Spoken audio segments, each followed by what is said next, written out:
Hope you will enjoy this day of exchange and see you around during the day. Thank you, Blanket. Hello. Thank you, Lauren, and hello, everybody. We warmly welcome everybody, as Lauren said, to the European Lab Budapest, part of Sphera project, and also here in the audience, and a very warm welcome to everybody who is watching us online, because the whole discussion and all the other panel discussions will be streamed as well on the social media platforms of European Lab and also of Sphera, and it's also going to be broadcasted in Lahcuman Radio. So as Laura mentioned, this is the shape of media for future generations. First panel discussion today. My name is Blanka Zöldi. I live here in Budapest, and I work as a chief editor of a new fact-checking website called Lahcuman. And I'm very happy to welcome our panelists. Zsófi Boros, oh my God, Borsi from Lazy Woman, I'm so sorry. Marcin Rimonowicz from Krzak, Poland. I've been practicing to pronounce the name correctly over lunch. And Annika Korbeszka from Scala Magazine, Macedonia. So hello, everybody. We've been actually talking about these very, very interesting projects that our panelists are leading, and we were thinking to actually introduce all these interesting projects through a more personal experience of our panelists. So as we are talking about, you know, the role of young generations in the media, I would very much say that we can be actually proud to say that we are all still quite young. And actually you have had quite some experience as a consumer of media, of traditional media from a very young age, but you still felt the need of actually creating something new and working on something new in your free time next to your paying jobs. So we would like to discover how you do it, what are the good examples, and what are the challenges that you're facing in your everyday life. So first I would like to take a round of intro just to introduce yourself.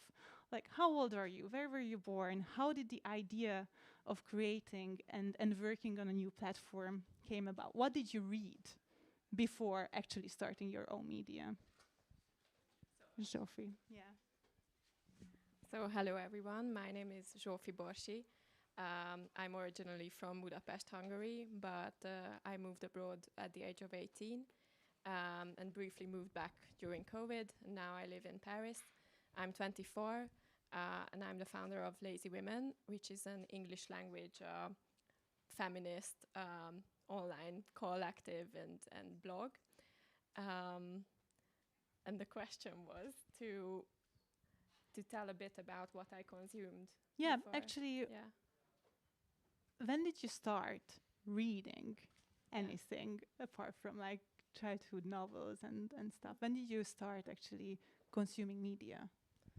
So I think I started at a very early age.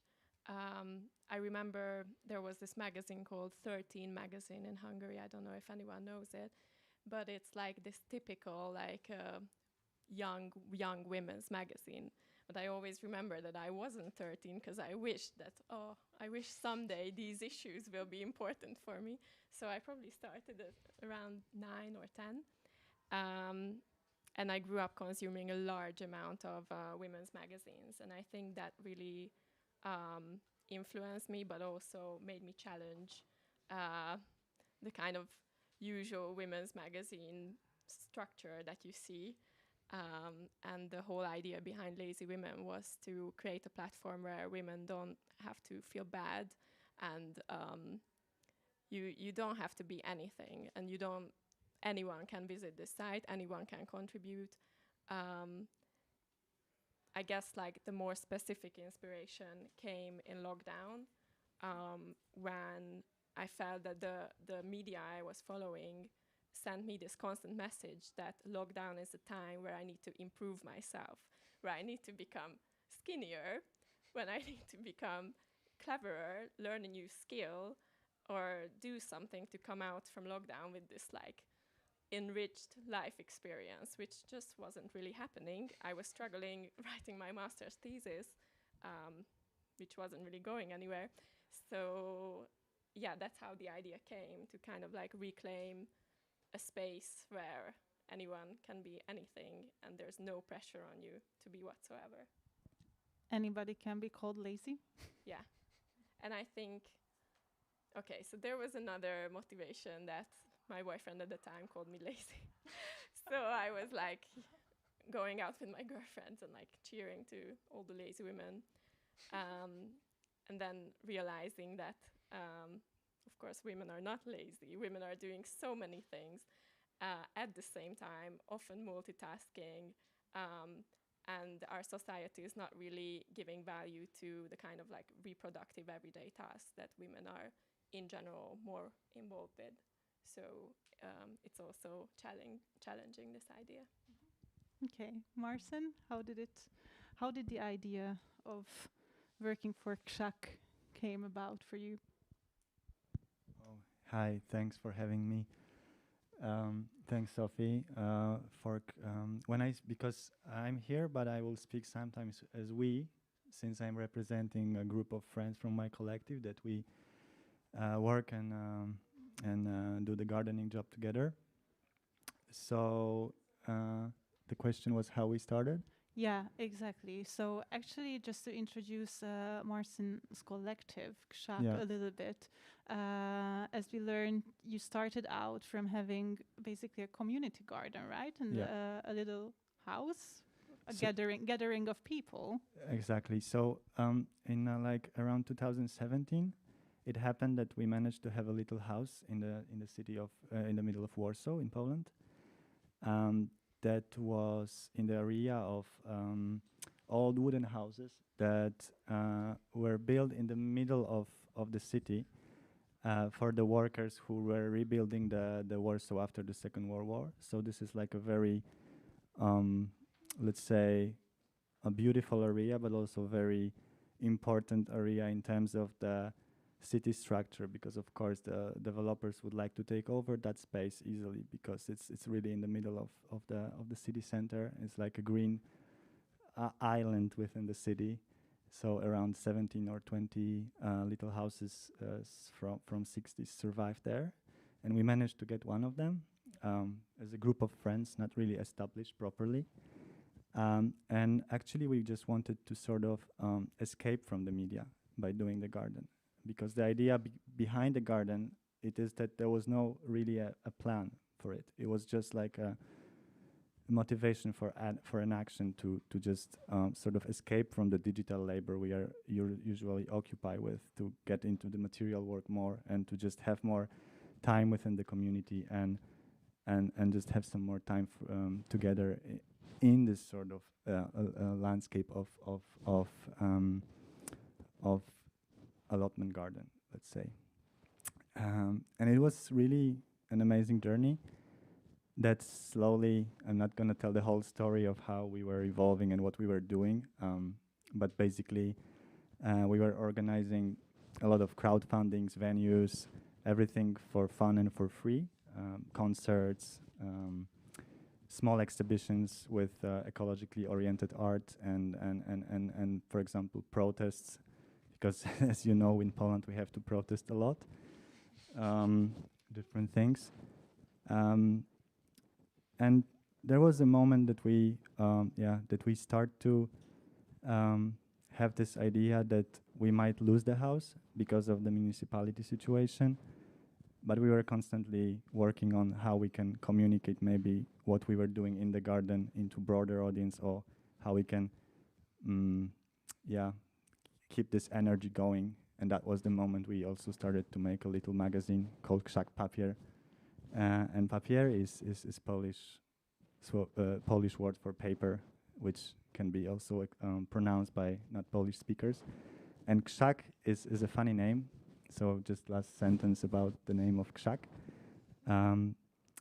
During the transition moment in 90s in Poland, since I'm not going to pretend I'm a Z generation, I'm more like a millennial. um, the transition from socialism to capitalism was so rapid that so many companies were growing around, and everyone could establish their own company, and that so many companies have a legal structure behind it. So these companies started to be called in the mass media krzak, as a company without really legal structure that is not ready to operate yet, or is like a fake company just to launder money or so ever. So the name krzak, as Krzak Collective, is like, at the same time it refers to that concept, but also it means bush, like a little tree. So this is the story behind the name. And since that moment we publish a magazine, and we participate in different projects where we are sort of activating the magazine within the different local contexts that I have some slides from projects that I could share later, maybe, when we dive deeper into the discussion. Thanks.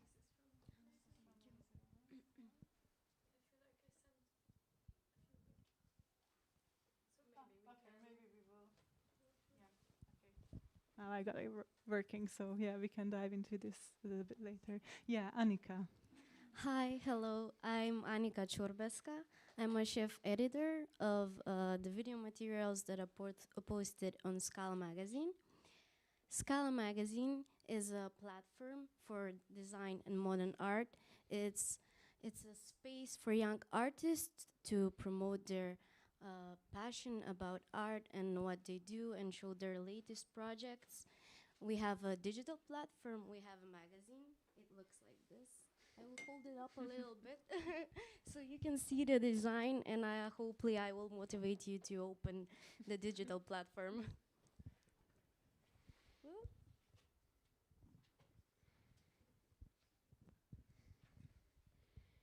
Yes, this is harder than I expected to be. But you can look at it after I finish the discussion. Well, maybe we can pass it on to the audience as well. Maybe If you want. that's cool. Yeah. So my question is actually, how did you get the idea of starting to work at a magazine at such a young age? What have you been consuming in terms of media before, and how is Scala different from that? Well, I didn't get the idea. The idea came to me, my mentor, which is staying across the room right there. Hi, Dan. I started studying at the Visual Arts Academy at the School for Design and Academy, Jollof in the Arts. Design and Arts, Jollof in the Arts. And he came to me and said, like, look at this. He showed me the previous videos that we posted on Scala. Do you want to organize something like this? Do you want to take part of something like this? And I was amazed, and I said yes without even thinking. So I was interested in art, but I didn't know what part of me was connected with art. So at that moment, he knew that I wanted to study film production, so it helped me a lot to know how to organize stuff, the sets, the dialogues that we do. We have a set that's called dialogue sessions, where we invite two guests and we have a beautiful conversation on a pink couch, and we talk about we talk about social issues. Most of the people that we invite are not just artists, but people who are connected to psychology and stuff like that. So, yeah. Okay. Thank you. So we see that actually you have like a very, very wide range of actually talking to young audience as well. So you have art through Scala Magazine, you have art, climate activism through SCAC, you have feminism and basically women's magazines issues. How much do you know about your audience as well? Are you actually measuring in any way whether you are reaching young generations? Are you actually consciously trying to talk to young generations? Can I Yeah, sure. Just go ahead. I think, just feel free, and as ideas are popping into your mind. Yeah, well, they're popping from everywhere. um, well, as a young student, because originally Scala is a student platform by students, for students, led by professionals. Um, Not only that we do podcasts and everything, but right now it's a location where people can share their photographs, their artworks, and everything like that. So we have so much more and more people that are coming to visit us, and that are paying attention to what we do and trying to share their experiences. So uh, when you participate in a platform like this, a digital platform, I think that you have the urge to make something. You have the urge to do something about what you love. How many people are working actually at Scala's young group? Well, right now we're about 20, 25 people, but we're spreading and we're growing because originally the name Scala, translated, it means stairs, so it's a step higher while staying on the ground. So the question is about the audience. Yeah, Yeah. exactly. So, Ksak as a magazine or as a group of friends was never a project, and was never a media project. So it was never oriented on any sort of, let's say, any sort of direction towards a goal in terms of how projects are usually oriented or structured, so media projects. So basically, it was mainly an act of actions and an act of care as a group of people that sort of we try to keep it as open as possible. And so the idea was that if it's as open as we can, this sort of hospitality we try to provide within the space, that was our audience, and we didn't really calculate anything. We were just having joy of sharing the space, of organizing stuff, and also sharing the space on the pages of the magazine. So the idea behind the magazine, we had this problem about the idea of curation, because like these days everyone is a curator, right? Like we curate our content, our daily content, everything is curated somehow. So we had this problem with curation because we wanted to keep it as open as possible in terms of what can be included in there. So the idea for the editorial part was that we wanted to blend the scientific or more academia perspective on issues like climate change and environmental issues with very personal or poetic or very not professional culture producers content that was coming to the magazine. And the idea for the editorial part was that we can mix those things together and see how they can resonate together. So just very basic idea is that, for example, in the first issue we have pictures of like a very established photographer, and next to that picture we have a sort of photo archive from different allotment gardens, metal gates that was collected by a complete amateur who was just doing this as a daily feed on Instagram, and he never respected his project as a photography project or something like that. But in our magazine, it goes together and it has sort of equal quality or equal value. So we didn't think, oh, we're gonna reach photographers now with more photography work. We're gonna reach more academia with more intellectual or essay-oriented work. We were just trying to sort of mix those things in a smart way, in a way that can be accessible to as many as possible. And we did like one big mistake, which is publishing in English.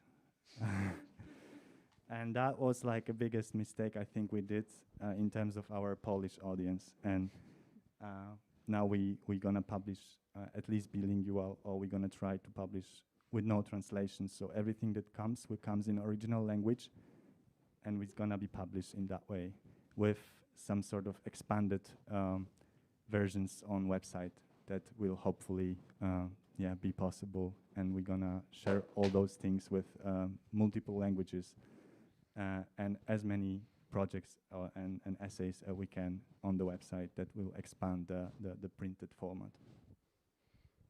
Zsófi, you started in English as well and still staying in English, right? Yeah, for me this is very interesting what you're saying about like starting in English was a mistake, because for us it was also a bit of a debate whether we should be focusing on a Hungarian audience or a more international one. Maybe if you could go to the second picture. This one.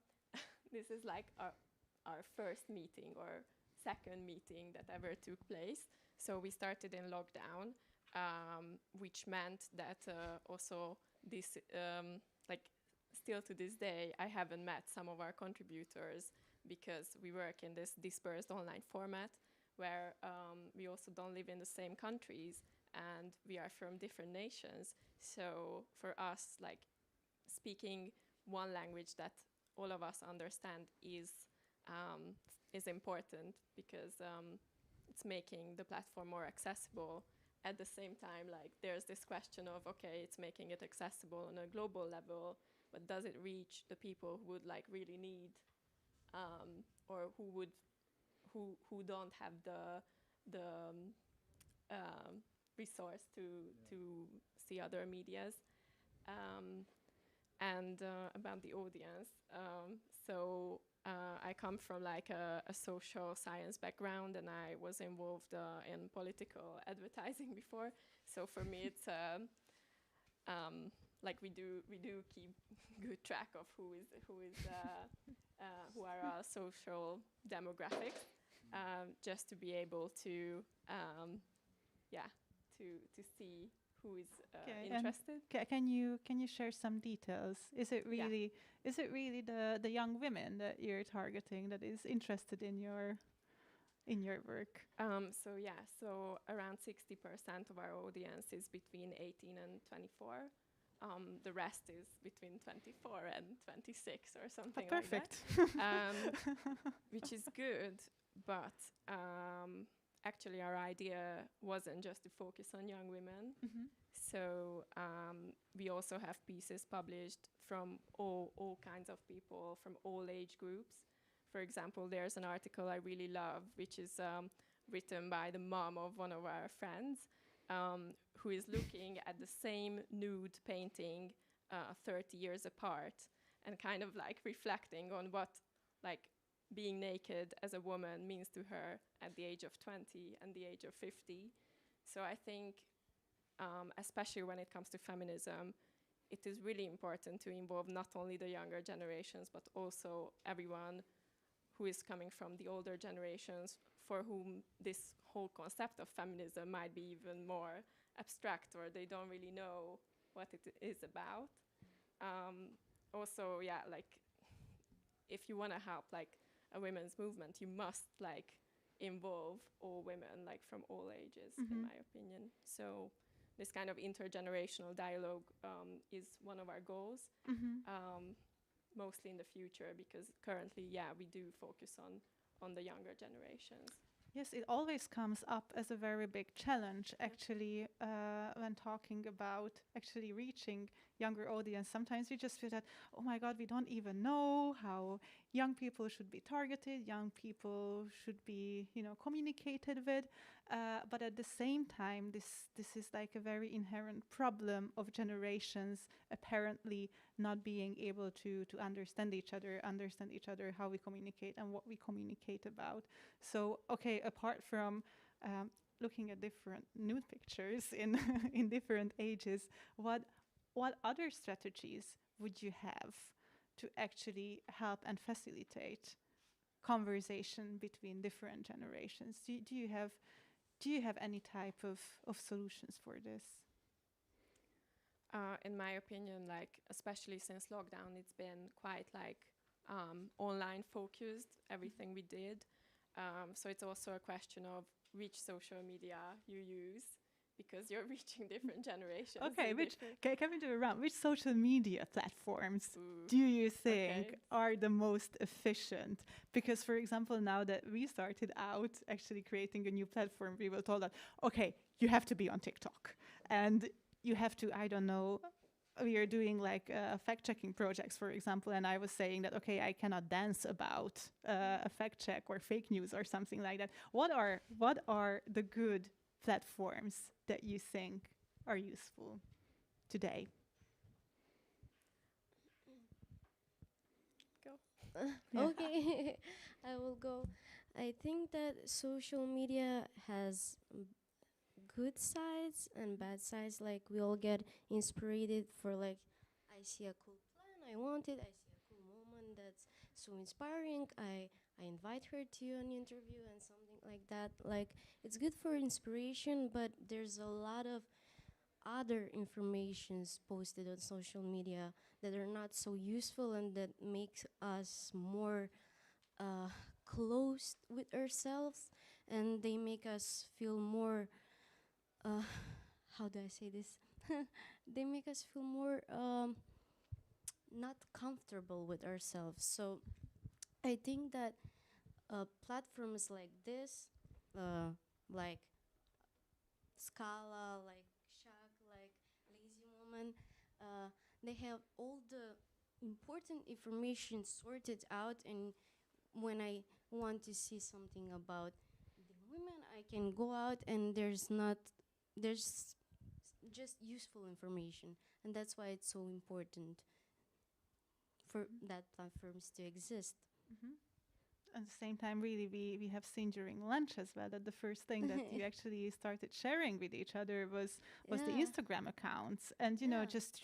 just to look at, for example, Lazy Woman's Instagram account and say that, wow, okay, actually, if we are looking at your graphic design, we would like straight away notice who you are and recognize you really, really easily. So, for example, Instagram can be a very like visual way Yeah. of reaching people. Like for And us, I would mhm. say Instagram is the most important platform, exactly because Mhm. because of this visual aspect. Because each and every of our article is designed, like a cover picture is designed by a different illustrator who all work for us on a voluntary basis. Everyone does, and it's incredible that these people are. Like for example, this calendar, we also did like a physical product for charity this year, and it's every page was designed by a different illustrator. And if you go, I put a few illustrators. Yeah, I'm trying to go.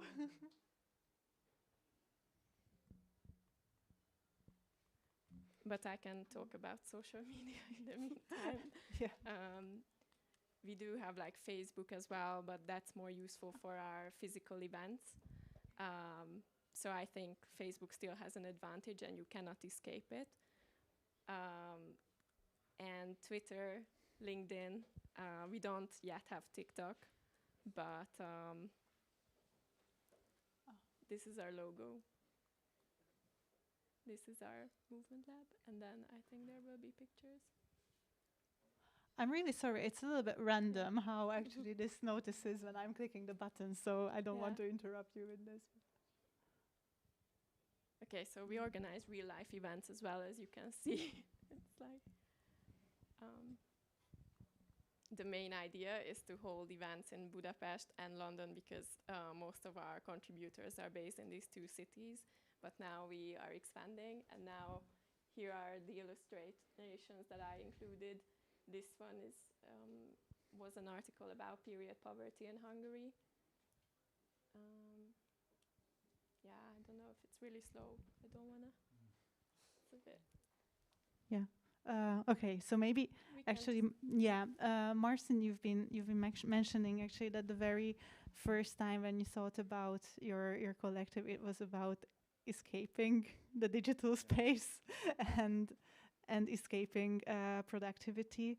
And Zsófi is mentioning actually the physical presence, the different activities are extremely important. So I'm wondering, what type of activities would you offer to your audience? What are the activities that actually you feel that attracted the most attention from people? How can you actually involve the people that you're talking to? Yeah.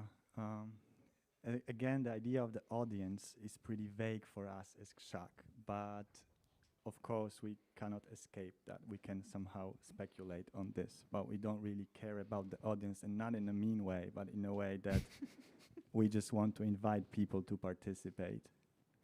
But we will participate anyway. If there will be no audience, then we will still do it. So this is maybe like with media is this, the idea of technology is that something goes and something ends and there is something new upon it. Usually it's like this, that for example, now there is this trend of listening music on cassettes, for example, again. But I bought few cassettes, but I didn't have the cassette player. So I had to buy a cassette player to listen to cassettes again. And I really enjoyed that. And I don't think it's an old medium in a way, because it's still available. And this technology is pushing us to sort of think about this as old or as like not sufficient and enough. And this is this problem of productivity and data, like how many informations and how many things you can do. Of course, you can listen more songs on iPod, and then you can listen unfinished songs on Spotify, and so on and so forth. But this materiality of cassette, for example, is something that I feel like people are getting attracted again. So basically, behind the idea of the newsprint, it's nothing new in the design world to make a newsprint, but for us was important to make a cheap newsprint, so we can sell it almost very cheap, just to cover the production costs, and that people don't feel really feel like with a very expensive item that you have to like store and taking care of. It's like a daily thing you can read everywhere. So yeah, we just wanted to recover a bit this newspaper with the format within the landscape of Warsaw, but later in different places in few bookstores around Europe. And thanks to this, let's say, little distribution with it, because it's funny concept also with the technicality in production. We struggle a bit to produce the magazine because we couldn't manage to sell 5,000 copies, because the only way to print in that way was to print 5,000 copies. It was too much. Like we couldn't even store it anywhere in our like studios or. So we were trying to find a printer that can print like, hey, can you print 700? No, we print only from 10,000 copies. Okay, can you print like 1,000 copies? We can print 2,000 copies. Okay, but we pay for 700. Can you print 700? And we finally found a place who was able to print us 700 that we pay for like 5,000. But this is funny how you have to navigate with the scale of your, let's say, project, and that was like a nice lesson that is actually possible. And probably with the first print magazine that you had with the topic of waste, as I remember, it wouldn't have been too wise to throw away like a couple of thousand copies of your first magazine, I think. Definitely. But we were lucky with the first issue, and we sold and distributed almost everything. So the few copies I have in here is like very last 10 or 15 copies we have. But yeah, that was a nice printing journey. But yeah, just for us, the idea of newspaper is neither old or new. It's just, it is what fits to us. And I think for any generation, it's just they can use whatever they fits, what fits them as a communication tool, because we all communicate something in different ways. Do you think print is coming back actually for young generations? With Scala Magazine, actually, you would have some idea whether your print magazine or a digital magazine is most popular. What do you think? Yeah, well, I think that the printed version it's also very nice because it's a whole different experience. Like when you film analog photographies, for example, like it's the need to write something on paper, it's the need to read, but a lot less people are trying to read. So by that, we need to have a digital platform and we need to have a space where we can do audio-visual moments like the TV Scala studio, the podcast that we do, the other stuff that we do. It's important to have both of them because there are people who still read. For example, I watch my grandmother every day read the newspaper and something like that. So, And is she reading Scala as well? yeah, yeah. I mean, it's important because people still read books.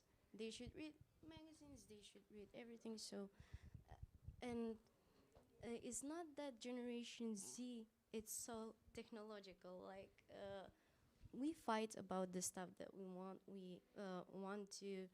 Um, uh, uh, Fight about the social issues that happen, but in order to get a wider audience, we need to do it digital because not so young people are motivated to read. Yeah. Okay, we have the feeling that you're actually putting so much energy into your work and into creating something new, but actually we should be aware that this is something that you do in your private life as something extra, something voluntary, something that is next to your daily paying jobs, right? So how do you actually manage your life? I'm sorry for the very, very simple question, but honestly, one can feel that it's really, really important for you.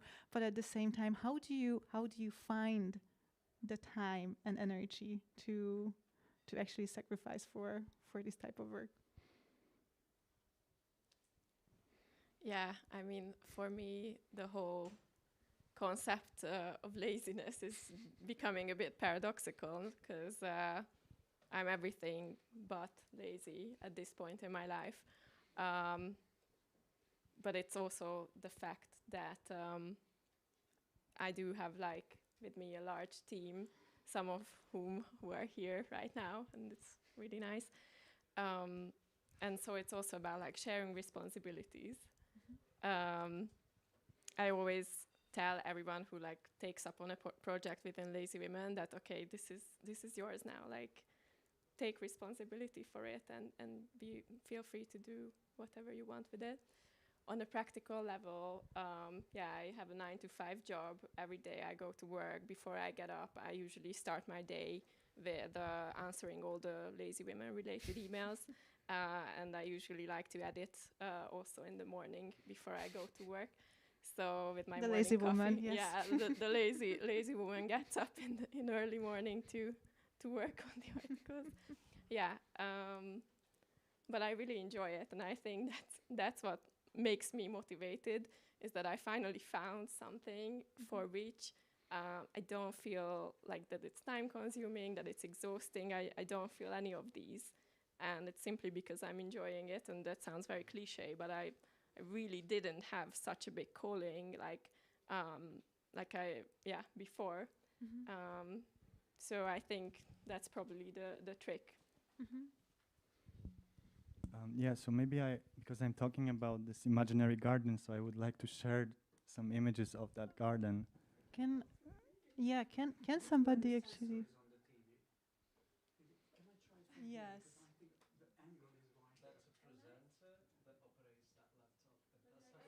Ah. Where should I face it? There is a laptop. Can I? I'm getting. Yeah, maybe I'm too close. No, there is this laptop, I think. Or maybe your hand is better for that. So. You want to say about the logo?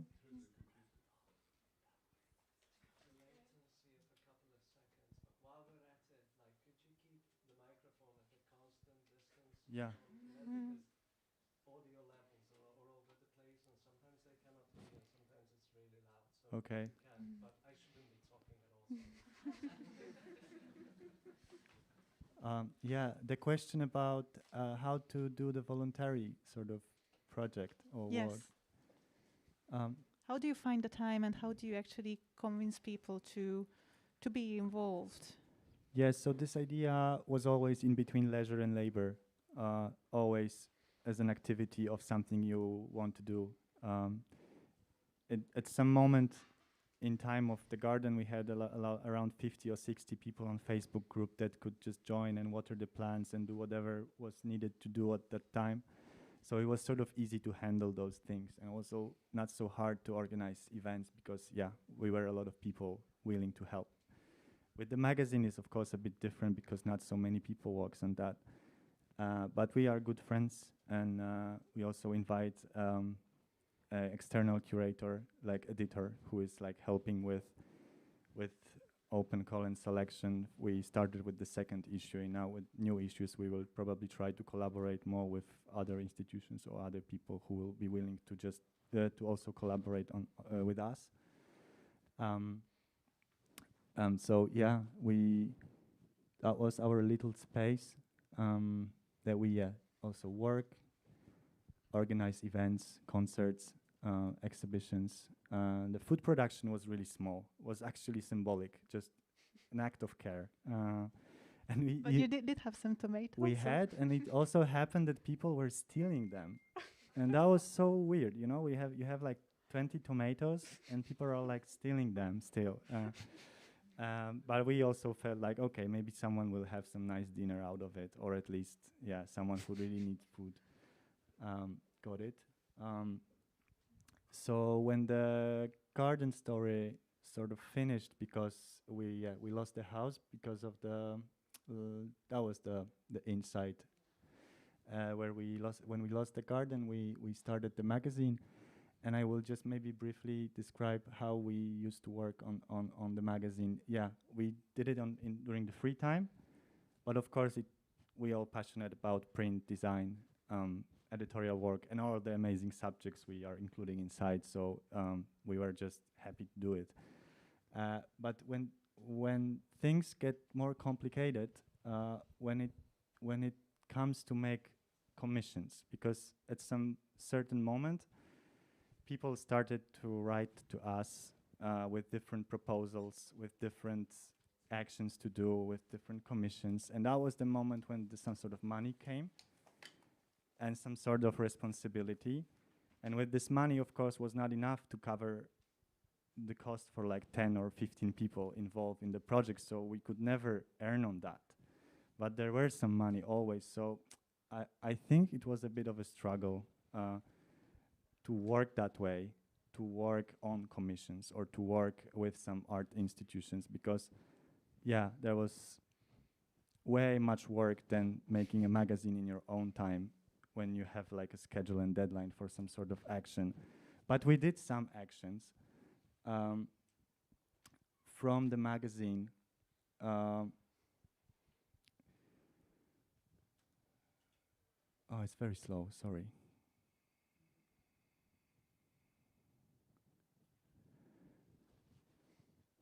No, yeah, I just wanted to show how we sort of activated the magazine in the public space. But maybe, oh yeah, that was like an exhibition in Museum of Modern Art in Warsaw, where they did an exhibition, like a collective show about sort of the end of the world we know. And this was this wooden fire oven was an art piece by Gardening Collective, Future Farmers, and Design Collective. And this item was on the exhibition as an item that you can just see and read the description on that. And we did this activation in front of the museum by making this traditional flatbreads and selling the magazine in front of the gallery as a sort of another type of action. Just you do it immediately with an art piece, with an art object here in different context, and that was fun. And we were really happy, even if it was middle of lockdown, but it was outside. With this little fog, we did also the message with the Morse sign, the message from the fog. Another example was that we translated all the contributors into an audio piece in the form of a little exhibition. So the audio from the text were play out loud in the little gallery, and then we had a live conversations with contributors around the world. So yeah, and this was a lot of work, and that was the moment when we realized we have to think how to continue, because yeah, this is a lot of work to do, but we still want to do it. So now we are in the process of thinking how we can continue. Annika, you're also working on a voluntary basis next to actually studying as well. We all are. You all students, or well, just doing voluntary work for the magazine? Yeah, we're all volunteer at Scala, and that's amazing. I mean, we all have the passion to do it. We all have the love to do it. So how do I keep up with it? Because I'm studying. Well, I think it's a part of my study. It's a part of my life. Like every musician needs to play 7 hours a day to get things done and to be a good musician. My job is to meet people, to interview them, to find them, to organize the set. So it's not that hard. Actually, it's fun and I love it, and it's an amazing adventure. And I learn a lot of stuff from all the people that we do an interview with, or a video with, or a podcast, or something like that. It's amazing, and the others, like they love to do it, but it's the same problem like with the other organization. It's because we don't get a lot support from the institutes, but I think by the time we will actually might get it, because what we're doing is really important. Yeah. And could you actually imagine like completely changing your life and doing this as your 9-to-5 job? Would it be actually possible? Can you think about any type of, sustainable models for this type of work that you're doing, or would you consider that this is the future for the future of media for younger generation, that passionate people like you are doing as kind of like hobby and activities next to their paying profession? Because I would love to hear that there is a possibility to actually make it sustainable and live for what you really love to do, but maybe you have some ideas about it. In terms of the activity, yes, I would definitely love to do this as a full-time job, although I really love my current job as well. But I was thinking about what you were saying, the whole question of independence as well. Like, are you more independent if you're completely not dependent on any of these monetizing structures? But of course, it can be helpful. For example, if I could pay, or if we could pay the contributors, we could attract like a much more diverse set of writers than those who currently have all the resources, all the privilege and energy to do this while still working or studying. So the question of money is a big one. In terms of models, it's also tricky for lazy women. When we first started, we actually had like a big boost after that in terms of readership, and we were kind of jumping ahead and imagining that, okay, like in a year this will become like a official site or whatever. What do you mean by official? Like receiving advertisement revenues, or? Yes. So but then obviously like we thought about the whole concept of advertising and how that would contradict our mission, like especially that advertising targets your deepest insecurities, especially if you're a woman. So imagine going to Lazy Women, reading an article about mental health and productivity, and then like a big diet advertisement jumping in your face. Like that just wouldn't work. Also, yeah, I think, yeah, with any kind of funding, you get like a sort of vision or like a responsibility And currently, I think it's really nice that we can just really promote our own view and own narrative and give space to any sort of narratives without having to think about, okay, but what will this person think who is giving us money?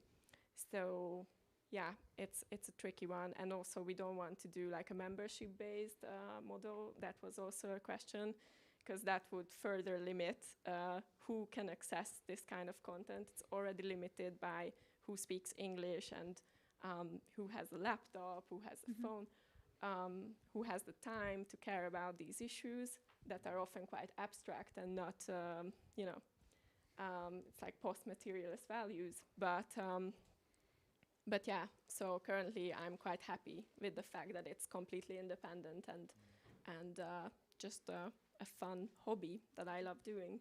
You also have some activities, as you showed on the picture, such as the lazy movement lab. Lazy movement lab. It's all getting like not very lazy, and do it yourself workshops. These are all free as well and open to anybody. Yeah. All of them are free or donation based, and open to anybody. And the whole concept of the Lazy Movement Lab is also like moving, but without the pressure to, like this is not a workout to become like fit or, have better abs, but it's a bit like a contact dance. And I also met a few really interesting people through these workshops, so it's about meeting people as well. Marcin, where are you with the thinking actually about the future of your project? Also, Sophie mentioned this, I think, very important question is this payment for contributors. And this is something that we are,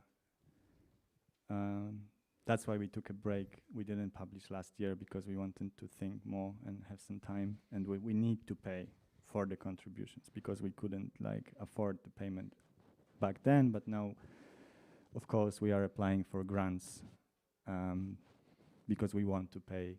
We want to include those little even salaries for the projects that are coming and texts that are coming to our magazine. And this is our main goal for now, because we believe that this is very important. Because we got so many amazing, texts and projects for free, just for sake of distribution, and that was very generous. And we are sort of privileged to also have time to work on it for free. But when you have something that you really want to do, I think in some way or another this money can arrive at some point. Like we could grow bigger, but we just didn't want to grow. Like we didn't want to grow with this project or call it even a project. So that was a conscious decision not to grow and not to work on it full time. It was just like stay like it is, keep on going with those things and activities, and just choose what you want to do. But for now, we want to pay for the contributions. So if anyone will be interested in applying this is an important thing, I think. And are you going to have a garden again? Hopefully. We are working on that. Cool. And there's maybe, I'm not sure how sensitive this question is, but why did you lose the garden? It was a matter of, this profits and consequences of not being organized or not being established as a foundation or whatever, or, So bureaucracy. Yeah, sort of. We were working off the grid and like almost squatting the place. So it was not proper squatting, but somehow squatting that was accepted. But at some point, there's city rules and so on. But yeah, I hope we're gonna make one again soon. We got one offer from Leipzig actually, in Germany, because we did a residency there, and in Germany, in Leipzig, there is the biggest amount of allotment gardens in Europe, and they have a lot of space, and gave us this opportunity to maybe have a garden there, but it's a bit hard out of the context, you know, to be out of the place that you don't know so well. And does Scala have any plans for actually widening your, you know, your workload, the people that are working, or, you know, actually making it a non-voluntary basis, or this is a line that you want to follow? I think that's our next step, because our work requires a lot of equipment, a lot of people, and everything. We do it, we love it, but it would be good if we have some sort of like this. Yeah, thank you. If we have some kind of support to engage even more and to have more production, more videos, more stuff that we can do, because wow, okay. Yeah, that will be our next step. So Okay, looking forward to it. I think we are going to open the floor for questions as well. If anybody is interested in something that I haven't asked from the panelists, then feel free, and we can, I guess, pass on the mic as well, or just throw it in.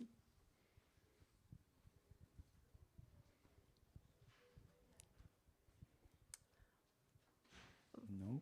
Well, then I would still have, you know, a little bit of like an, you know, inspiration for anybody who would like to, you know, sacrifice time for working at such magazines and publications, because we had some very inspiring thoughts while we were talking, like about the best feedbacks or the most heartwarming feedbacks that you got for your work. Could you just, you know, emphasize some of those, your favorite ones?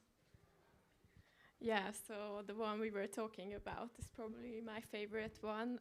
We received a long message from a Hungarian school teacher who is teaching English in actually a religious high school in Hungary.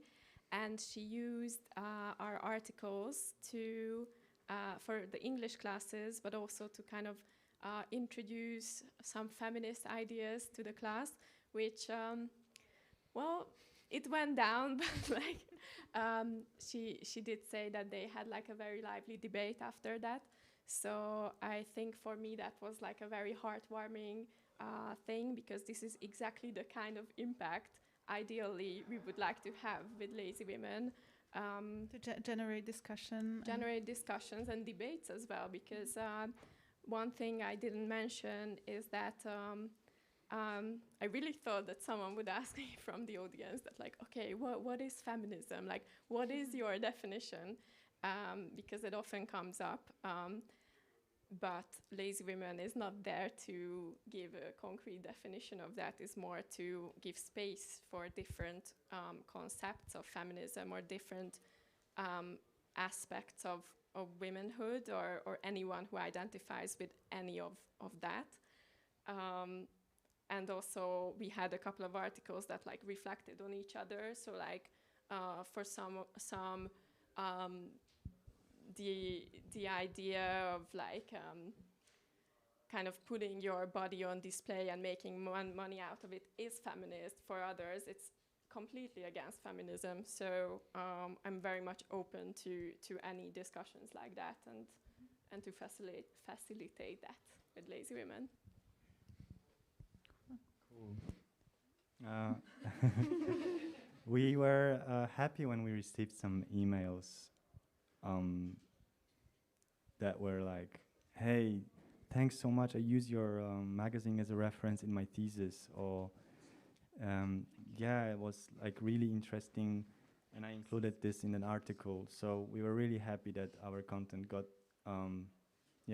influenced other content, and also that people could just be happy of seeing their project, or the text written, printed, distributed was always a real pleasure. And we also we organized this always this event of the first issue opening, and yeah, amazing energy. Always giving the energy from this event was a big reward for the hard work. Annika, for you, the best feedback you got? I think my favorite one is when I walk around the exhibition that we're doing and I see the expression on people's faces and they're debating about the picture and everything. It's priceless to see that. It's priceless to see people socialize and giving a appreciation for what you do. And there was an interesting reaction from the guy that I met on the bus. He opened the magazine and he was like, "Oh my God, wow, what you do is really amazing." So yeah, it's the impression of and the expression of people's faces when they saw what we do and the debate after the podcasts and everything. Even when I see the podcast, like I wasn't feeling good at a time. And I heard a podcast about there was a talk about yoga and everything, and after that I started doing yoga and I was like, oh my God, I feel amazing. Damn, wow. Direct effect on people's lives, definitely. Yeah. Can I just I really agree with both of you, and also this fact that you emphasize that like the real life like meeting or like real life community is incredibly important. And for us, when we organized our first real life event, it was completely different than like getting feedback online or like seeing comments or the growing number of likes. Of course, it's great, but when I saw that people actually felt our event worthy of coming, it's completely different. So yeah, I just wanted to give this real life impact further emphasis. I think that's the beauty of platforms because there's a lot of people involved and there's a lot of people who will evolve and yeah, I forgot my my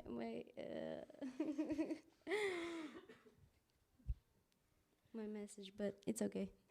I will get to it. No, I maybe after that. I think that was a beautiful message as well. I mean, however much we are growing on platforms and growing with likes, actually real life events, actually how this one is actually like meeting people, meeting with audience. That's the real thing. I also have to agree. If anybody has any question, Born, yes, please. I will briefly take off my mask. My question is for Jofi. I'm interested in, since you're an English website, how do you sort of advertise yourself? Sorry, please, the microphone.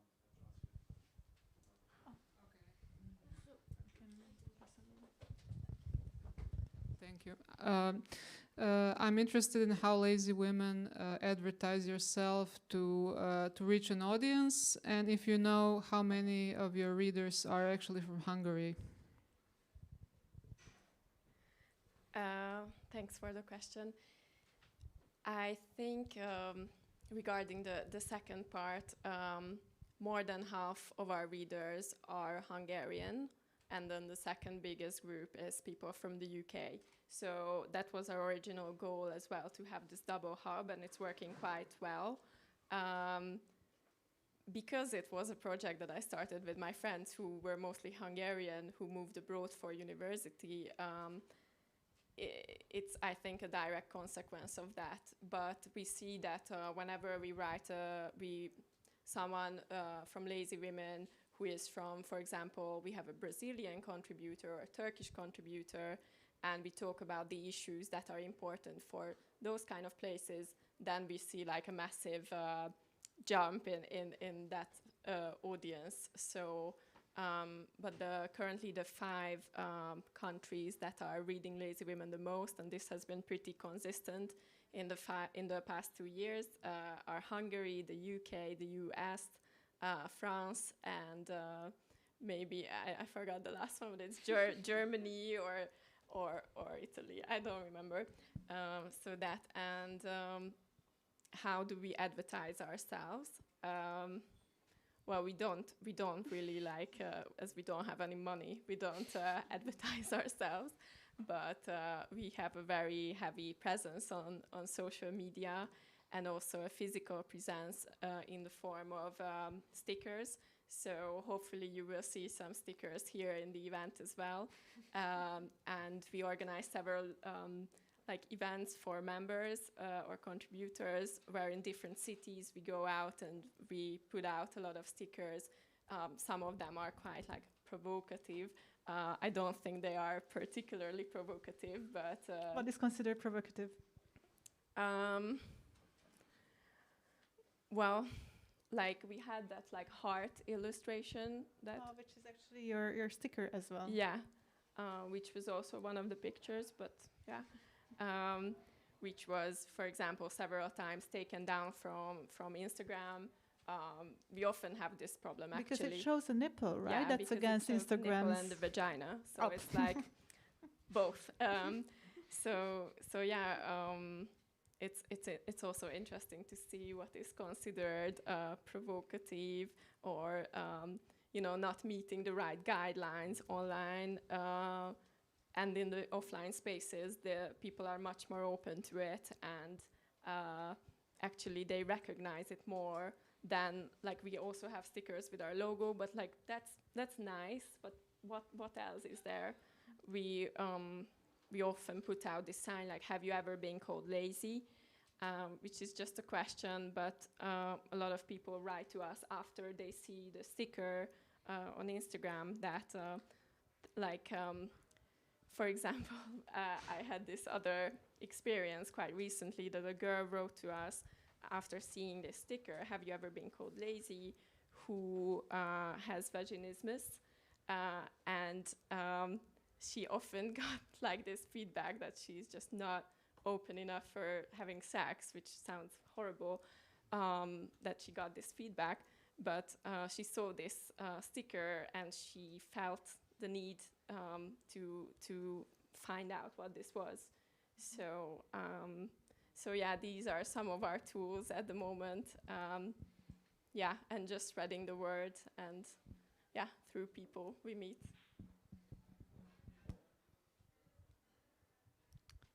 If there are no more questions, then thank you very much for your attention. Thank you for our panelists. Thank you.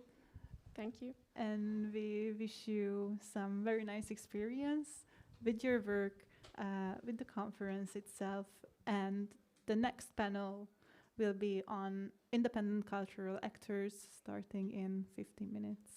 So And also, if you want to become a contributor or anything, or if you want to find out more, then please feel free to reach out and find me here. yeah. This is an answer to your question, how platforms are getting advertised.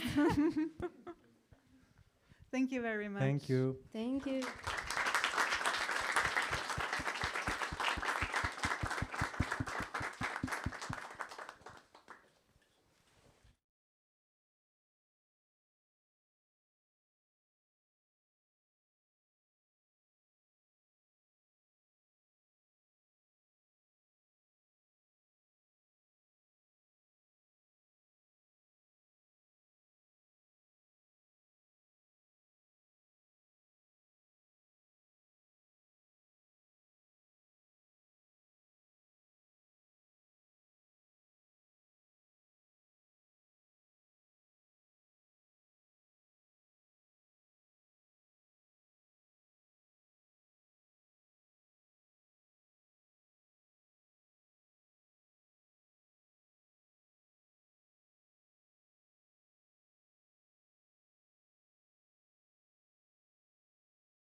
Let's go.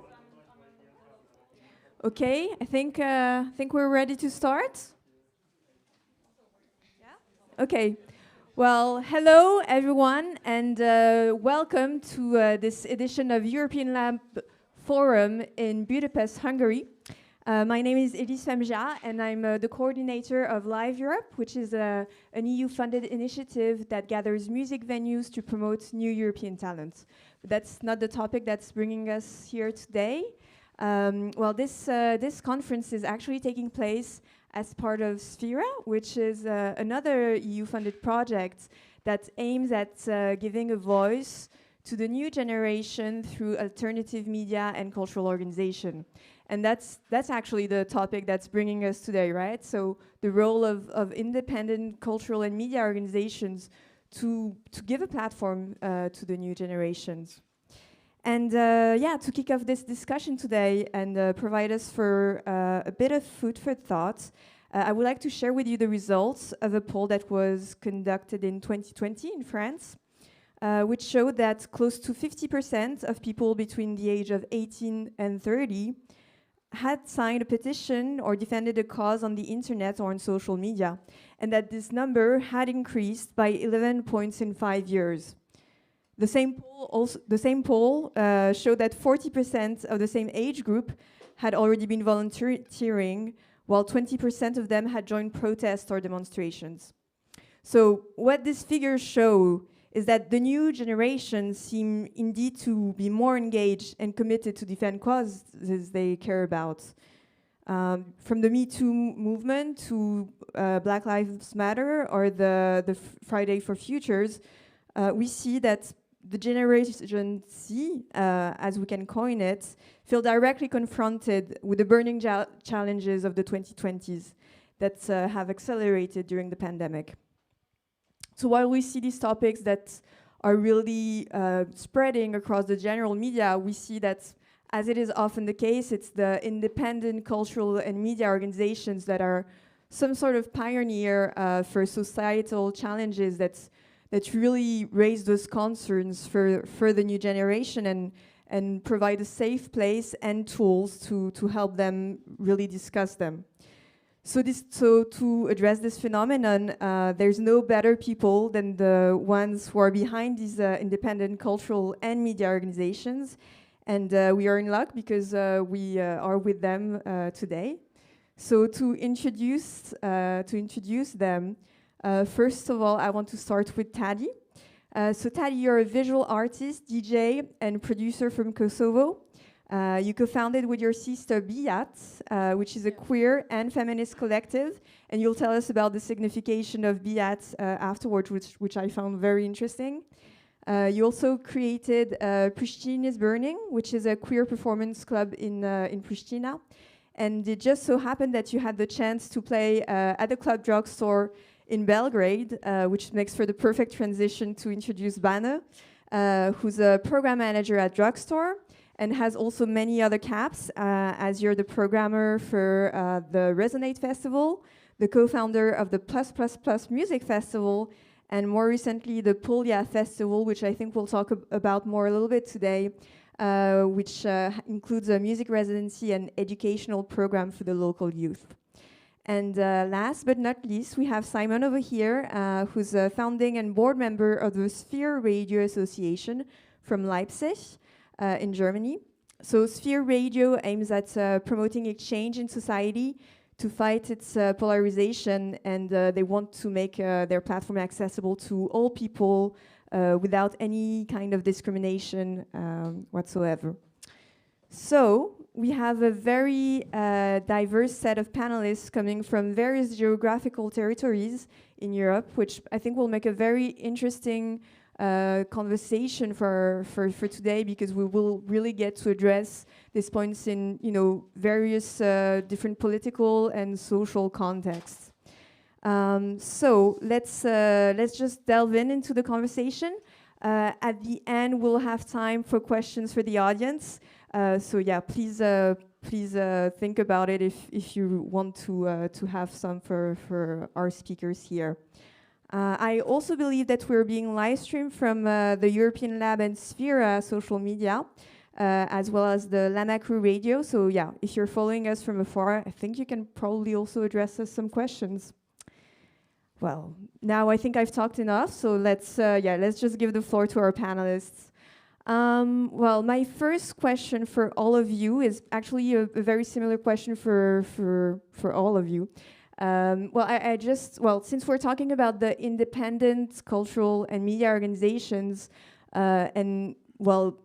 independence has a lot of different signification, whether you think of economic terms or if you think, from the side of the underground. And I think it would be very interesting to hear more a little bit about how you define yourself as independent, what's the specificity of your own organization, and that can make a good way for you to tell us a little bit more about you. So Tadi, do you want to start? Yeah, sure.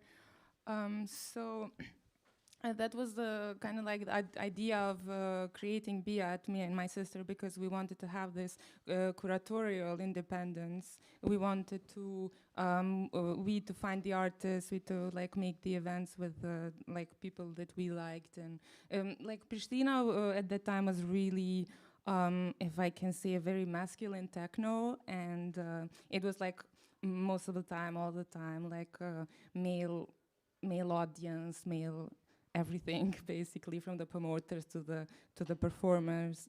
And then we wanted to have this like independence to kind of like create our own lineups and to find these people. But what is problematic, like we were talking with Bani as well, like the problem is where are we dependent on, which is the technical part of it, which is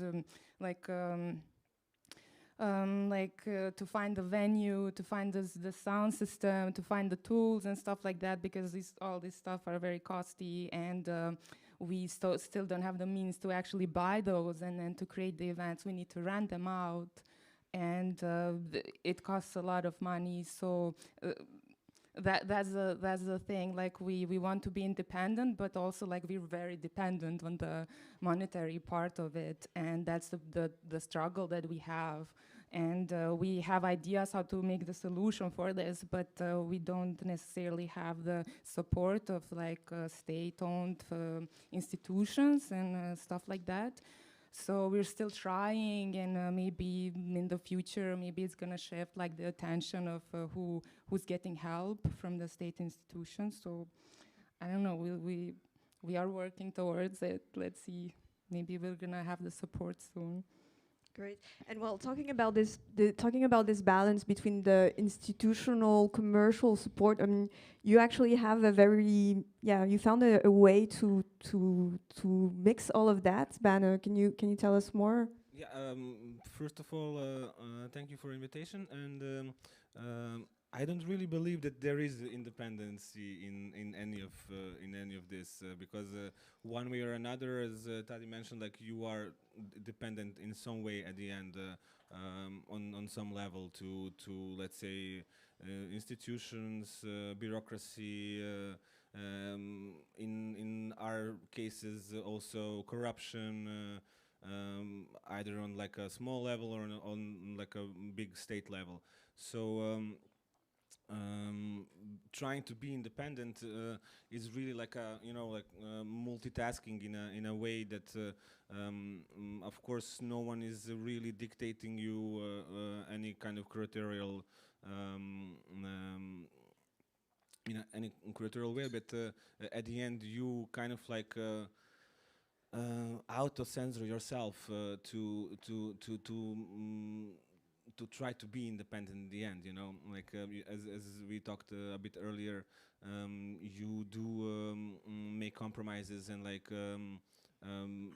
making events that are like more commercial, and then like doing a couple of commercial events is bringing you means to do something that is really something that you want to do, and where the real value is let's say hidden, but I think the biggest problem in case of Serbia and Belgrade in particular is that the state institutions are not doing their own job. Like there's lot of ways that they can, like, be really engaged in educating the young generations, but they're not doing it. So what's happening at the end is like the couple of venues are doing their own thing, but they are trying to educate new generations, which is very hard. And at the end,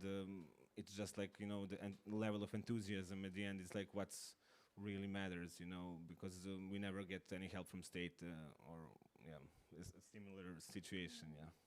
Yeah, so trying to provide it for yourself, basically trying to still fulfill your mission, despite lack of support. Sorry, I would add some funny or not so funny element. Like one of the events that we did with Pristina is Burning was that we went to that extent that we actually took a bank loan and then charged people like the minimum amount of money, like €2 per entrance, and whoever didn't have €2 they could still go in, and anybody else who wanted to pay more could pay more, just so that we pay back the loan. And like there was zero profit, but that was the only way that we could actually make the event, because like just renting the space and just the sound system, it was already too much, and let alone to pay the performance, which is all free. It was all about just the community. And so we are gonna against the wall. Like we really, like in this sense, we are very independent, like doing everything like on our own. But then there's no support from institutional. You cannot escape the bank. No, no. All right. So we've heard. I think it's interesting, like perspectives from Pristina, from Belgrade.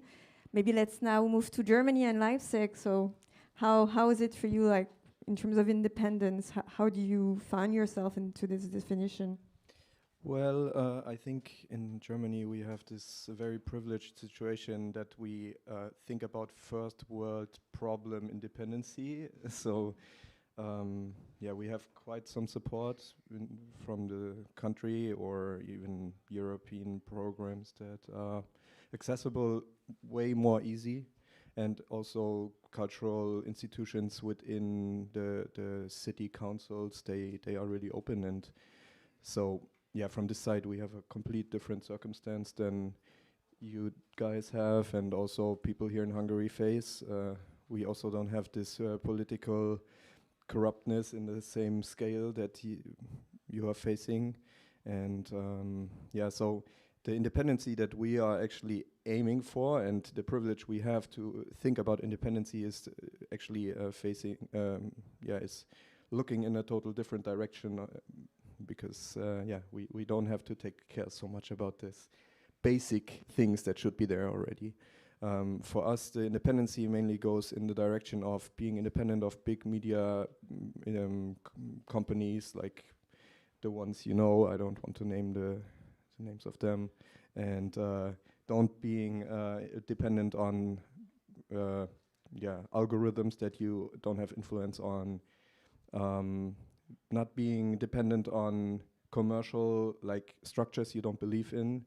So trying to build up circular systems that you create yourself with your own values and with your own structures, with your own projects, and hopefully supporting many small projects, not necessarily only in Germany, also outside of Germany.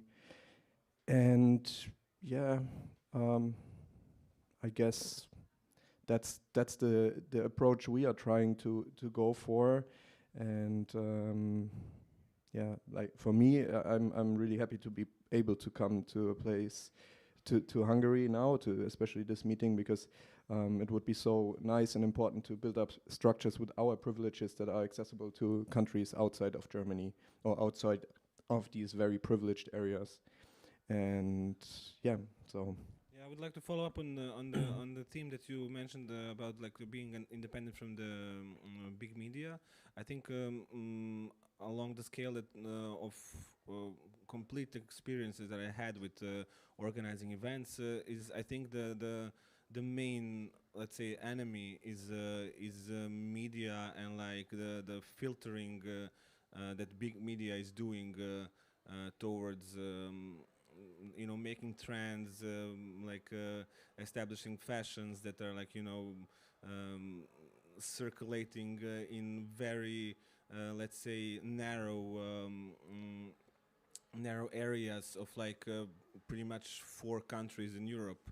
And I think everyone here is following events or festivals that are pretty much copy paste from big media, let's say force feeding of let's say curators that are organizing big festivals and involved in big media, etc. And us on the periphery, even though there is a knowledge and there is the let's say some kind of structure that we build, we are completely dependent on this media force feeding people of what is and what is not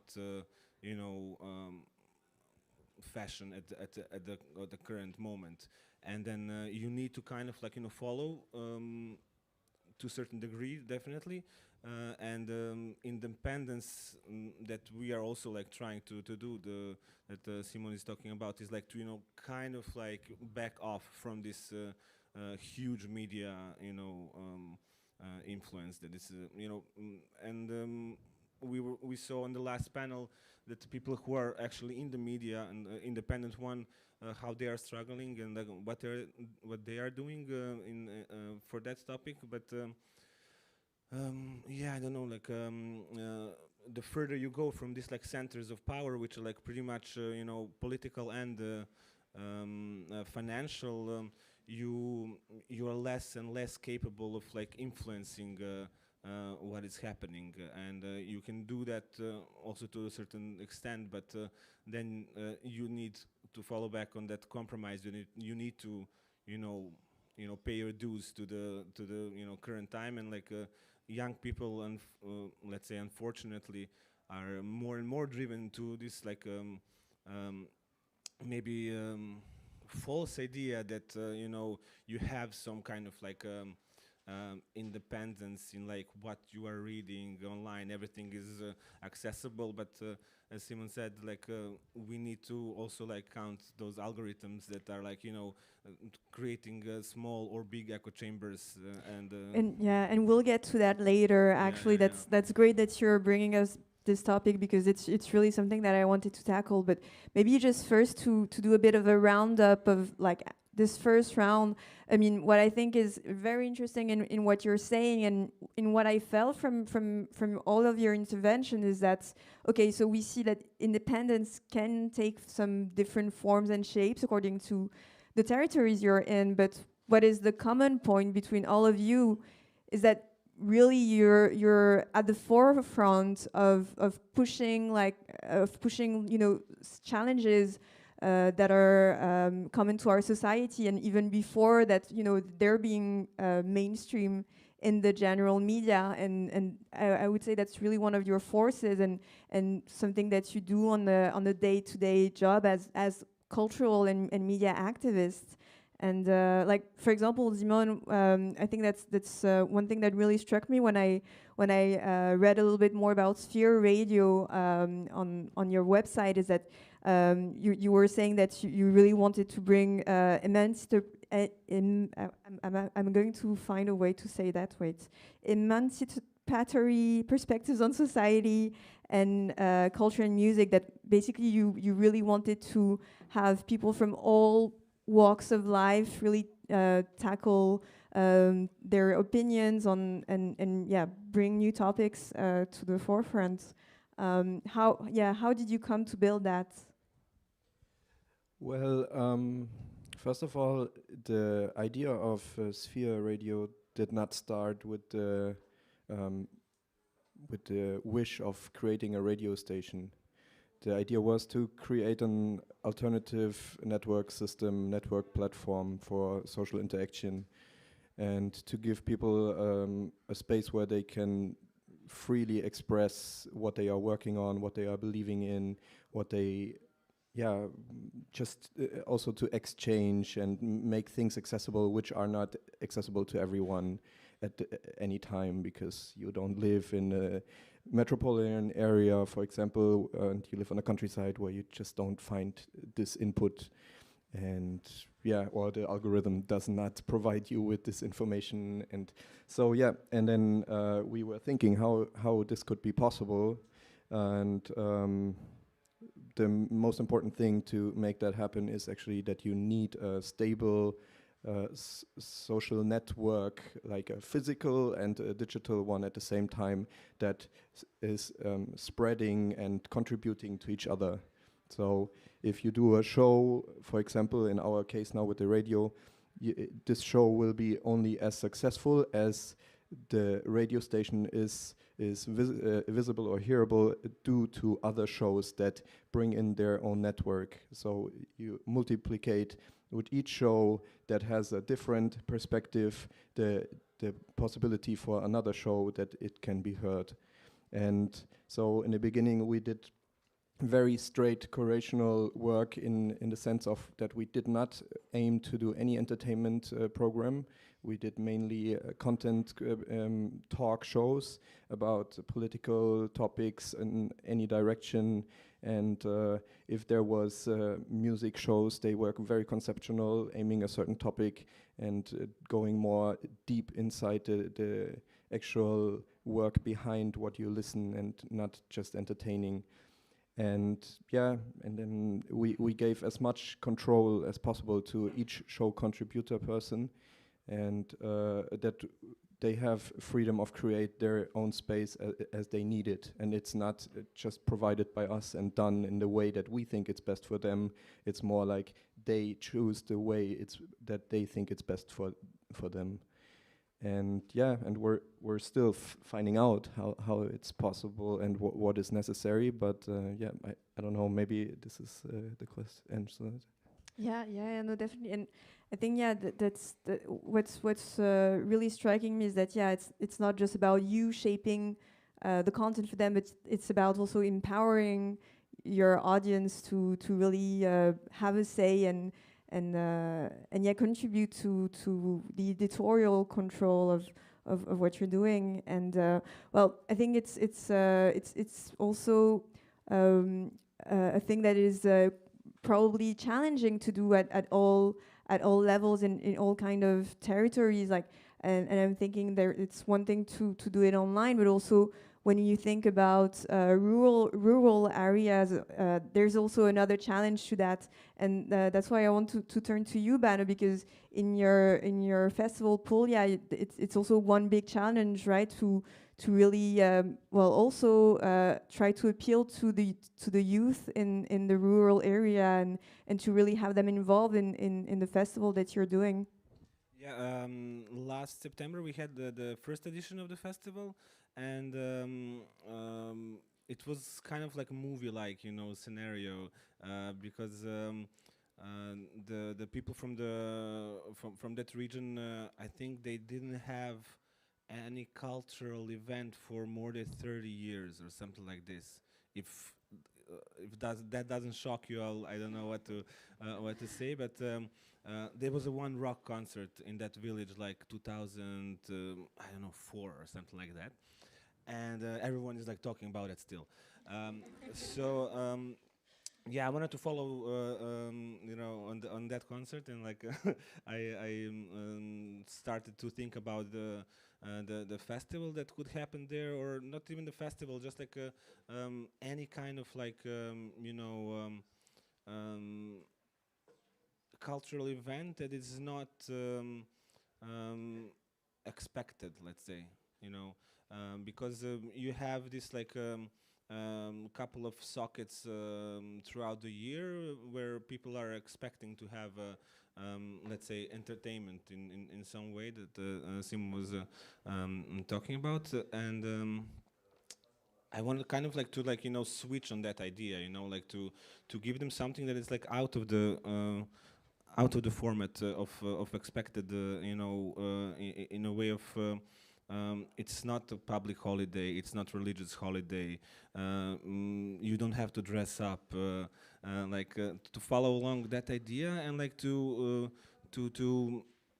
maybe like make a let's say hub for people from around the village to to have this place as something that whenever they come along, that something's gonna be there, for them to learn and hear or whatever. So the idea, just to tell to the audience, that is that the place will be like full year having events in the future. Let's hope.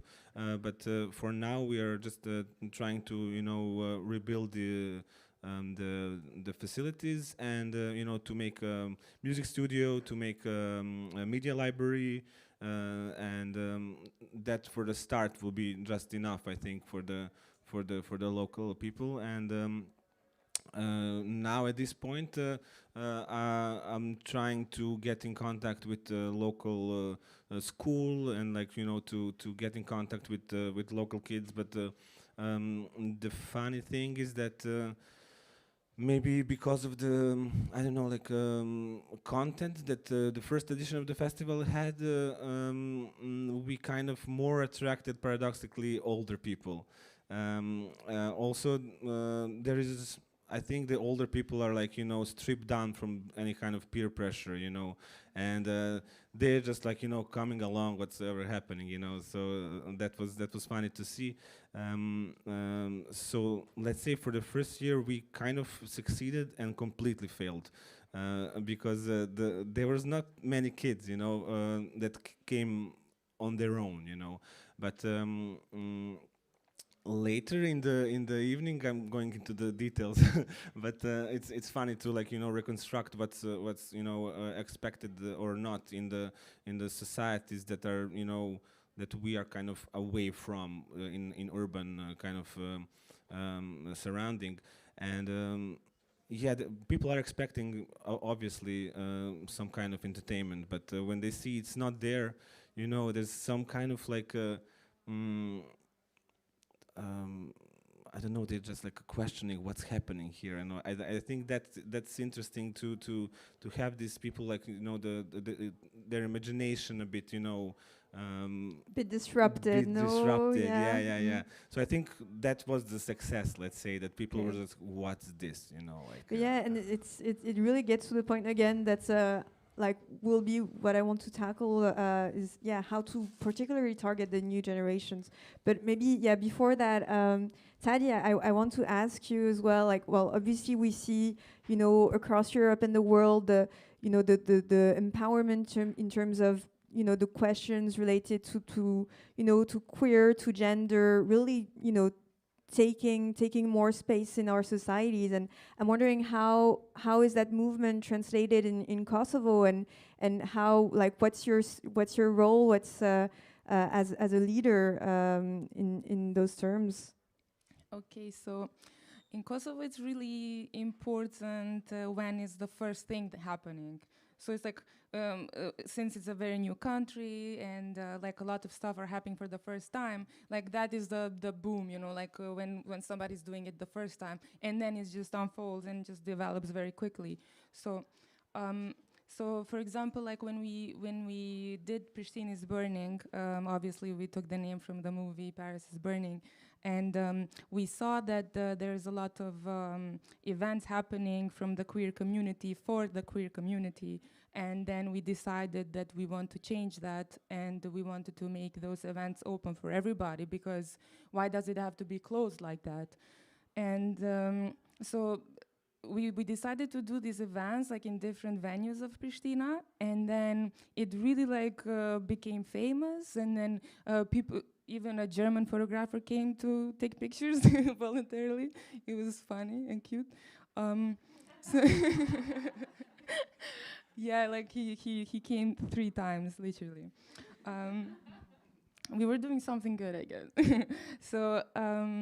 So then, when you see 4 years passed, and now there's many different collectives, queer collectives, that are doing these events and stuff, and there are zines coming out, publishing magazines and stuff like that. So it's developing quickly, but for us it's really important for people to do the first step, to start doing something, and then the ice is broken and then it just develops. And we're trying to reach where everybody else, is already, but it's a bit tough for us because we still deal with visas. We still have the movement problem. It's pretty cruel, if I can say. It's a basic human right to be able to move and to travel, and we still cannot do it. And we pretty much try our best, but then this is one of the main problems. Yeah. And I want to come back on something you said on the genesis of Pristina's Burning, is that, you wanted to break the silos and, target more people than just people who are involved in the community. Yeah. And and it's something that's really one of the challenges of our time as well. How do we break the echo chambers? And especially for the new generation, I'm going to say that something that's a bit of a stereotype of the new generation, like the Gen Z. That, in my image, can be, this young person that's on TikTok and on Instagram and doesn't necessarily relate to the world, but at the same time, you see, you have also the opposite model. Of the Greta Thunbergs, and what I said also in the introduction about people, despite the media that they're involved in, they're super committed, they're super aware of what's happening in the world, and there's this very dual image of the new generation, and in your work it's really something that you try to do to target them. And my question for all of you is really given the situation, how do you manage to really target them or not? Maybe to start with you, Simon. How do you see this challenge?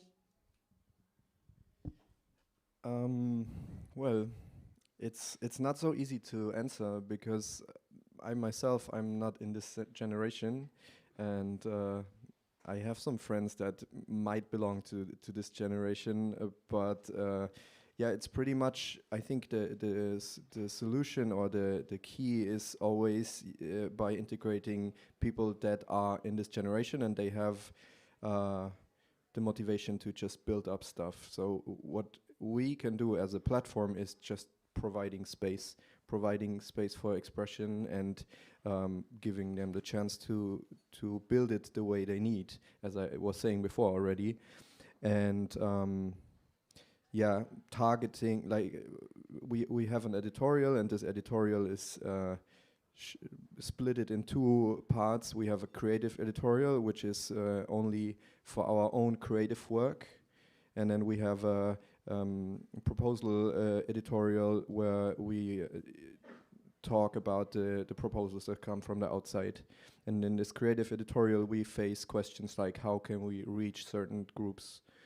For example, now we are going to move our studio to a container which is placed in a neighborhood that is super boring. There is nothing going on. It's a really nice area, but the people there are partly bored to hell.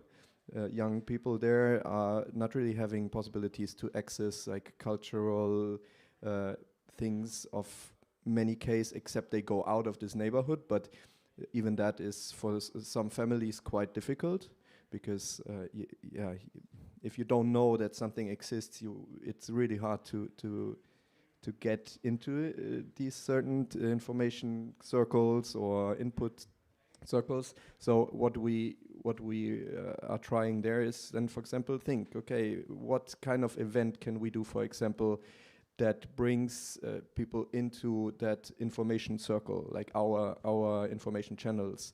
And or we created this studio container in a way that we built very big windows, and it's on a square where people pass by, and the big windows make hopefully create the possibility that people can see, okay, that's radio, that's how radio can work. It's not a big mystery or a big magical thing that you have to learn through years. So it's quite easy. You don't even need a radio studio to do radio.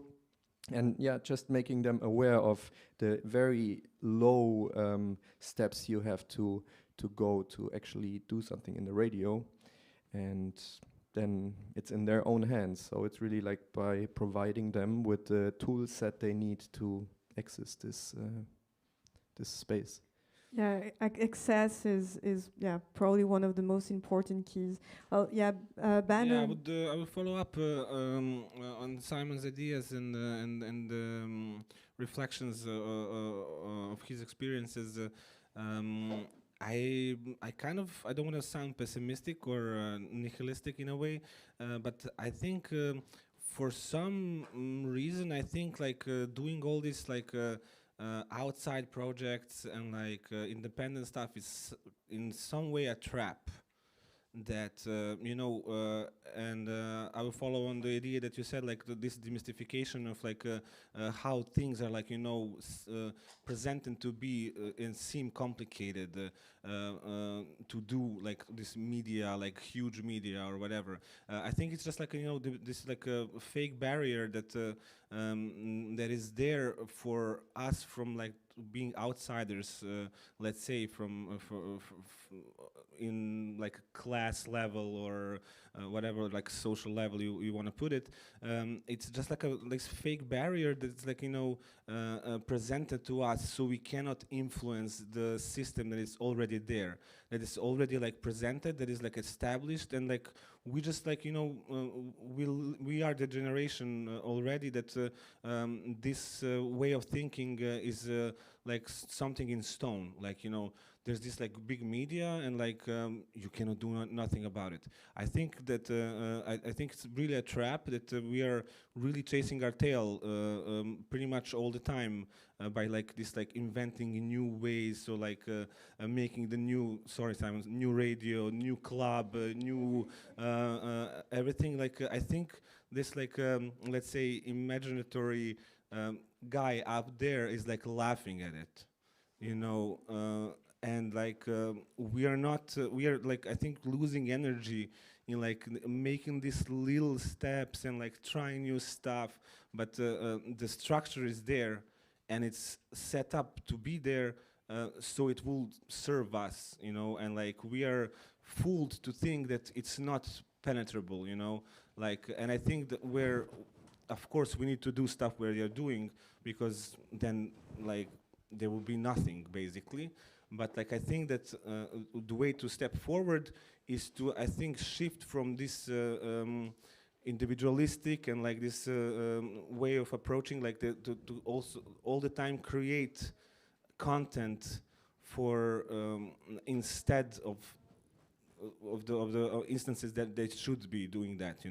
I think we should like focus on like go there and like change that stuff, and I think that's the solution, maybe like to actually bring really huge audience to the topics, ideas, and like ideologies that we are all striving to put out there. Mm-hmm.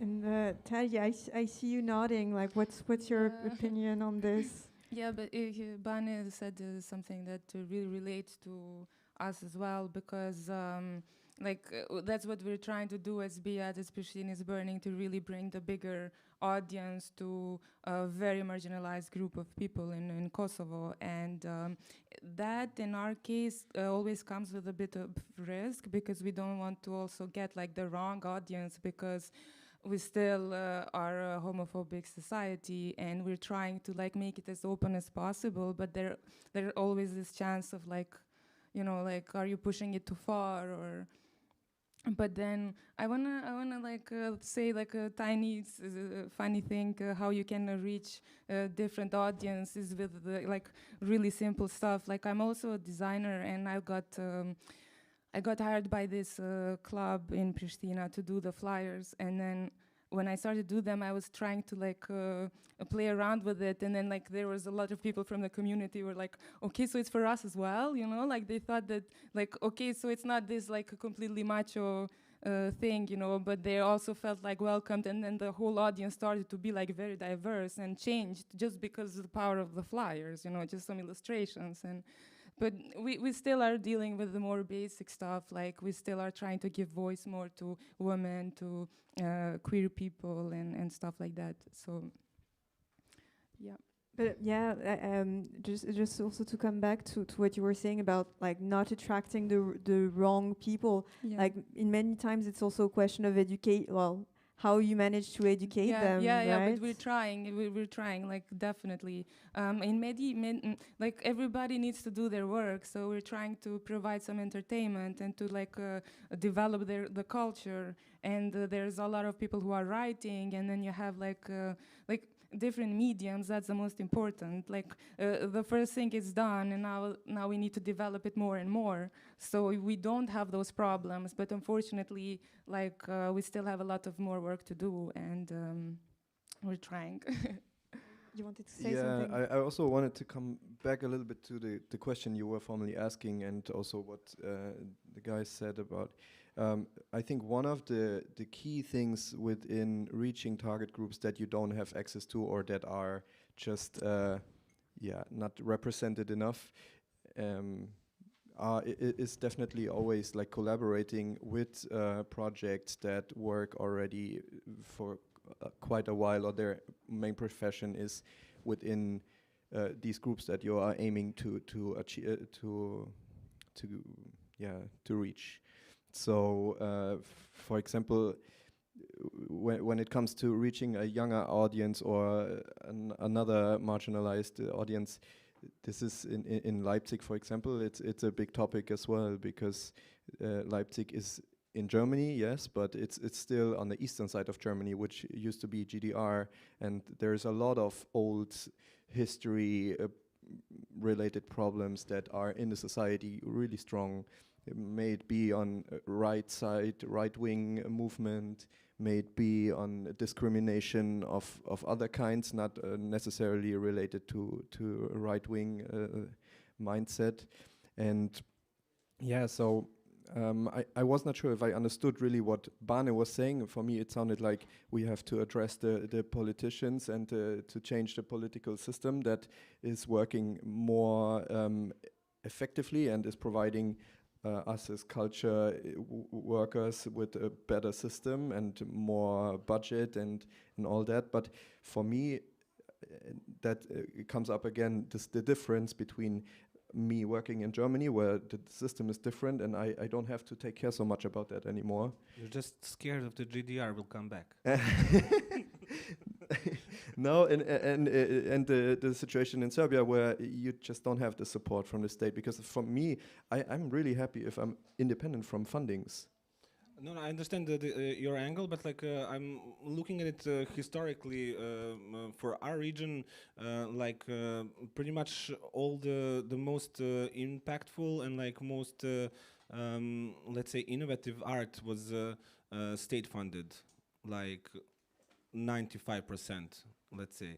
And from that experience, like I think there is like this like scare of being like monitored by the state, or like censored or whatever. But like there are good examples in history that actually what if you have the state support and you have right people in the right places, like this is when this thing are happening, because like there is no better way for artists to be artists than to be independent from the market. I really do believe that, and I think the history really showed us that this is the case, and then the way to do that and to achieve that is through the, okay, I'm personally and politically against state as it is, but like this is closer stuff that we have at the moment in history that is not binding us all like in one society, let's say. Of course, the ideal utopian internationalist way of connecting people would be something for all of us to strive to. But the structures that we have now at the moment are like that. We have the nation states, and this is what we have at the moment. So I think this platform, let's say, and format is something that we are, especially the new generations, are taking it for granted. It is what it is, and that's it, and we don't have any influence on it. And I think to follow up on your intro, you were saying that the movement that are happening now, social movements. We can see that with not, let's say, like a little push that things are possible, and this is the issues that are very important at the moment, but also we can strive for more and in that sense I'm thinking that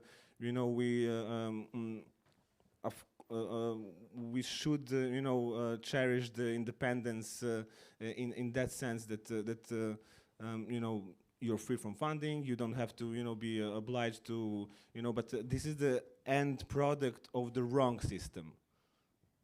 I think it should be upside down, and we have the state, so it's supporting its citizens. The problem is that's not working, and we are just okay, we're gonna find another ways. I think the core problem is to change that, and and maybe the question is, okay, so what's the role of the state in supporting culture and maybe in culture and media, and maybe the question is not about controlling what's being said editorially, but how, and we've seen it through history, how public support can either help actors take risks in programming, in cultural programming, how it can help you actually do what you do, but do it better, with better conditions, with, I don't know, let's say fair remuneration of artists, fair remuneration of people, and maybe, there's also, I think that's one of the big questions that's, again, COVID has showed us that, maybe that's where some of the lines should be moving. And well, actually, this also brings me to maybe the last question I wanted to ask to you before we open the floor for questions from the audience. So actually, well, Simon and Banner, you're both part of the Reset Network, which is a network that was initially started in France to really gather all the voices of the independent cultural and media organization to really see how we could change the way that we actually see the political the public policies to dedicated to culture and the media. And I think one of the big virtue of it being transferred from the national level in France to a more European level is also how, well, while you don't have the same situation, you're not dealing with the same situation, maybe even your struggles are a bit different. Just the virtue of you being able to connect together to really exchange like we're doing right now really brings something to inspire you and to bring your project to the next level. So I first want to ask you, well, since your two organizations were really involved in this reset movement, perhaps why did you engage in it, and why do you think it's important to have them? Well, for us it was really interesting to join the Reset idea, because we were basically from the first moment on working in a similar direction, creating network spaces. I was earlier mentioning circular systems, and so it was just very important to finally meet some organization that is going in a similar direction, that has possibilities that we don't have, because we are just very small and we don't have European funding options currently, and it doesn't look like we will have them soon. And yeah, and just because it's really interesting to create a network that is on a larger scale exchanging knowledge, skills, and possibilities to smaller corporations, smaller institutions and projects that will never be able to go in this direction. Yeah, and especially when it comes to fundings, I think these networks are so important, because a small organization, it changes immediately the possibility for a smaller organization by being part in such a network to get fundings. And yeah. Yeah, maybe, well, if you don't manage to get a hearing ear and support from the state, maybe the EU level can do it for you? Yeah, I mean, we are not giving up on like the state help, obviously, but yeah, the idea to be part of this like larger network is something that is really the ultimate goal. Like we want to really reach to as many people possible and to collaborate as many people possible, because I think as you mentioned before, these like echo chambers are really not productive. Everything is like spiraling to itself at the end, and it's very pivotal for a drugstore as an organization to have inputs, different inputs from different formats of like cooperatives, organizations, institutions, being that the radio or let's say gallery, or the more you are integrated in something, like the more you strive to be part of it, and like to actually for the beginning, let's say, just like mimic some stuff, that's also like some beginning, and then while you're doing that, ideas are popping up, and like you can actually produce some actual new ideas, and like to have some spin of the old ones, or to also engage with other cultures, and also to in that sense try to preserve yours, and I think that is the core values of this network. And Tadi, did you know about this network before, and like when are you joining? Yes, of course I've heard, but I want to say something about this. You guys are talking about these connections and exchanging and everything, and it's not the same for us still. I still want to get back to the problem that we have with movement. Like, how can we collaborate really if you can visit but we cannot? It's not vice versa. And going back to the photographer, like so many times it happened to me that I gave interviews about Prishtinis burning, about Biat, about like my work as an artist, and so many students, European students, did their college degrees with the topic of Kosovo, and at some point it kind of starting to feel like we're this, like, I don't know, exotic animals in a cage, like we are constantly being studied, and we're like clapped, like, wow, you're doing great, you're doing amazing, but then like the big issue for us is that we want to be equal as everybody else. We want to like give back, and we want to be able to move into for me, I really got like first-hand music education from drugstore, from Belgrade, and I couldn't go to Berlin to visit the artists that I was liking, and musicians, and I was going to Belgrade, and as much as I love Belgrade, I really want to move forward, and of course. So now I have a job, and I have a salary, and I can have a visa, but for the students of Kosovo, they're really trapped, and it's a huge issue for us. So yeah, so even if you do provide them with a solution, with an escape, it's still like there's a bigger problem at hand that we should not forget and spread. It is human right. It is very important. Yeah, definitely. Well, I think now we have a bit more time to move for questions from the audience. So yeah, if you have anything that you wanted to ask specifically, well, to one of the speakers, or maybe just a question on the topic of the conference, of the panel discussion today, this is your time. I think we will have a volunteer that will be moving around with a mic. If not, we can just share, yeah. Yeah, it's a small room after all, so that I think we can just stand up and give you the mic.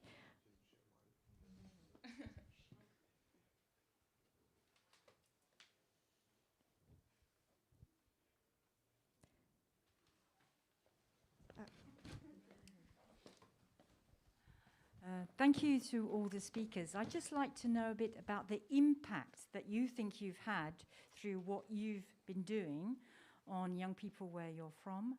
And do you do it for the impact, or do you do it for yourself, or is it all of it? I'm just wondering about the outcomes of what you've been doing and what it's actually achieved in a positive way. Hopefully. Thank you. Maybe I'm not the right person then. Well, for my perspective, we are running like kind of a big venue in Belgrade, and the program is very diverse, you know, and the impact is like different on the other on different levels, you know. But I think it's been like 10 years that we are operating.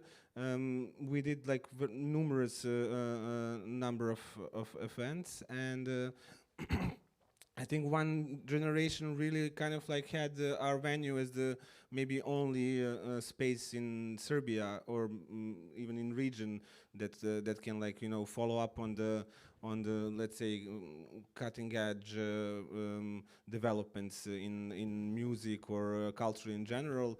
And we started off as a super experimental place, but those compromises to, you know, get you, you know, through the day, and like to keep you moving financially, has been, you know, diversing our problem targets, also people who are coming, and like also the motives, as your question is also about, are changing through time, you know. In the beginning, like the motives were like you see that you see the need in the society for something, and you see how it's developing somewhere else, and how maybe it should be, and you have your own ideas how it can implement in your society, your culture, how your you know society can like give back, etc. But yeah, through time, when you like, you know, gain more experience, you meet more people, you see how you know, audience, the users of the program, let's say, put it like that, are responding. Also, your own motives and like way how you are projecting the ideas are changing. So at this point, we are doing it. Because we established ourselves as something, some institution that, like, you know, for 10 years is doing something, you know, and then like we are now the place that people are like, you know, almost looking without even like knowing, you know, why they are looking at it. You know, it's just there for so long. You know, you develop a habit for something. That's why institution, let's say, is you know, derived from the meaning of the word. I think you know, where we want to go from now, and what is it there for us. It's like, you know, to really, you know, bring higher and higher level of this achievement to the table, and like to the society that we are part of. You know, we already like are connected with so many international institutions, and this new network is also like one side of it. But you know, you always, you know, there are so many new stuff happening all the time, and then you want to be part of many. And you are kind of catalyst for for the young people, which is the subject of the panel as well. So knowing that, like, you know, someone is coming to the events that you are making for some, let's say, information, cultural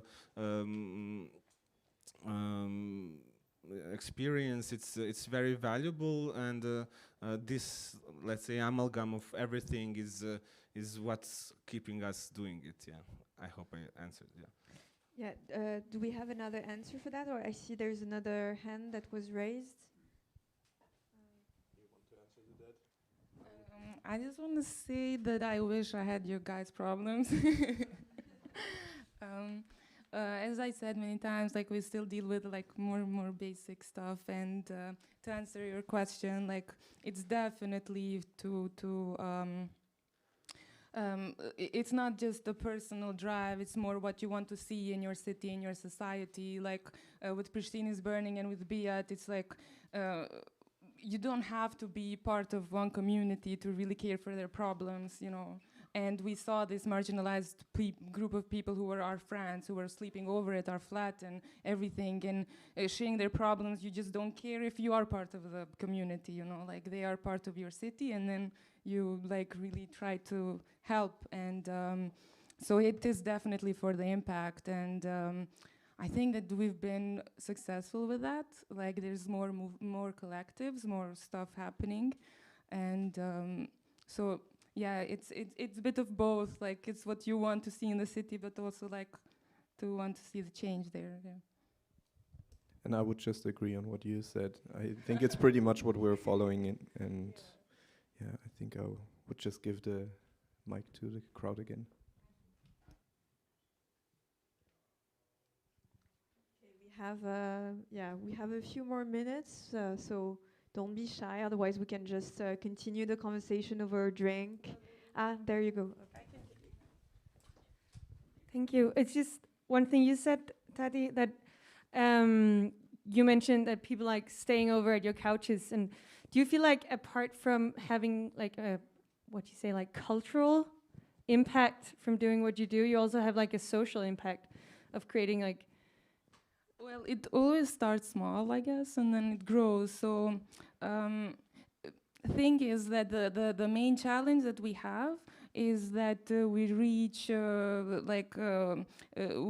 more like rural parts, like not just the Pristina, it's the capital of the city. Like, the main challenge is now to like move to the other cities that some of are more religious, some are more like I don't know, like just different, and that is gonna be the challenge. So yeah, it moved from the room to the whole city, but now we want to reach like the whole Kosovo. And because in our events that we were doing, like we had people from villages that they never been to Pristina before, you know, and they came all in drag, you know, and it's like, for them it was like Pristina to them was like Belgrade to me. So yeah, you start small and then like it just grows and like have a life of its own. So it's happening. It's already happening. Like a week ago, there was this new launch magazine of Hüneshat, is this queer collective that they just established this zine, and they made a public event in the middle of the city, and like everybody gathered, and like when you see in 3 years or 4 years, like that changed. Before we would be like we should like invite the police just in case or something, you know, and then yeah, literally, and now it's like no one cares, and that's what we're aiming to do. So everybody has its space, and you follow what you like, but everybody has a voice, everybody has a space to express themselves. Yeah, that's the main. Yeah, very inspiring. Yeah. Thank you so much. Awesome, thanks. One more for the road. Are we good? I would have a question also to Tadi. I feel attacked. The superstar. No, please don't be. No, I'm just really curious. How do you think that maybe like collectives like ours could help you, for example, regarding this travel issue, regarding other stuff that may not be accessible to you, and we have the privilege to access it, and how we can maybe exchange our privileges and make. I'm coming after you after this. Ah. But maybe some people are listening that are also interested in that. Joking, of course. So the thing is that it's very interesting to me to hear your problems, and then when I think of the problems that we have, so I don't know. It's very different, but then we have the same cause, we have the same motive. We all want to exchange with the city we live in, with the environment that we live in. So definitely having your experience and how you manage technical stuff, that's also a very important part. How do you make it well enough so you have the attention of institutions, or how to change them, or how to make them we were talking with Bani earlier that what is valuable as in culture for our state institutions is that very, very old school, opera, or I don't know, playing Mozart and stuff like that. Electronic music, it's not very in the cultural spectrum at all yet. And but it takes a German photographer or an American student to come and to say oh, that's cool, and then they have we have the attention finally of the institutions, and it's always like that in Kosovo, you know. If I wanted to use some space, it would be years of research and trying to get the attention or to get the license to use it. But then there's a student that comes from you, and then they take it in 5 days, you know. So it's it's very helpful that you are vocal with what is valuable, you know, and then our institutions are following, you know, because you are one step higher in that sense, you know what I mean? So we're trying to get there, but then the EU's job is to literally free us from the cage that we have, you know. We still need the visas, you know, and it's very cruel. You guys really don't know what we go through to just get some visa. You need to literally tell your salary, where you've been, do you have a couch to stay? Once I got refused a visa because people said the flat that you're going to, it's only for 3 people, and the 4th people you don't have a place to stay, you know. And it's it's brutal. It's brutal. So you really need to have a working contract that they can literally track to you monthly, how much money you get, can you afford they literally check your money, how much money you have in a month, to see if you can actually afford to be in Europe, you know. And it's really, really cruel. So that is a big, I don't know how cultural independent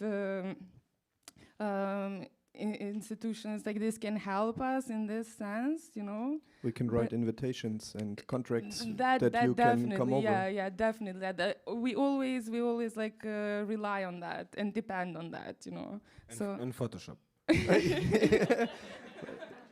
I still haven't done that. Yeah, so that is the help that we get, and that's the only source of help that we have in that sense. And that's really not a big deal for us to do, actually. Really, because we don't have any. No one will ask us if we have a deal. Yeah, we got a deal.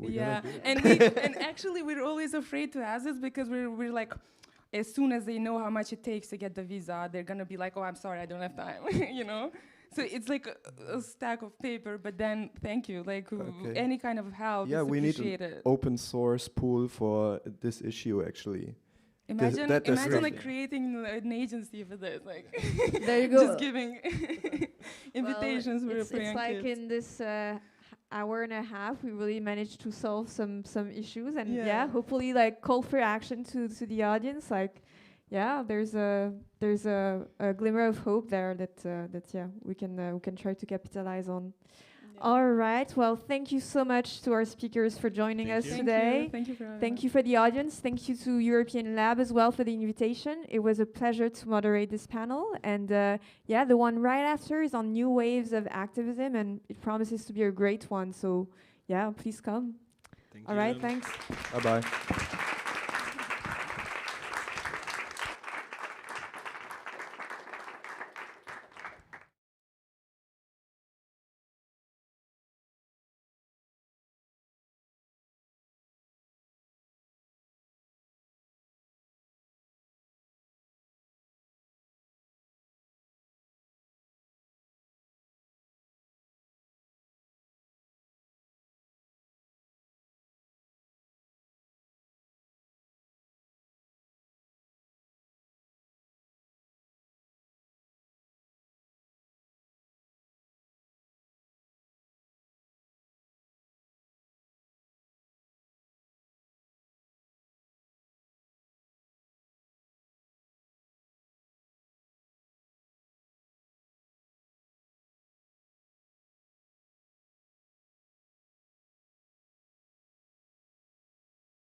Ça marche ou pas?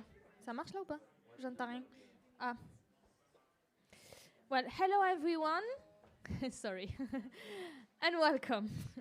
We are here thanks to European Lab Budapest as part of Sphera, and we are going to discuss new waves of activism in Europe.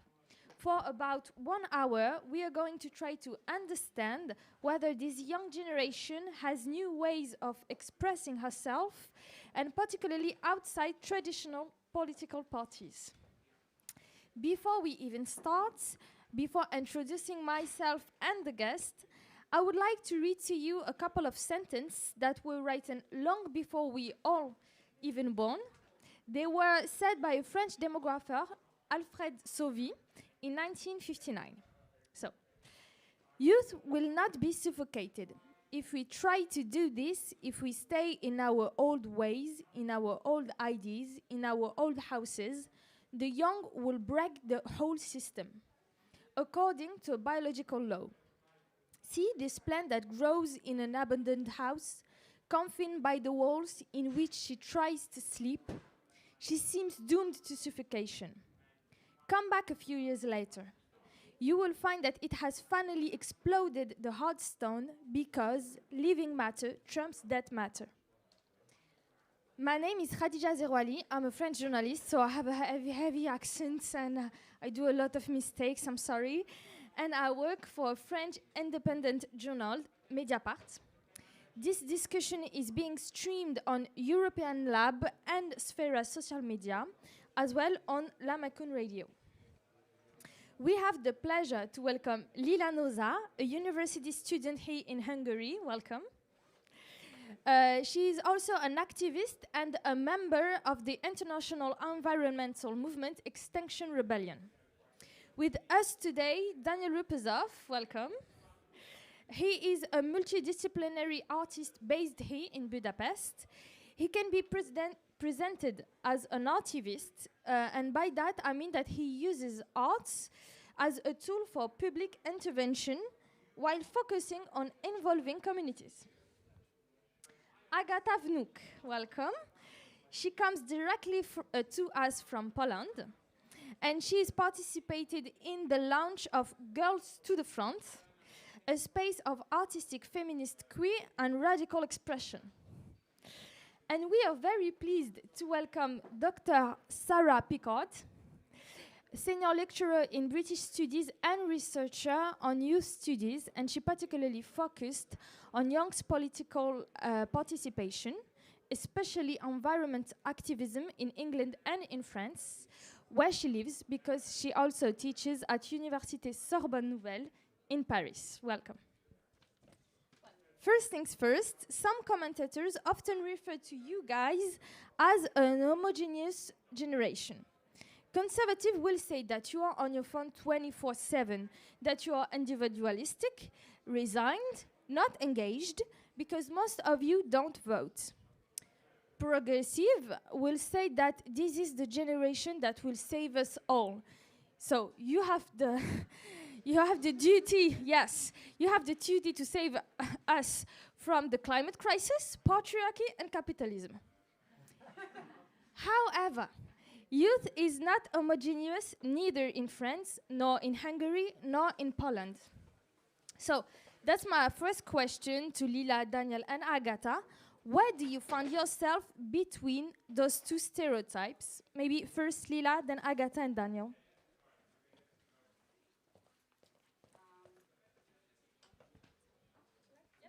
Okay. Oh, it's so strange to hear myself. Okay. We often get these comments and these sentences, and my feelings is like kind of between these two sides, because we feel the pressure. I personally feel the pressure that I have to do something big and something important to save the whole human race and the planet and etc., etc. But I think that it is not only our privilege and duty to do important stuff. We have to include all the generations. So we definitely have a bigger impact, because we are still young, and we are still have more time than the older generations, but we have to do it like together. So if it's just us, I think we can do as big impact as we want to. So I try not to focus too much on these stereotypes, on these comments, because it all depends on how we define, you know, saving the world and the big mission. Sometimes the little steps are the important stuff and the big mission itself. So I know, depending on the perspective, some might say it's unimportant, some people may say it's super important, but you know, we feel so much pressure from all the other things we do in life and that we have to face every day. So I don't think and I don't feel that I should pressure myself into, you know, responding to expectations like that. So I would say that obviously I'm on a mission, but I don't think that I can, like, everyone understands the same thing by saving, you know, the planet, saving the society.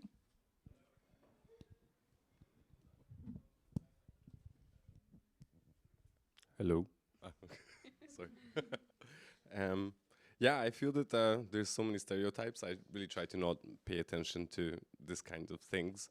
I feel that we're all on a mission, but I do feel that, like, the climate crisis is really connecting the world and youth at the same time in a way we've, like, not seen in quite a while.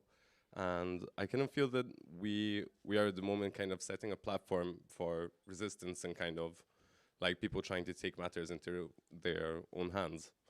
So yeah, I feel that this is something which will unite us, and where, like, this is not an individual fight, it's a collective fight. Sarah Picard, I have two big questions for you. So first of all, how do you study young people's political participation? And then the question that goes along with it, is it a privilege to be an activist? Okay, right. How long have we got?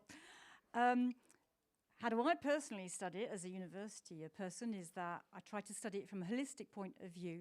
That's looking at both electoral, non-electoral politics, but when you're looking at protests, looking at the causes, the consequences, the structures, how people do it, why they're doing it, but also policing reactions and how that all feeds into culture and policy. So it's a vast subject that you have to understand. You have to understand the stereotypes that you're just talking about that come from the media, and where did those stereotypes come from? Because it's easy to do it and it's convenient, and then projecting all these expectations on young people instead of looking at the people who have the power to actually enable that or to change it, instead of relying on these young people that are supposed to be, you know, the future when it's not necessarily their responsibility, and they wouldn't have to be having to try to have a voice and be heard and taking all these initiatives if other people were making the world a better place in their own view.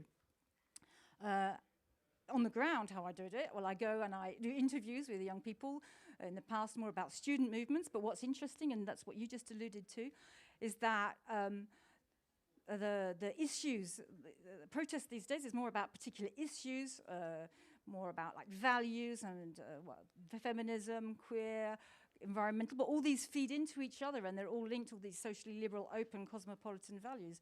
So the only way to understand what's going on is to go on and interview people. And so I do interviews before. I've been just back with you at COP26 interviewing protesters in an occupied shopping centre in Paris, and so doing interviews and then keeping in touch and going back afterwards and trying to understand it, try to make a theory about it, so that to try to avoid these stereotypes, but also to try and make institutions more democratic. So it's a kind of activism, if you like, indirectly, but also trying to have policy changes at local and wider levels. So it works at different levels. You asked me about privilege. Yes. You ready for okay. Okay, so protesting is not a privilege, it's a fundamental, should be, human right, freedom of expression, right to protest, etc. But we know, and we know in Hungary, in Poland, and in Britain too, where there's legislation going through, that governments are trying to increasingly repress protests, be it through legislation about how to organise, where to organise, or the policing of those protests. In Britain at the moment, the government is trying to make protests that are too noisy be banned. That's moved on from, yes, it's going to the House of Lords the House of Lords, non-elected body, refused what the government is proposing about not be able to protest in front of Parliament, which the symbolism of that is, obviously very, very clear. And so, is it a privilege? It shouldn't be a privilege, but we know, and I think just from the discussions that we've heard today, that in certain countries, in certain places, it's much more difficult to protest, of course, but also actual people doing the protesting. Where you just said that young people have more time, Agatha, but that's not necessarily the case, where they might be trying to study, have a job to pay for their studies, and trying to do their activism and other obligations as well. So it's not necessarily a myth, but dealing with a lot of things at the same time.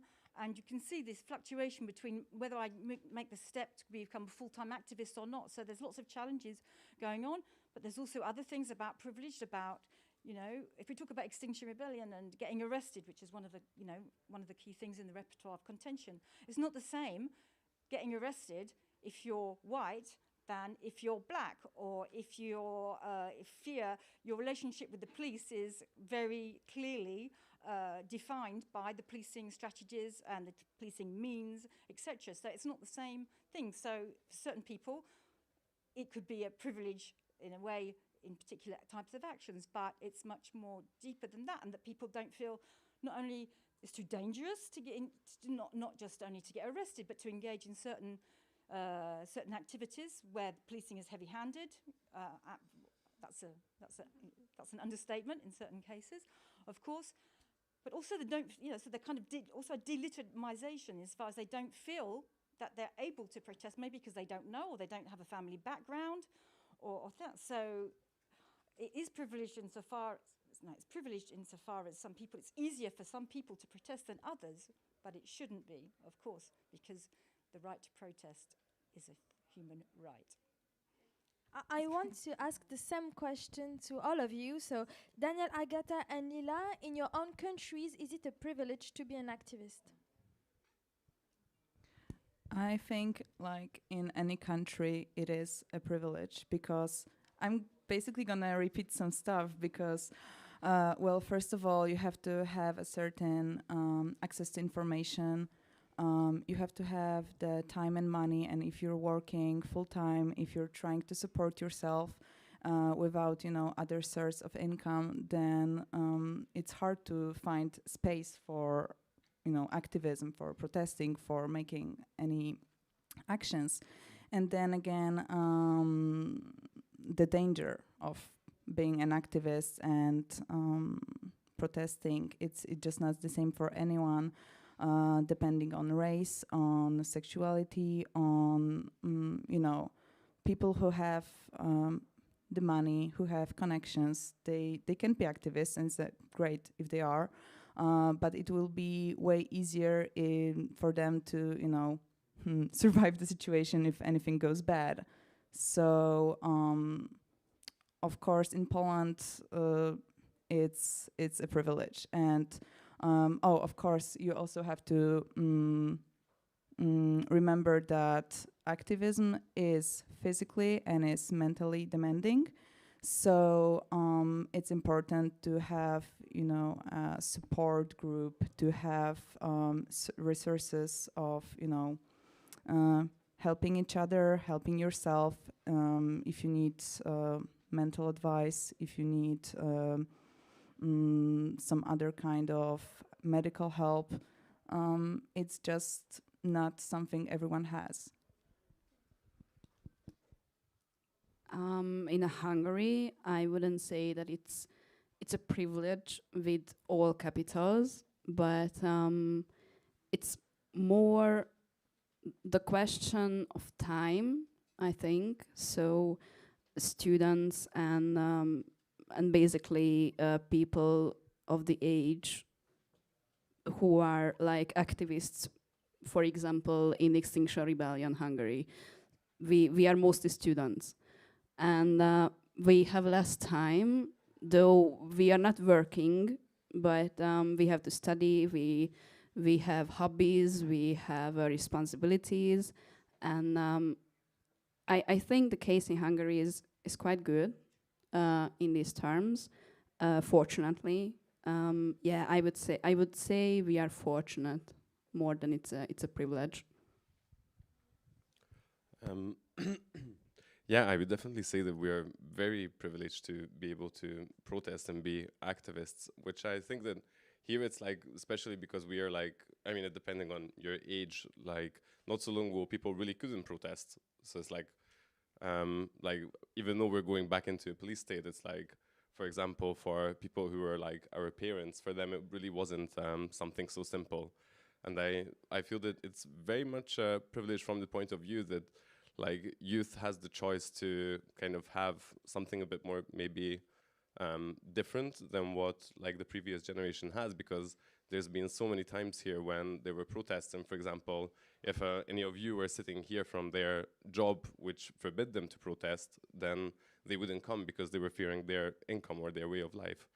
So I feel that especially in like in this region that we can protest, I think it's something really, really good. And I wouldn't say that it's I mean, it depends on like how much we look to the neighborhood countries, but I feel that here it's something still a bit different than Western Europe, because we don't have the same type of freedom, I think, in every point of view. But yeah, I feel that like, yeah, youth definitely has the privilege, and it's something very demanding, and yeah, it's like, it's good that we can make space for this, even though this shouldn't be really the kind of point of our life, I think. Ideally, not the point of our life. Lila, you decided to fight climate crisis with Extinction Rebellion. So can you explain to us your journey through this, and how did you end up in this movement? Sure. So 2 years ago, I attended a climate camp organized by Greenpeace.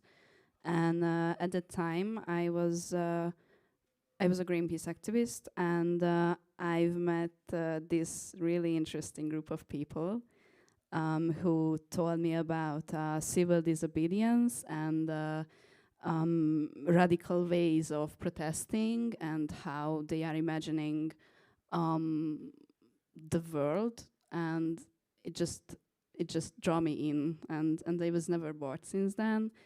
The thing that really caught me was the way that, so it's, I would say we are trying to be more radical, and we are trying to focus, besides environmental activism, to climate justice.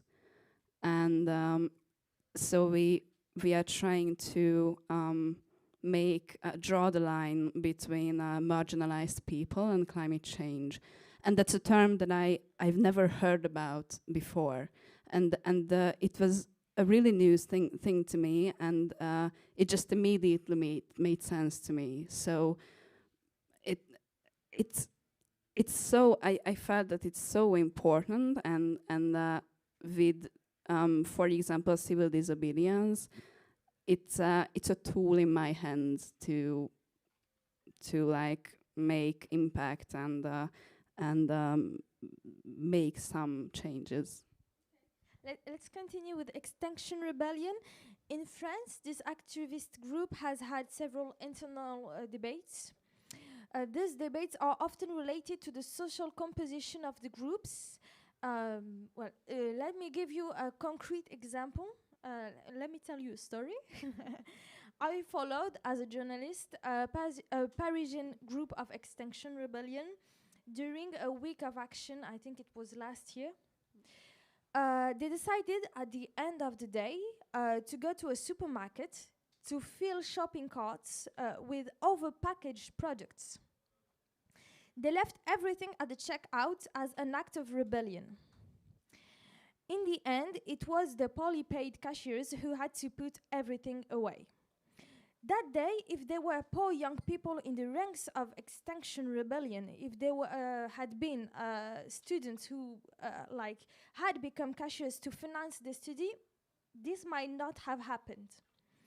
Does Extinction Rebellion have the same debates here in Hungary? Is a shared struggle possible between all the youths of the youths? Yeah? Those who fight against capitalism, those who strike for climate, those who race against racism. Is it possible? Yeah, I definitely think it's possible. To answer, react to the story, I personally, and I think I can speak in the name of the whole group in Hungary, we wouldn't do this action.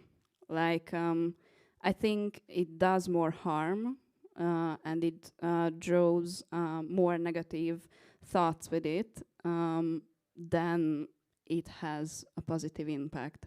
So I don't think it's quite effective, but I see their point, and it's quite a show.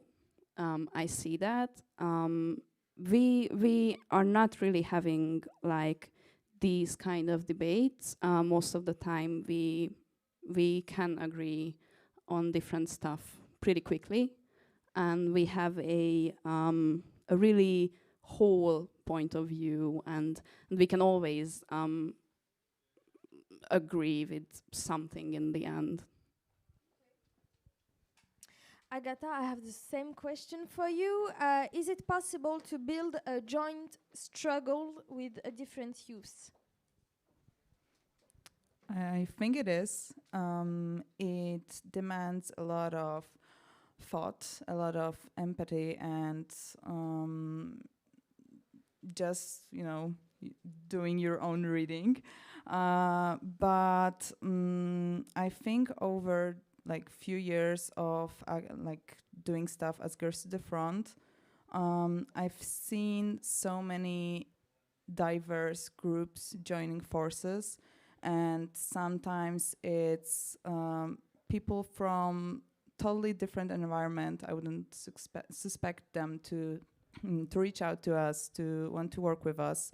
But I think if you leave an open mind and if you're ready to actually hear people out, not only put yourself in the position of authority and saying that you know your job best, then yeah, of course it's possible. And I think during the last 6 years of our activities, we learned a lot, and we continued to try to involve more and more diverse groups in our initiative, because also when we started, we focused on women.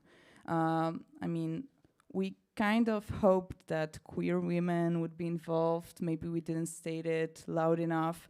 But after some time, we discovered that we just don't hear enough queer voices, and maybe we should make a statement and highlight that girls and queers to the front. Also, I don't know, this 6 years ago, I wasn't aware of non-binary people. I just didn't hear about it. So after some time when I actually discovered that binary is problematic, we also started to saying non-binary people to the front, because you just learn and you hear about new experiences of other people that are not from your own social bubble, and it's okay if you didn't know it at first, but then you have to just be focused on keep being awake, and just correct yourself. Agatha and Daniel, you have chosen art to fight back. I would like to read again a sentence that I found in your website, Archivist Network website. It's by Bertolt Brecht, a German playwright and poet. And so he said, "Art is not a mirror held to help up to reality, but a hammer with which to shape it. So, can you explain to us what you're doing exactly to make your environment change by using art? Maybe first Daniel and then Agatha.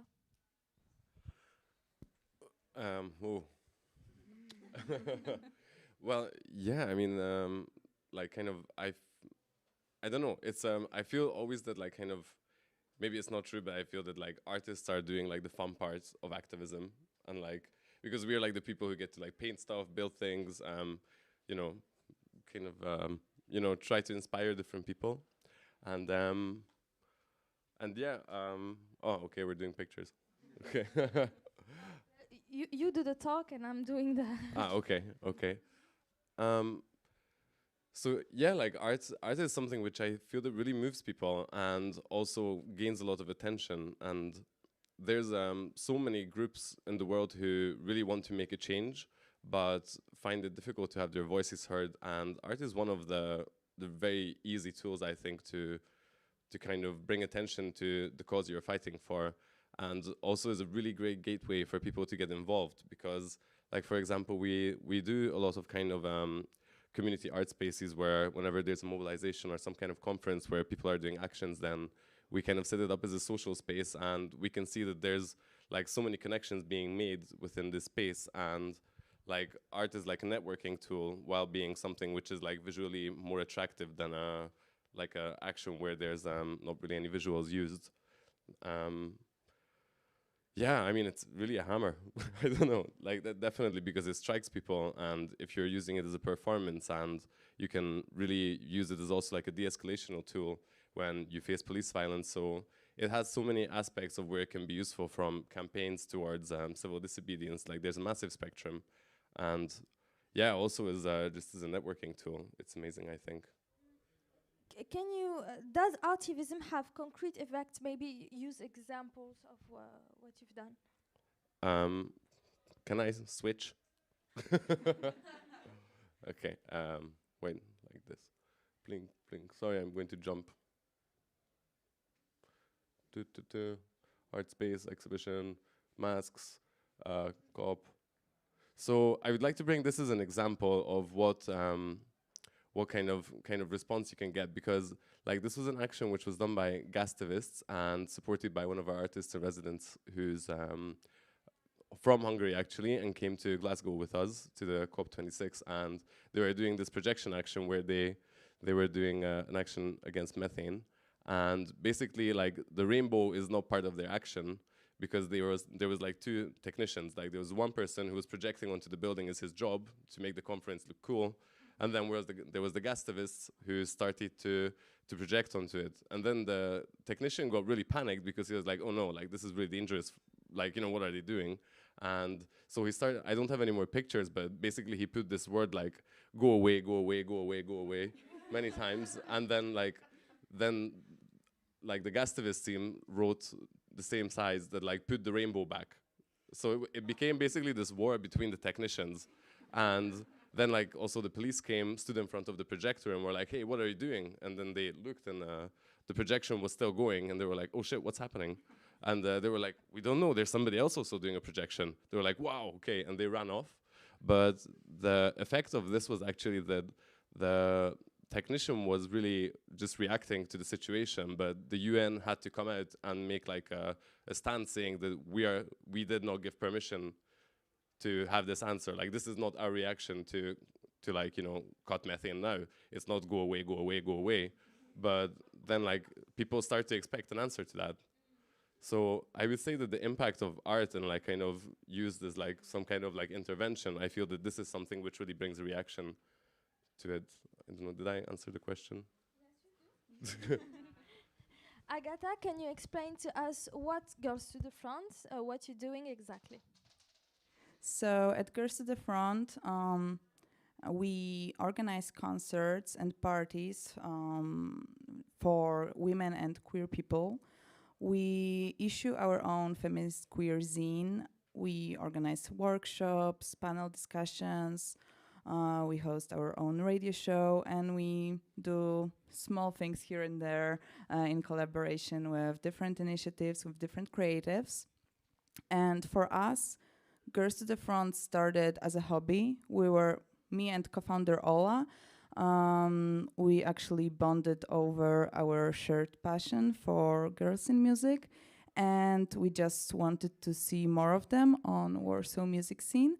And so it started as a hobby. We just wanted to do that. And when we came up with the idea to host first Girls to the Front party, we just realized there are 2 bands in Warsaw consisting only of women. So that was where we saw like, okay, there's a problem. And so music and art was our hobby, but then we discovered that there is a problem. There is a lack of women and queer people who are actually active in that field. And so I think I'm gonna kind of answer the question you asked before, why art as a tool, because I think whether there is an activist message in art, it's still these discriminated groups are still discriminated in what they do, whether their art is engaged or not.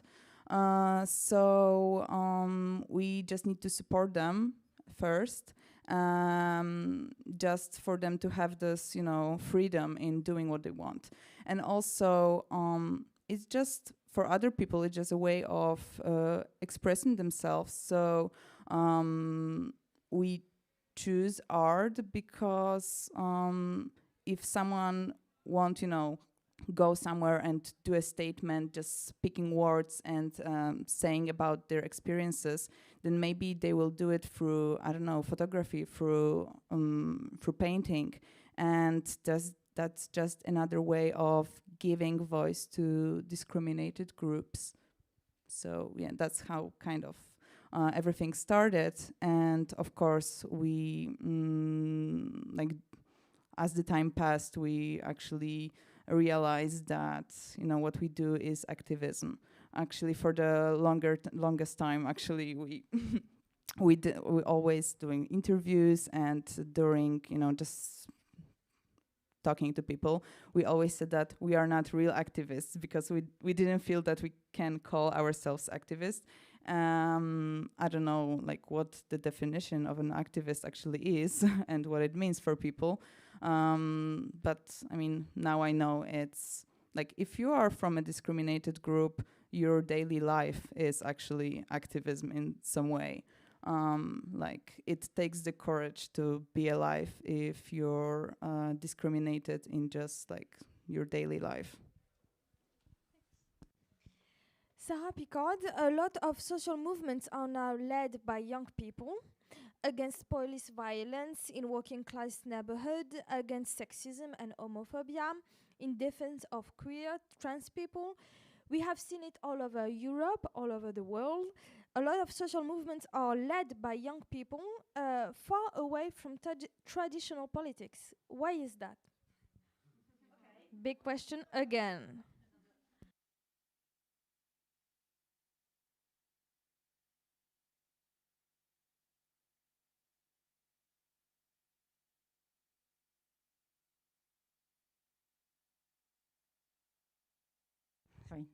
What we've seen, and I've noticed it in what you're saying, but going back, is that there's been a move away from voting for traditional hierarchical top-down parties based on a political manifesto, going right back to the 1960s when there was the rise of social movements.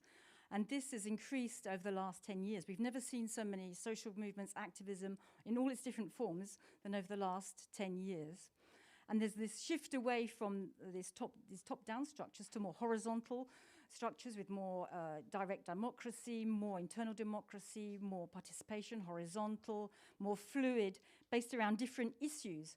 And you've all mentioned different issues, and we've seen that you've mentioned, Agatha, how you've joined with other movements or groups or ideas, and that this is kind of coming back together of ideologies, but not within these formal structures where you have politicians that don't seem to take into account young people that want to have their voices, that will go on TikTok to try and get their votes, but don't actually implement the policies. Like some French ministers, for example. Yeah, so Jean-Baptiste Djebari on TikTok. He's not the only one. All across the political spectrum in France at the moment, there are politicians on TikTok, etc. But well, we could talk about that, but I'd rather talk about what the young people themselves are doing. So these more issue-based things, but more socially liberal, open, cosmopolitan, and post-materialist values. And so what are they doing? I've forgotten the question. And so what are they doing? What was the question?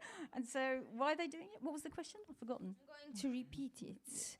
I got carried away. Wait, that's not a problem. Why? No, why? Lot of social movements are led by young people. Yeah, why? Why? So there's also what we've seen over the last 10 years is a real shift, a generational shift in the kind of capitals that young people have. They vary according to where you live. So obviously through digital technologies and social media, you've got more access to information, not only from on a local level, nationally and globally. So you're more connected with other young people and you're more informed, despite what people say that young people are not informed. You have the ability, the possibility, most people have to be informed, to be part of a global community or more locally based ones, but you also have higher levels of education. And we know that the higher level of education you have, the longer studies, the more you're likely are to vote, but also to protest and in various different means. And so we've seen this kind of, but also this young generation has been through a series of crises. So going back to 2008 with the financial crisis that introduced austerity, precarity through different governments across the spectrum, where young people have been particularly affected in education, housing, health, etc., where young people have been particularly put into a precarious situation. And so their life chances, sorry folks, it's not very cheerful, are worse. Their opportunities for social mobility to be autonomous is less than previous generations, where it's, the last century it's increased. And so there's a lot of bad things going on, but also a kind of growing distrust, mistrust, and disgust in electoral politics that are not seen to be representing the young people or acting in their interests.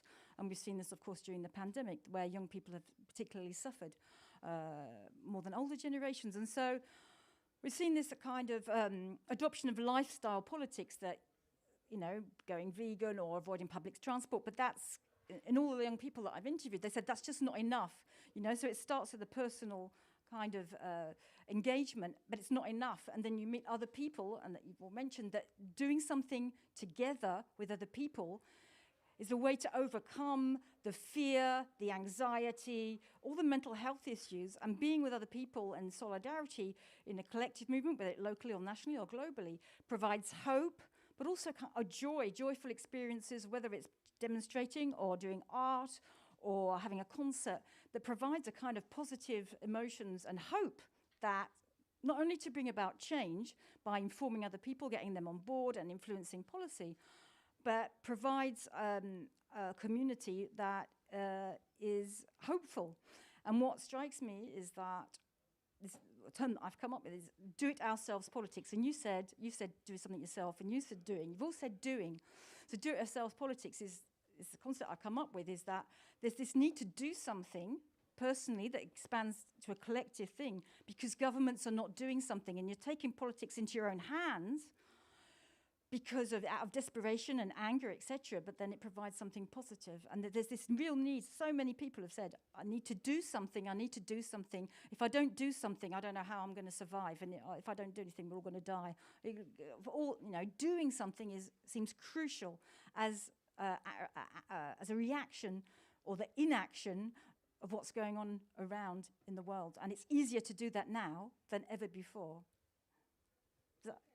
So So let's continue to talk about the relation with classical politics. So let's talk about voting. In France, the presidential and legislative election are held 2 months apart. In 2017, across both elections, only 1 in 5 young people voted. So it's very low. In a book called Génération désenchantée, directed by Vincent Thibéry and Laurent Lardeux, French sociologists explain that young people don't vote But the only people who actually vote every time are the elders who are 60 and more. If you wanted to hear and watch a sum up of this book, you can go on Mediapart's website. I'm making some ad. So my question is, why young people don't vote much? Is the answer to be found in the pathetic state of the political class? So it's a question for all of you. Maybe Agatha first, and then Lila and Daniel. Why we don't vote? I mean, I vote, but just speaking for young people. I think it's sometimes connected with the general sense of burnout, and just like, you know, the reality keeps hitting us, like with this feeling that no matter what we do, like things keeps getting worse, keep getting worse. And I don't know, it's hard for me to answer for those who don't. What actually is also a bit frightening is that, you know, those who vote don't always vote for equality and for freedom. There's like a lot of young people in Poland who vote for extreme conservative right-wing parties that, well, they just like, there's all the phobias and discriminations. So, of course, I would love to see more people voting, but I'm also like afraid of more people voting, you know, for the other side. I actually don't know how to answer, like in longer one, yeah. My friends I have friends who don't vote, and I still don't get them, but I respect their opinion. They always say that I'm just a drop in the ocean and nothing would change, and it will be the same the next year and year after that and the year after that. But yeah, I would join in to the burnout part. I think it's young people, especially who are doing activism and political activism, they are exhausted sometimes, and they feel hopeless, which can be like a period in their life. But if that kicks in, I think that they are just thinking the same, that no, I can make a change. So why should I go vote if everything will be the same?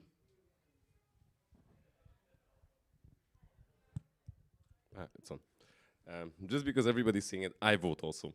Yeah, well, Representative panel, so.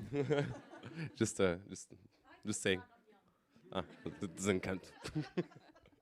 Well, yeah, I mean, I think it's kind of, I mean, it's a shame, but at the same time, kind of interesting that, like, I think that the state we're in is because the people who are quite sure of themselves, and you know, I feel that it's also like, you know, really about information, how much like energy people want to put into reading like someone's like what they're like offering as like, you know, if you vote for me, like I feel that a lot of people are just like the people who vote for the kind of, I guess, the side which we all agree we don't like so much. They are very sure about going to vote, and then we are here and like kind of all stressed out, and as you said, like so many people feel that they're just a drop, and yeah, and like I don't know. I mean, I don't feel that I have an answer for anything about this, because it's really difficult, because then there's been like, I was asking some friends, like, are you not going to vote? And then we didn't talk about it so much. And then they were like, actually, yeah, I'm going to go and vote for Fidesz. And I was like, oh shit, don't go to vote. Actually, you know, just stay at home, that's fine.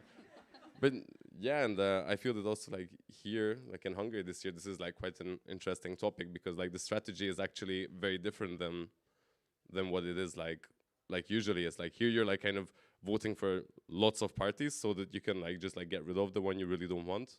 So then it's like, this is like really weird, I think, like, you know, all these ideologies formed into like one representation where everybody just agrees that the reason you vote is to get rid of something which is destroying so much stuff around you.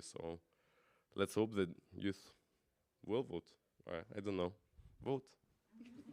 Yeah, it's actually a problem that, like with the strategy of voting, it's actually a big topic every election in Poland, that like, should you vote for the party that maybe doesn't really represent you, but it's still like less worse than the other one, but has a greater possibility of winning? Or should you like really go on, vote for the party that is new, that is really trying to respond to all of your needs, but then there's like no chances it will win? And so many people are just like kind of lost in that choosing between these strategies, and some may be just like too lost and just ending up not voting at all. Okay. I just wanted to kind of agree that voting for the person you like is a luxury, I think. Like, you're kind of just like trying to vote for the least bad person, mostly. If I can just chip in. About voting, there's a whole thing about like the personalities, the communication, and the policies, and that we've seen in recent years people like Jeremy Corbyn in Britain, or Bernie Sanders in America, that have got high voter turnout from young people that can be achieved if people organize themselves well, and that they dedicate time and money and effort to it, but it requires a lot of effort to do it. So when there is a person or a program or in good communication, what's interesting about those kind of things is that it's been more bottom up, user generated, rather than top down communication, where young people themselves have been, using social media to try to get people to register, because there's that whole, before you even go and vote, you have to register. So it happens down the line, and you've got different ways of encouraging young people to register and to go and vote. And if you read my book, there's 75 ways about how to get young people to go and register and vote. But there's logistics that are stacked against it. And I'll send a PDF for free if anybody wants it. I'm not asking you to buy it. And so there are ways, but it's a vicious circle, because there are more in certain societies. There are more older people than younger people, and older people tend to vote more, and they tend to vote right wing. And so right-wing parties don't make the effort to try to, to court young people. And so it's a vicious downward spiral. So that's why voting is important, and the system as well. So in France, you've got le vote blanc. So you can just vote for no one, but those blank votes are not actually counted in the electoral statistics. And so there's a big campaign to get that. But also one of the big issues is votes at 16 that we have in Austria down the road. And that will probably come in Britain sooner or later, where most political parties are in favour of votes at 16. It's happened in Scotland and for the local national elections and things in Scotland and in Wales. So votes at 16 would be a way to get young people to get engaged in the electoral institutional politics whilst they're still at school. And so it would be a whole different kind of way of encouraging them to go and vote. Why do you think that they will vote at 16 if they don't actually vote at 18? Well, you've just... That's an enormous... Just talking about France. That's an enormous generalization, because young people do vote in France, but not all of them. And that's, if we go back to what you were saying, there's the young generation are not a homogeneous group, and that in France alone, the two most popular candidates for the presidential elections are Emmanuel Macron and Marine Le Pen from the front, the extreme right wing. So, when we're talking here, and it's all a bit happy-clappy to say it like that, but you haven't, and Simon earlier on was talking about Leipzig, where you've got young people voting for the extreme right wing. And if we just turn a blind eye to that, you've got to understand why would young people vote for the extreme right wing, and to try to understand what's going on, and it's up to politicians. So it's like supply side issues to provide alternatives and to make young people want to vote, instead of it being the least bad option or the default or whatever, to give through the people that are standing, to have people that are in politics that actually look like people that they're trying to get to vote, although that's not essential. But to have a political system and communication and leaders that are inspirational as opposed to the least bad option, and that can be done, but it takes an effort to do that, and that most parties are not prepared to do that because they don't want to lose their base. We've heard it all around Europe. Youths have found ways to express themselves, ways that go way beyond the only vote we talked about. But are they heard? Daniel, a lot of environmental activists began their journey by doing baby steps for the climate. But quickly, a lot of them realized that having a pee in the shower will not change much. Now, movements like Youth for Climate or Extinction Rebellion are attacking the state's policies. They are asking for answers and for changes. Do you consider your generation to be heard? And the second question is, if not, is violence becoming an option to finally get heard? Not heard, probably. Mainly not heard, I guess. I don't know, are we? And violence is probably not a good solution, I guess. But like I don't know, I don't have the answer to this. Violence is not good. Violence is bad. But yeah, I mean, I guess there's a point where it's good or it's not good. I don't know. I can't answer this. Sorry. Maybe the same question for both of you. Is violence can be a solution? Yeah, you can. I just remembered something. Okay, right. That in movements there is like so many different areas that are important. Like at protest, like a cooking group is the same as important as the organizers, because the people don't see on the streets if they don't get something to eat. But then if there's like kind of a passive protest, but the Black Bloc decides to fight, then I guess that everybody takes part in some way, even though I don't support violence. But I think that also like people who are not violent will not stand a chance against the violent state. So I don't know, I just wanted to say that.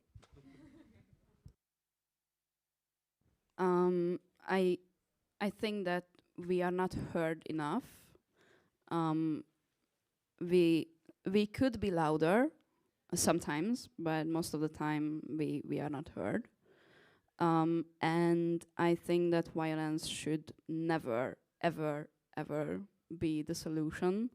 I understand that, well, based on my experiences, a lot of activists who are supporting violence and violent disobedience are just angry, and it always it usually comes from desperation, their own desperation, because they feel that they can never do enough to change something. But I still don't think that we should hurt other people to achieve our goals, because then what's the point of our action? So if we are fighting for justice, if we are fighting for peace, and we want everything to be all right, then why we should use violence? I know that, and I feel the same sometimes, that civil non-violent disobedience is like a slower version of making change, but I think it's definitely worth it. I'm just wondering, what do we understand by violence? Because, well, you can be aggressive, not violent, I guess. I mean, I just feel that too many times during protests, we hear, especially from older generations, that, something is already too aggressive, it's too much. And, like, the message there is to just be nice, to be, quiet. And I mean, we've been for so many years, so maybe we've just been pushed under the wall, and this is the final response you get. So yeah, I think it's also like, the question is what is violence here? Because obviously I won't support hurting other people, but having a very provocative, aggressive message, it's like totally fine. And this is the way to respond to the same message we get from the other side. They are not discussing if being violent against LGBT people against women. They don't discuss if it's if it's not hurting anyone, if it's too violent, if it's too aggressive. So yeah, that would be my answer. Sarah Picard, you wrote that the vast majority of the protests that have occurred in the 21st century have been overwhelmingly peaceful. Why is that? I'm sorry, only big questions for you. Okay, so what? Well, as you've just said, and from the interviews I've done, is that it's the important, faced with structural violence, symbolic violence, and real violence from policing, and in harmony with the kind of open, socially liberal values, peace, kindness is absolutely fundamental. And there's a great quote from somebody who's from Extinction Rebellion in the rain in London, and said that and I said, do you think Extinction Rebellion is radical? And she said, we are radical in our kindness. And many of the people that I've interviewed have underlined how important it is for them, faced with all this violence, to be peaceful, to be kind, but that fits with the ideology and the issues that they're interested in.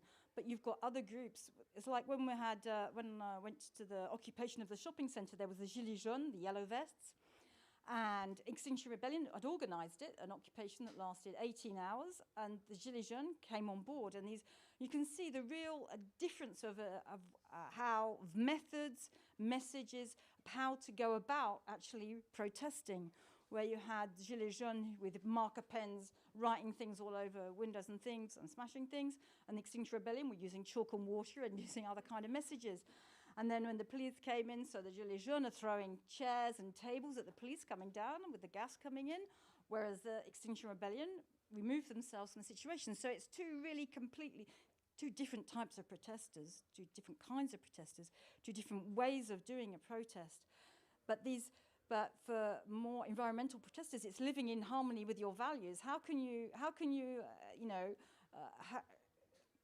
ask for a social justice, environmental justice, and then be violent around it? And that's why the emphasis is on non-violent direct action, why the training is all about that.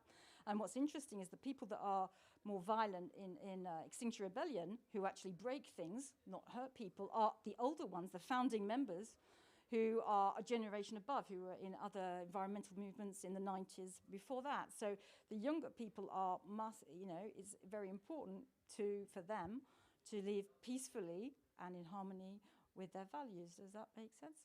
And it's the minority that get the media attention, of course, that are talked about. But into people that like attaching yourself to railings and going floppy and things like that. That's deliberately peaceful and non-confrontational, a way to be disruptive, to advertise the cause or to get attention to the cause that is deliberately not violent and disruptive. Does that make sense? Yes. No. Oh, right. Okay, I could carry on. So we mentioned anger, we mentioned structural violence, the feeling of not being heard.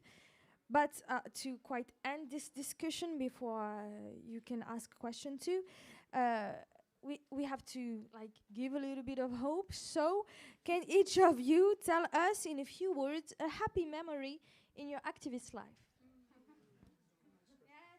That's the kind question of the end. My favorite memory from being an XR activist is actually from last year's climate strike. I was dressed as a red rebel. If you don't know what it is, I was so dumb and didn't bring pictures because it's really cool. So actually the kind of original group of XR from the UK, they made this kind of guide to how to be a red rebel. So the whole point of being a rebel is like you don't speak. So you are just making gestures and movements with your hands and expressions with your face. And so I was regible, and I think our group had like 7 or 8 people in it, and we were all dressed in red garments, and we painted our faces. We always paint our faces white and use a red lipstick and a black eye pencil. So it looks really dramatic, and it was like really uplifting to see the people's faces and the little kids just pointing to us, to their mums, and look, they are just, mommy, they are so cool. And it felt so good to feel that people liked it. So people were riding a bus and just was like, what is this? And they filmed us with their phones, and they took really cool pictures of us. Actually, we made it to the front page of National Geographic. Yay! and it was pure joy, and it was really uplifting. For me, I can't really name one situation right now, but I think like quite regularly we get this feedback after, I don't know, issuing another zine or another party. Like there's always like one person who messages us and says like, okay, this zine helped me discover, you know, that my sexuality is something different than I thought. It helped me, I don't know, going to your party helped me seeing, you know, that I belong somewhere. And so, like, getting these small feedbacks here and there, it's something that probably keeps us going, because if we were only fighting for ourselves, that I don't think we would survive the last 6 years, because, I don't know, it's really tiring, and we, like, before another premiere, another party, we're always like so tired and thinking about just quitting. But after, when we get this feedback, when we get those messages, even if it's just like one person, like once in a while, it just like, it's so rewarding, and it just keeps us going. Because I think, especially that we started with, you know, talking about big mission and big impact and stuff like that.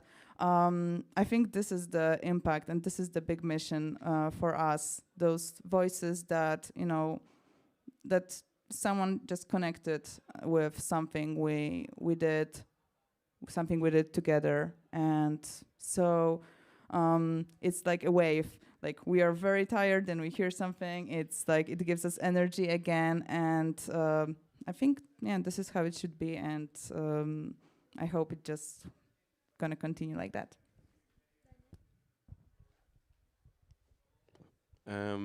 So we I got involved with like Artivist Network roughly 7 years ago, and then until maybe 1 year ago, I was like mainly the one Hungarian at like most of the international stuff we did, which is like weird. But then like we started doing some projects here where we were like kind of just like doing like different collaborational projects with artists, and so that like evolved into us like taking them to an artist in residency to COP in Glasgow last year. And it was like we went through this like 2 weeks of like very difficult situations, and also like, you know, all of these actions and so much stuff we did. And then like at the debrief, it was just like really beautiful to see that there's these artists who like we've known for such a long time, who mainly joined us from like the nightlife where a lot of us work, and like, you know, as like light artists, visual artists, photographers, or kind of like concept developers. And anyway, it was like to see this enthusiasm in people who didn't do this yet. So like to see like someone who just suddenly realized like how much impact they can make, and that like you could see that their like eyes are like sparkling and they're buzzing, and that like they were just saying that like, wow, like, you know, we spent this like days here, and it's like finally it's like, you know, art has like a meaning. And it was like, I think that for me it was just really empowering to see that like they felt what I felt when I like first time did like some kind of creative action. So, yeah, nice memory. Okay, great. Well, I still have so many questions, but maybe the audience does too. So if there is any question, it's the time. Now.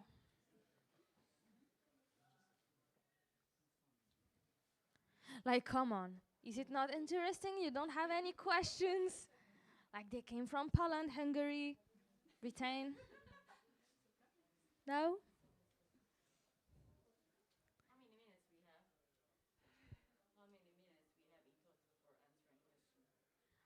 I don't really know. We have like. Okay. I just want to say that if someone is not comfortable asking, you know, in the group here, just like find us afterwards. Like we'll be happy to talk. Yeah. Yeah. Yeah, have a drink. Well, okay, no question. Okay. Well, Can I say my positive bit is that I think that that's the protests that are taking, that young people and activists are doing are actually having an impact. Whether it's on an individual, just one person, but also on changing the way societies think, but also on policy. And the British government, right-wing government, wouldn't have declared a climate and environmental emergency and introduced a whole lot of policies if it hadn't been for protesters outside. And that was said during the governmental debate. So whether it's on a very tiny scale that you were mentioning, whether it's on a personal, just to be, a sense of belonging and positivity, or whether it's actually bringing about the change in society and policy, it does work. There you go.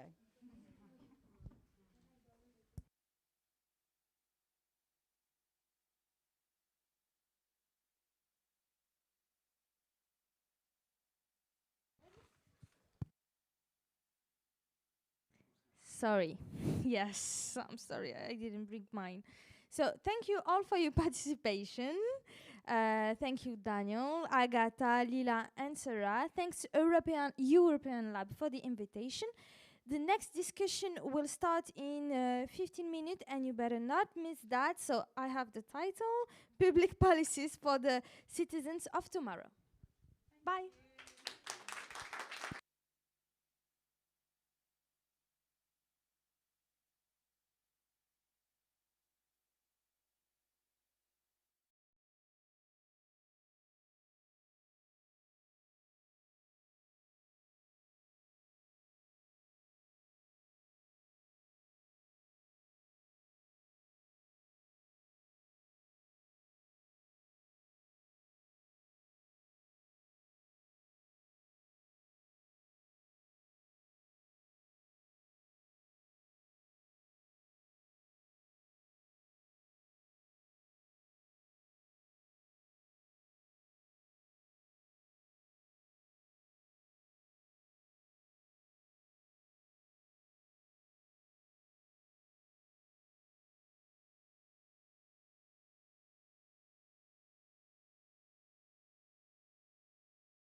This works? Wow, it definitely works. Yeah, it does. That's the Yeah. point.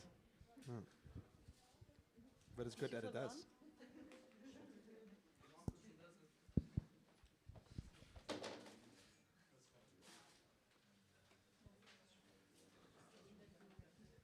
Yeah? Audio level's good. All right. Hi, everybody. Excited to see you all on a Saturday evening at 6:30. A very big applause for yourself to be here. Beer in hand, I like it. Welcome to the final panel of this Sphera Days event at European Lab here in Auróra.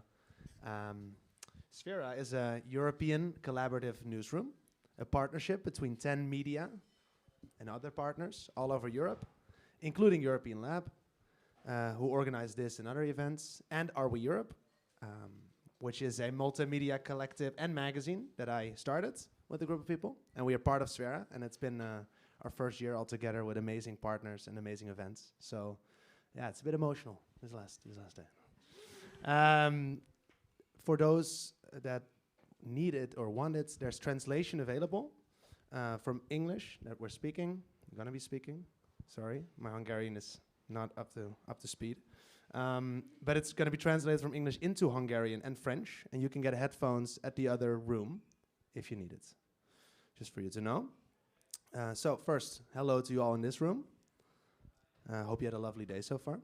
And hello to the online audience, which is listening in as well over the stream, so that's why we're instructed to speak into the microphones really well for the audio levels. Thank you for joining us. And yeah, we're going to talk about public policies for the citizens of tomorrow. That's what this says. Perhaps not the most sexy topic name, but it is actually really exciting. I'm really excited to talk with people in politics or working with young people, for young people, talking about policies now and for the future. People are actually making an impact on a daily basis. So I'm sitting here with Astrid Aller. You are a city councillor in Copenhagen for the Socialist Greens. And with Esther Davida, director of KEK, the Hungarian Contemporary Architecture Center. And you're also involved with the European Bauhaus program. I'll talk more about that later. And Daniel Radai, who is the vice mayor for urban development in Budapest District 8, which is where we are at right now. So thanks for being here. We're going to make it exciting, personal, relatable, how to relate to young people, how to get voted in as a young person. We'll look at some personal stories, but also actually policy work. And we're going to talk about generational gaps in policy, in politics, about the needs and demands of future generations, and current, very focal ones like Gen Z, activist groups, and also making policies that will impact generations that still have to be born. How do you go about that? And for people who will vote other people in and out of office in a few years or later on. So let's start with some personal stories, introductions. Astrid, you first got elected to Copenhagen's municipality in 2017 when you were just 22 years old. And you were still studying at the time. And you recently won your re-election. Congratulations on that. Thanks. And now you're doing a master's study. You also describe yourself on Twitter as a feminist and activist. How do you juggle all these things and study? And most of all, what does life as a young 27-year-old city councillor look like? Oh. Do you have an anecdote to share with us? What a typical day in the life. What is a typical day? Yeah, I would say doing municipal policy work in Copenhagen is part-time work. So most people do something on the side. So for me, studying is my on-the-side thing, but it is a thing that kind of swallows everything. Doing politics, I feel like this week I haven't done any studies at all. So yeah, I got elected at 22. I was the youngest person elected at those elections, and for 4 years I was the youngest person at every negotiation table. And it kind of changes how you present yourself. Like I had to change my clothes because I knew that if I looked like tired or I wore like a thing that made me look too young, it would change the way people looked at me. Like the first time I went to a really big negotiation, a budget negotiation, I couldn't sleep because I was so nervous. So the morning after I got there, and one of my colleagues was like, "Oh, are you hungover?" And I was like, please don't assume that I go out drinking the day before negotiations just because I'm like 23 years old at the time. So there are definitely some things to work with on that. But I was really lucky because I got elected at the same time as one of my really good friends. She got elected for the regional parliament. So we met up like every month. We met up and then we like talked about how like all of our colleagues were older than us and how we could like keep our focus, because we both came out of activist movement, the same activist movement, and kind of going from that and going into like normal politics is a bit of a transition, but for me also just an extension. So you asked how I juggle politics and activism, and for me those are the same things. Like I'm just one arm of the movement, and then there's the people going out on the streets. They're another arm of the same movement, and I'm trying to kind of represent that at the negotiation tables. Wow. Okay, well, let's dive into that more, because I think that's very, very interesting for many people to see how you juggle that and still, make policies that also impact people on a daily basis in a city like Copenhagen. Daniel, you are the vice mayor of urban development. Sounds really cool. But you say I'm mostly an urban planner for Budapest District 8. How many districts are there? 23. 23 districts. And you just told me a story, like you're an urban planner, you talk about the city, you work with models, of course, like both digital models, but also actual model of cities with, that you laser cut, etc., like maybe 3D print, etc. And you said you did that with kids as well, like young kids. And it was very interesting to see how they built a city with actual materials, right? Can you tell us a story about that? Like how do young kids play with a city? Yeah, I think that depends on what kind of tools you give to them. It can be quite versatile, and the outcomes are always a surprise. You never actually can perfectly expect. This particular story was coming when I came back to Hungary. I was working with Makerspace and had different work. I was leading workshops for children to build city models, but the main purpose for them was to learn about 3D printing, laser cutting, microchips, programming, and of course, they chose me to lead these workshops. So of course, it was kind of my small agenda to actually open up for the city a little bit, which was a great tool. And the ironic thing, of course, when we always started these workshops, and I was trying to get this problem map, conflict map, and like what to work with. And of course, the number one problem, the number one undisputed problem is the congestion and the traffic jam. And kids, in that sense, are very honest because they really don't worry about their parents not being able to go to work or wherever, or to actually take them to school by a car. Because they, of course, what they want is to make it green, make it nicely friendly, playful, and so on. So, of course, that's like the most, in that sense, most innocent and kind of honest way to perceive the city, where you don't pull down at that time yet all these different aspects and interests.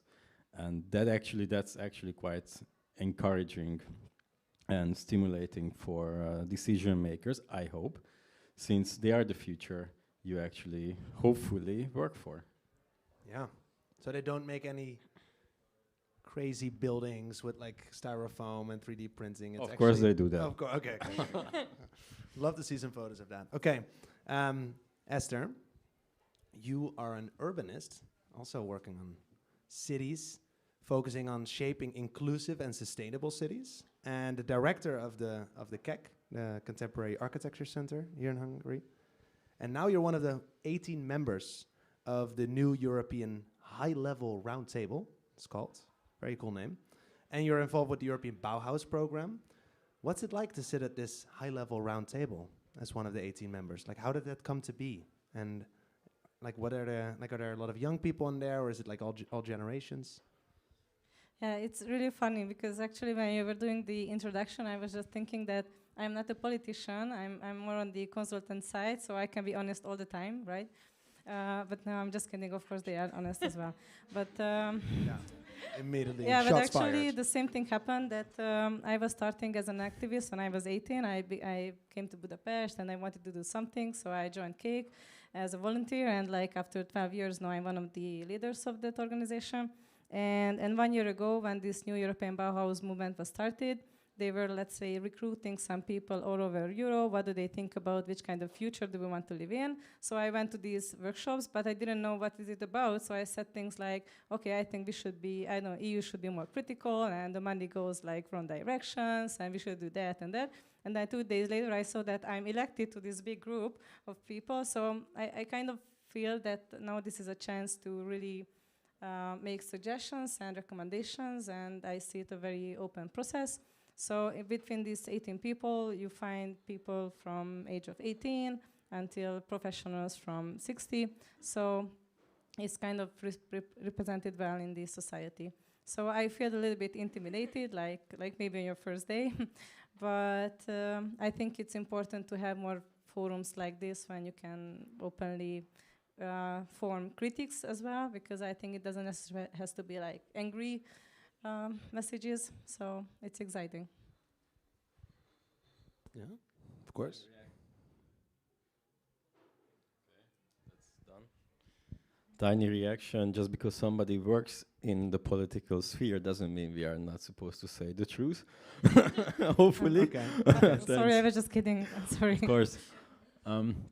I think there's an important aspect, and I just wanted to highlight, because Esther was very modest in this political context, but people who work with a clear kind of an agenda and a purpose and ideals, I think that's part of like politics in a sense, and it's like our shared affairs and our shared interests. And I really hope and I really want to encourage a lot of people to take a stand, take a voice, and just represent. I think it's all interrelated, and of course some of us has different responsibilities with those, but still all in this together. It's true. And also because they're both in local politics, working for cities, Budapest, Copenhagen, big cities, but obviously trying to make it a more livable, inclusive city for young people. Sorry, you want to say something? Yeah, I just realized something from what Daniel was just saying, that I think one of the things that are really difficult when we're talking about young people is that on the one hand, we do know that young people have a lot of things in common, and at the same time, young people don't just agree on things just because they're young. And that's a really interesting thing to work on in a city where we are suddenly, like, when I was elected, we weren't that many young people, but at this new election, there were like so many young people elected. And we actually had this like debate team where we went out, and we were 9 different parties, and everyone was below 30, like all of the candidates were below 30. And we disagree on so many things. But the interesting thing was that we actually also agreed on a lot of the problems. And it's really interesting because there is actually space for having the same interests. And I think that's it. Like, a lot of young people have the same, like, we have common interests. Like, we have a really hard time finding affordable housing, at least in Copenhagen. We care a lot about the climate. In Copenhagen, we care a lot about mental health issues. And those are like things that we across the political spectrum care about, on at least throughout the young candidates, but we disagree a lot on how to solve the problems. So you're agreeing on a problem, but that's a first step, right? It's a really good first step. That's a really good first step. But Esther, I want to stay with you for a second. Like, they're working in local politics, city government, trying to make it work, trying to make those inclusive and sustainable cities that you're also working for on a daily basis, which is really cool. But I actually want to challenge you, because you're talking about Bauhaus, you're talking about, you're involved in the round table, but also just building these inclusive and sustainable cities on a more sort of conceptual level almost. Why should young people pay attention to that? Why is it important for young people to think about their cities, maybe even on a European level? Like, and maybe also you could explain what the Bauhaus program entails, and how is that? Why is that interesting for young people? can I reframe the question a little bit?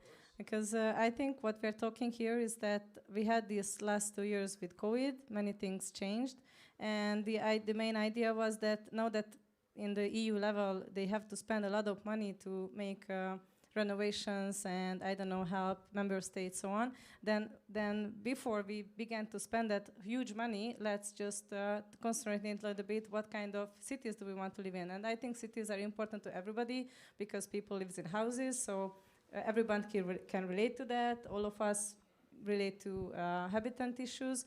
So, I think the quality of the public spaces, the quality of the environment you are living in, is directly affecting your mental health. So this is the short answer, that it is concerning now everybody, and now there's a little chance to voice problems and voice challenges into this huge mechanism of the EU. So this is why I think this is interesting. And what they say now is that, okay, let's not spend the money as we do with the same calls, with the same applications. Let's think about new ways of spending it. And in the last 1 year was about collecting ideas from all over Europe, and this next years will be design different processes. So I mean, I don't know if it's gonna work out, right? But I have hope that it can work out. And what I see that at least they try to create channels where every different ages of people can voice these problems. So this is already very important, and tackling the problems maybe sounds I don't know, as a first step, but I agree that this is a very important first step. And just to add 2 things here, I think it's very different speaking from a Central European point of view or speaking from a Northern or whatever Western European point of view, because I think also the problems are different for young people. I think even the way to speak out for me as a Hungarian was a kind of like hard in the first meetings, because we are not educated like that. So I see also when we will go to these issues about how do we tackle the gap, then this is, I think, the cultural background is also a very important part of it. Yeah, please. Yeah, and I think a lot of it is also the organizational background. Like, I got involved in politics when I was 16, and I never thought about becoming an elected politician when I went into politics.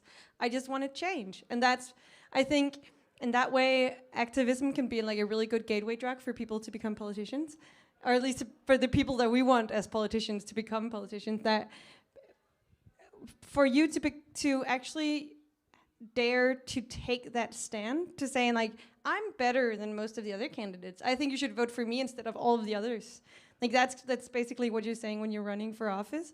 And for you to go there, you need to have that like self-assurance that like, I can open my mouth and I can say things that are meaningful and I can solve these problems. And that definitely for me only came because I had these years where I was really like working for change and figuring out that I could open my mouth in a political setting and say something that was meaningful.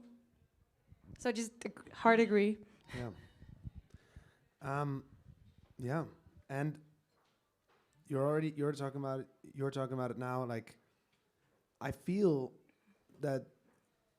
I mean, we also heard during the panels here that it's difficult to get young people excited about politics, especially national politics, let alone European or city politics.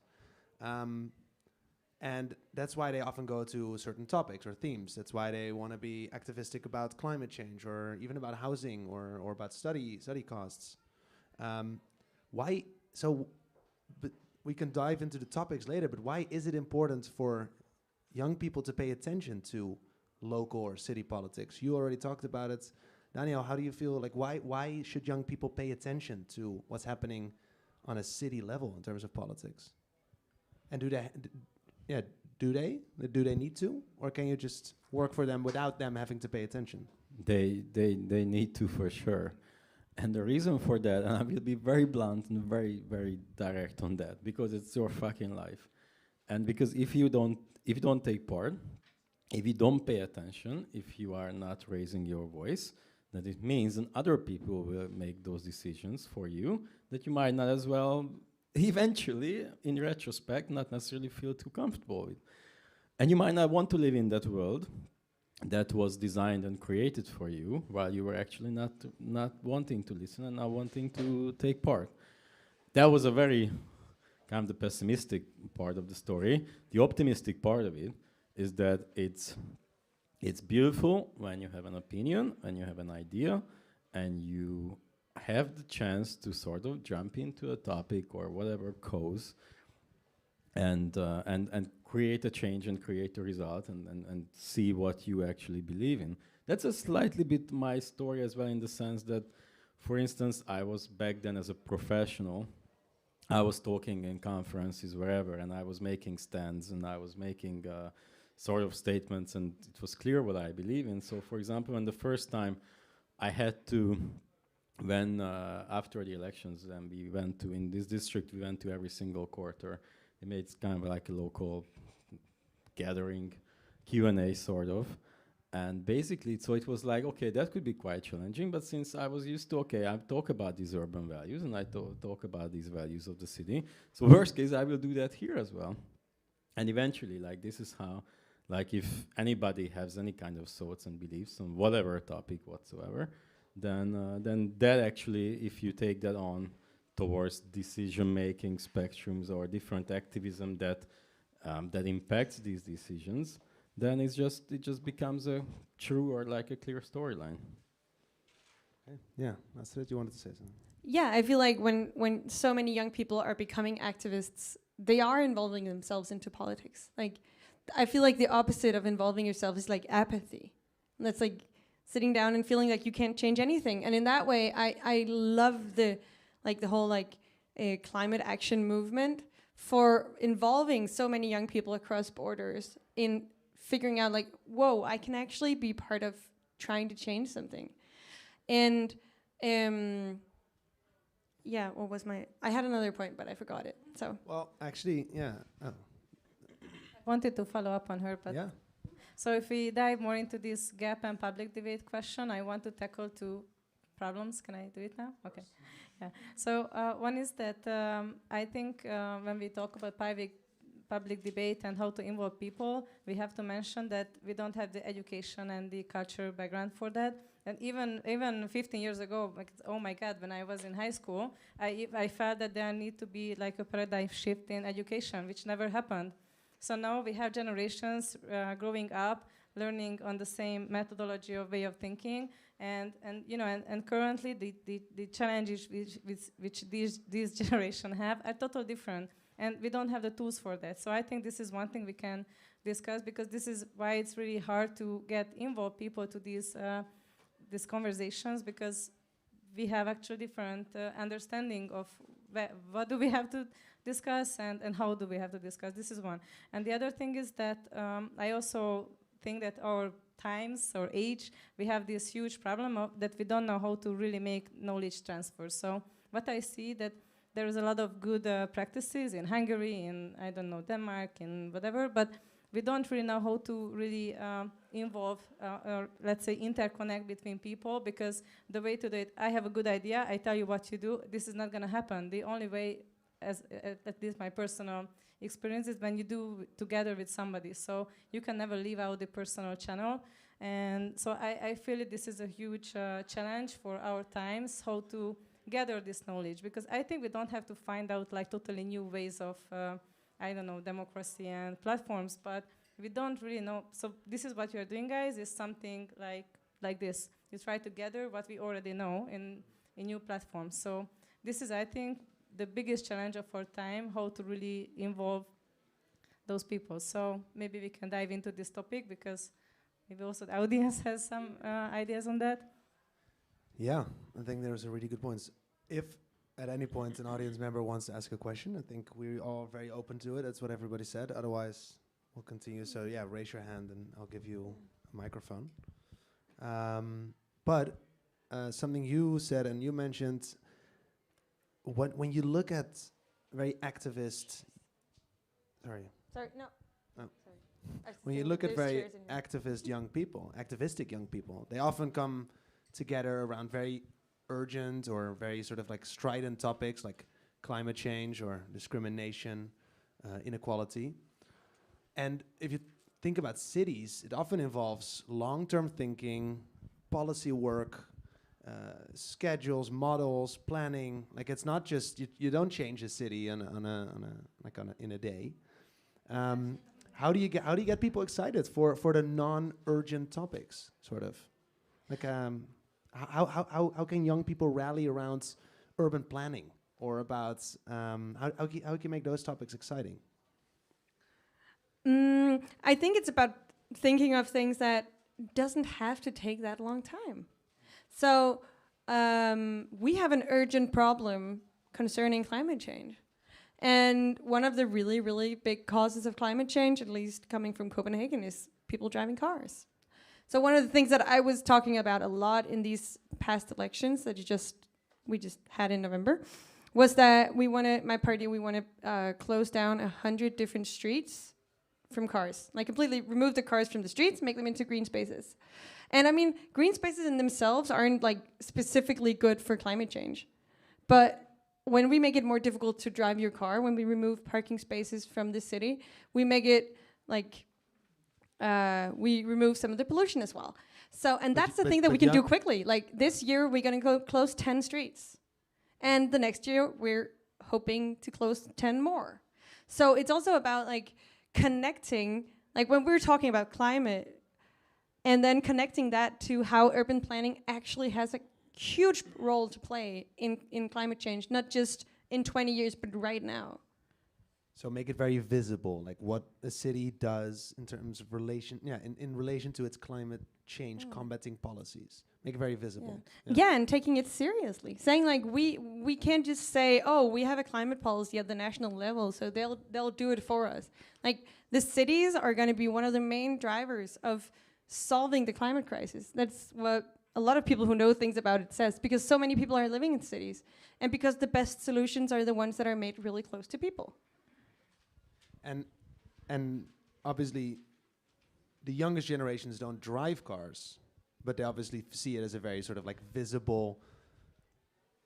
It's a really good enemy. Yeah, a visible contribution to climate change is a good enemy, and you also said it in your introduction that that's the first thing they would want to get rid of, right? Traffic and sort of congestion.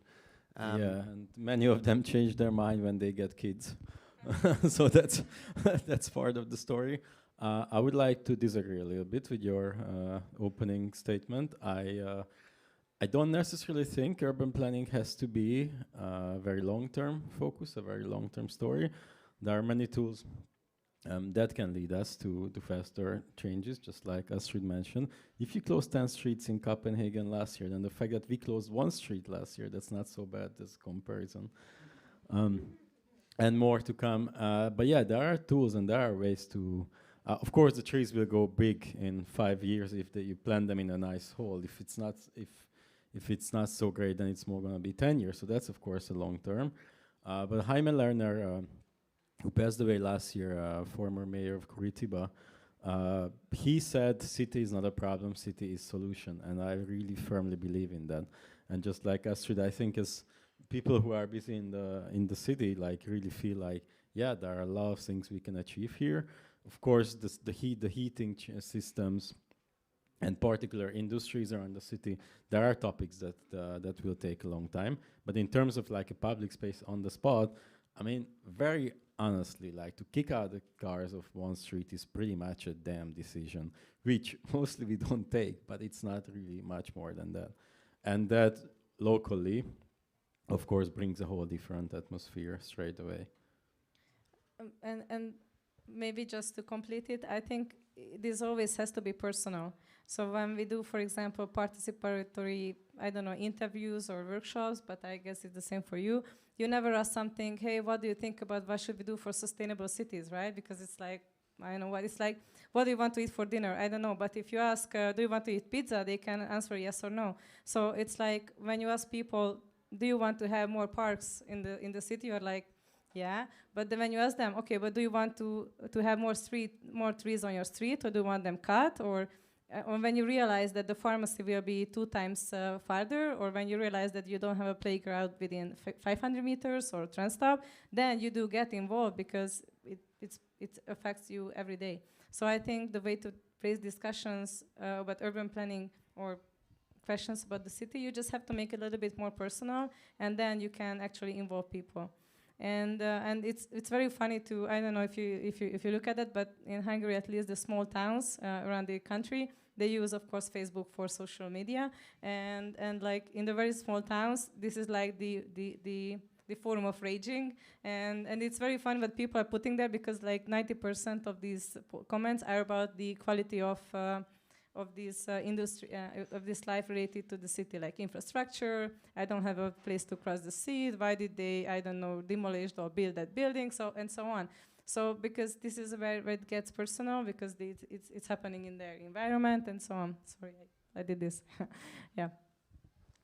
Yeah. So my short make it answers have to be personal. Yeah.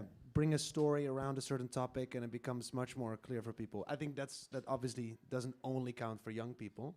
But you want to, yeah. Yeah, and just to relate to with young people, I think in most of our project, the biggest question is which is the places, virtual or physical, for young people, and this is which is missing a lot in the current discussions. Yeah, and you have to involve them first to tackle what do they need, so you don't have to create first culture houses and I don't know places which they might never use. So again, it's somehow you have to make it personal for them. Yeah. Astrid, you wanted to jump in? Yeah, I think one of the differences between some young people in Copenhagen and some of the older generations is like the focus on like climate versus their local environments. So that's why these like green streets are like kind of my way of sneaking in climate policies, because for young people who are like contacting me, the very important thing for them is to say like, can you prove that you are lowering CO2 emissions every year, right? But every time we want to close the street, people get like really angry. So what we're doing now is we're closing the streets to try to actually solve that climate problem. So what we're doing now is we're actually letting people apply to get a green street. So instead of saying we want to close your street, we're saying like, hey, if you want to close your own street to cars and remove some of the parking spots and make it into a green space, we will pay for it. So that's kind of our way to involve people in changing their city, and to also kind of get around that like the kind of like angry citizen, why can't I park my car person, because there is a gap there. I think that a lot of young people are feeling that like, but we voted for climate, right? And we can see that there is a majority of green parties in Copenhagen, which is really nice, but they're really frustrated as well that they feel like things aren't happening fast enough. Yeah, they want it to happen tomorrow, and that's frustrating. But it can also be frustrating as a politician, probably, like that stuff doesn't get done on a daily basis. Oh, I also want things to happen tomorrow. But yeah. Oh yeah, but it's great what she was just talking about. That's the way to go. That's a perfect tool. Hope to get there soon as well. That makes things much faster. And obviously, Sphera is a media project.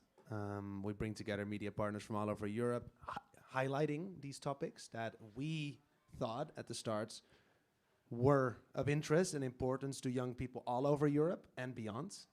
How do you see the role of media, but also maybe even going beyond, like influencers or young people speaking out on certain topics on social media and other channels? Like how does that involve your work? Do you involve them in your work?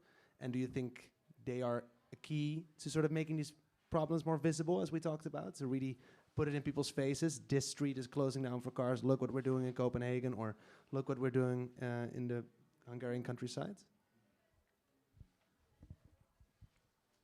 Okay, you start. Well, I wanted to reflect on one thing that I really don't like those conversations about COVID, that we only concentrate on the negative things, because I think one of the positive effects of COVID is that people in general began to think about their environment, because what we see that green environment began over-evaluated, which is great, and you began to spend more time at home, so you began to think about, okay, where do you want to go out, which kind of environment do you want to go out, so on. You began to think about the neighborhood. So this is what we basically see everywhere, and there are more conversation about these livable cities, the walkable cities, and so on. So I think this is great because this already brings an improvement. So as I see it, things became faster because of that. And I think it's important to see COVID in this way because actually it helped to start the process. And so back to media, well, I I see it a very problematic issue that we are not really connected through the platforms of media. So it's even an issue between generations, and currently we have the same platforms where we can reach out. But I think for me the question is not about the media channels or the influencers, but more about how can we maintain the personal community's importance in a balance between what's happening in the media channels. Because again, as we discussed in the previous part, I think the way of consuming information is very different for the 18 years old people and for the 30 and for the 60. So even I consume different information, different ways, different types of information than, I don't know, than the 15 years old now. So this is an issue, and I think it doesn't have to be only talking about media. I think we have to talk about how the communities are behaving. So for me, it's somehow related because I cannot tell you the exact numbers, but they say that people likes to consume information by spoken word. So you actually trust more the information which was told to you by your neighbor, by your best friend, by your mom, whatever. So I think this is still strong. This is still a very strong way of information flow. And the question is how these things and what you consume in media meet. So this is, for me, it's very important to keep up the personal groups and the personal commitment as well.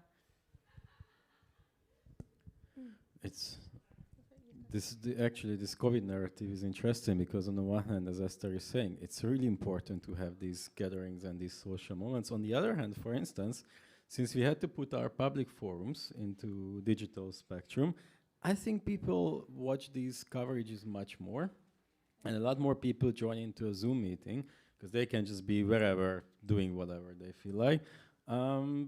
As in contrast with just having to come here on a Thursday afternoon. So that's one hand, but of course, yeah, would be a shame to lose these personal ties, because in the meanwhile, since everybody's spending a bit less time in social settings, so for example, it happens a lot that there's one tiny information or a sentence in a website, in Facebook, wherever, and then words by mouth, words by words, it beautifully grows into something completely different. And then instantly, it's really hard to get back from there. So there's a risk in all sense. Yeah. So this is actually a completely different way of taking it, but I think representation is quite important. And I mean, that's easy for me to say as someone who is kind of also representing some of the younger people. But after I got elected, we were kind of 2 young people in my movement that were elected that year. 2 years later, I had, I think, 7 friends who were politicians, because something happened. I don't know if it was the climate change movement or something happened that made more young people actually show up and vote for young people instead of voting for everyone else. So suddenly, the girl who was my campaign manager in 2017, she was 19 at the time. When she was 21, she was elected to the European Parliament as the youngest parliamentarian ever. And it's hard to say exactly why that happened, but there is definitely a sense to saying one of the ways that young people can kind of see themselves becoming part of the system is also seeing that the system is also them. They don't have to become something else to be part of the system. They can keep on being someone who actually goes out on weekends and who wants to study someday and still be part of the political system, instead of it being like this kind of very narrow idea of what the political system is. And obviously often we equate the political system with voting, but we know also from statistics that young people tend to not vote. Especially maybe for European or local elections. And I agree, there is some sort of movement going. There are young people are getting more out there, more activistic. But does that also translate to this electoral change?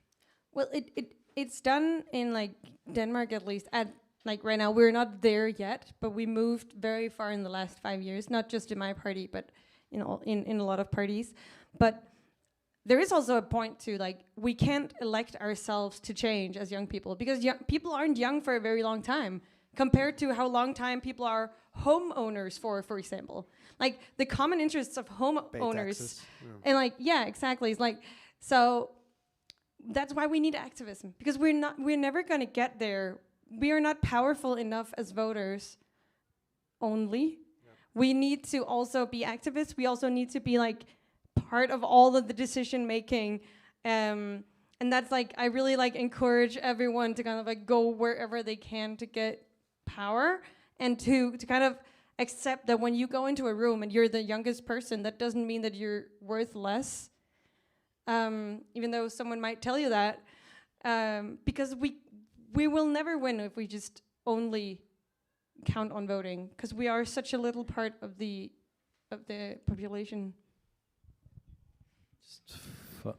Sorry, following up on this last thought, I mean, 19-year-old winning campaign manager shows exactly that I mean, what is age? It's just like a number.